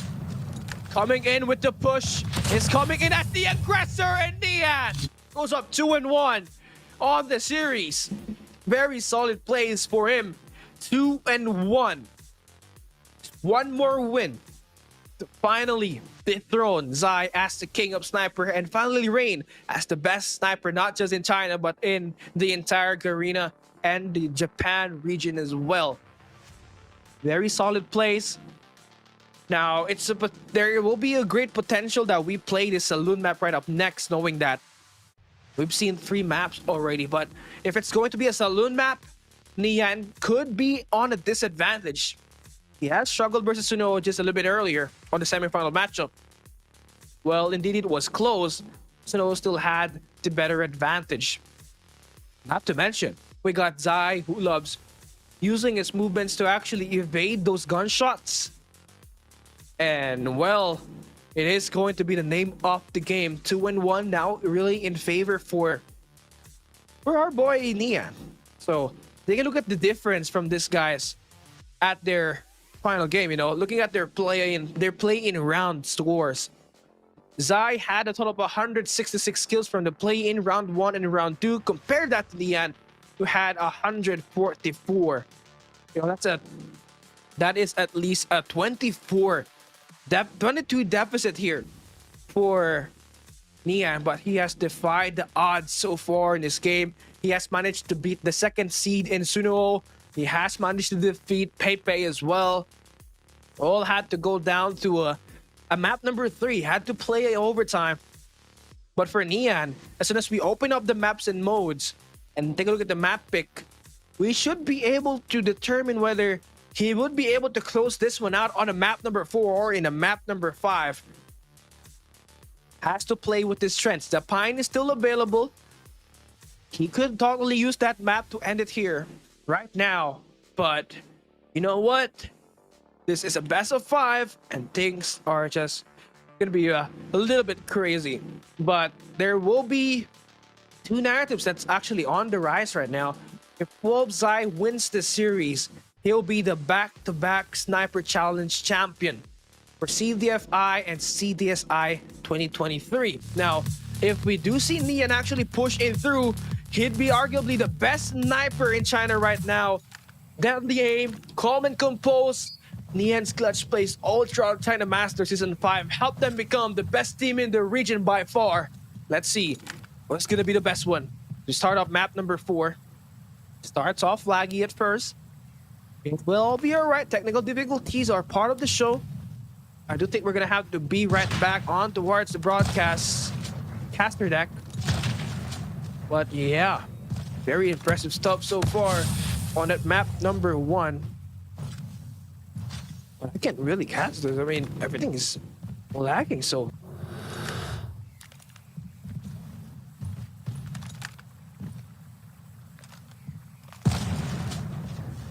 The first blood.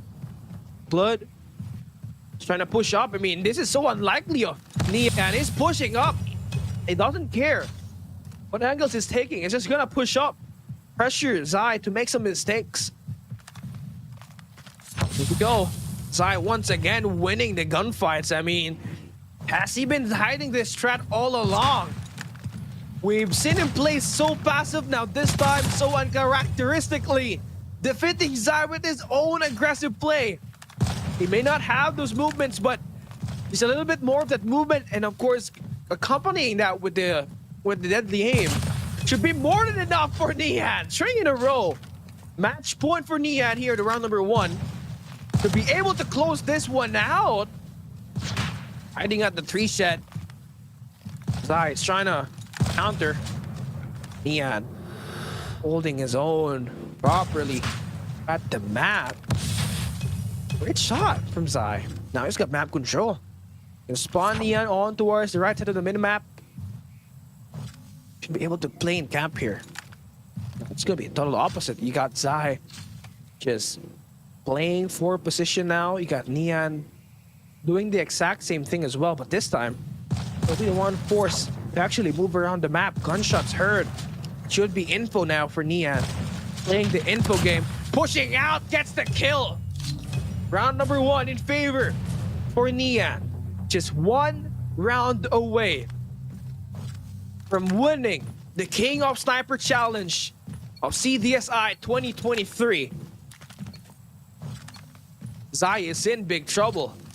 Nian got himself on going with the Locust early. That should be able to carry out on this round number 2. As we switch the side. Both players on the same lane. Hasn't figured out where they both are located at, but Zai gonna get that early read. Finds that first piece, and now it's gonna be taking the lead. 1-0. Just 30 seconds passing by on this round number 2. Trying to slow it down. He finds a good rid of Nian, and I mean, this is the one way for you to defeat Nian. Play hide and seek. Be unpredictable. That's what Zai's been doing on this past 3 engagements. Nian couldn't figure out where he's at. And Zai's trying to force an overtime at this map. I think Zai has the info. He has searched and has cleared the right side of the minimap. He should be there on the 3 shed. Probably what he's thinking right now. You see Nian trying to push up here. Holding the same angle as well. On the first engagement. Just waiting for this guy to pick. Can he remove? No, the slide. Of course. Slide pick from Zai worked there. Nian now knows where this guy is at. And the counterplay there, holding the rocks. Shuts down Zai. 1-3. Can we see a comeback pulled off here to dramatically end the King of Sniper Challenge? That is a task that Nian has to actually unravel all by himself as he tries to deal with his teammate Zai on this best of 5 Sniper Challenge. Those who are just tuning in, it is Nian who has the lead in the overall series, 2-1. It's a best of 5 series. And Nian now finally gets his second shot connecting. That's a 2-0. Hit him with a wombo combo. Oh my god. No. Nian, you might get locked up for doing that to Zai. And just like that, the game is tied and equal. And at the match point is Nian. Zai really respecting the range. Good thing Nian missed that shot. It could have been a match point on round number 2. Just gonna jump first. Zai gonna try to slide in around the map. Nian just holding that one angle that can provide oversight on all the maps, and Nian now on match point. An opportunity to take The King of Sniper Challenge against Zai is on the line. Can he convert for the last time? Missed the first shot. Big moment here for Nian. Does he have the mental fortitude? And he does! Wolves Nian is your CDSI King of Sniper! And showing the last year's champion in Zai. He has proven he's the best, not just in China, but in the Garena and Japan server as well. What a journey for Nian. Has overcome the odds. And every game that he played, it was all scrappy. 2-1 versus Pepe, 2-1 versus Suno, and a 3-1 victory versus Zai. Very impressive stuff here. And you know what? Nian has been saving those aggressive plays for the grand finals. I mean, that was so uncharacteristically of him to actually pull off, but it did work up against Zai. That's gonna be it. That will wrap up our CDSI King of Sniper. Very impressive stuff for Nian. And we're gonna be seeing more actions. Since this is the end of the King of Sniper, we will be seeing the group stage start at the 31st of June. Oh no, I forgot the... Oh my god, I'm so tired that I forgot the date. Well, we'll be coming right back after May 31, where the Mustache AJ will be joining you for the first day of the group stage. And I do hope that there's going to be a dual caster form, because casting 3 games best of 5 with 3 SNDs is going to be very hard if it pushes to the long distance. But yeah, that will be all. I mean, Nian during that first round playing scored 69. He scored 75 on the second round, giving him the opportunity to play here at the bracket stage, where he has toppled off Pepe. He has toppled off arguably Suno, the greatest threat, versus Nian. I mean, Zai clearly was outmatched on his matchup, only taking 1 map on the best of 5. Nian has always been the best player when it comes to sniping. And so that will conclude our King of Sniper challenge. So yeah, we're just waiting for our outro, and it will be all for today. Guys, make sure you comment down there in the comment section. Let's give you guys a shout out for staying here today. So whoever drops an F in the chat, I'll be giving you guys a shout out before we end the live stream. And hopefully we do have time to actually execute that. But congratulations once again to Wolves Nian, also to Wolves Zai, and the finalist Luffy, the top 4 finalists in Luffy, and the one and only DYG Suno. And maybe this is just the start of the dominance. You know, maybe we are going to see Wolves just completely obliterate the group stage and maybe take home the CDSI group, the playoffs.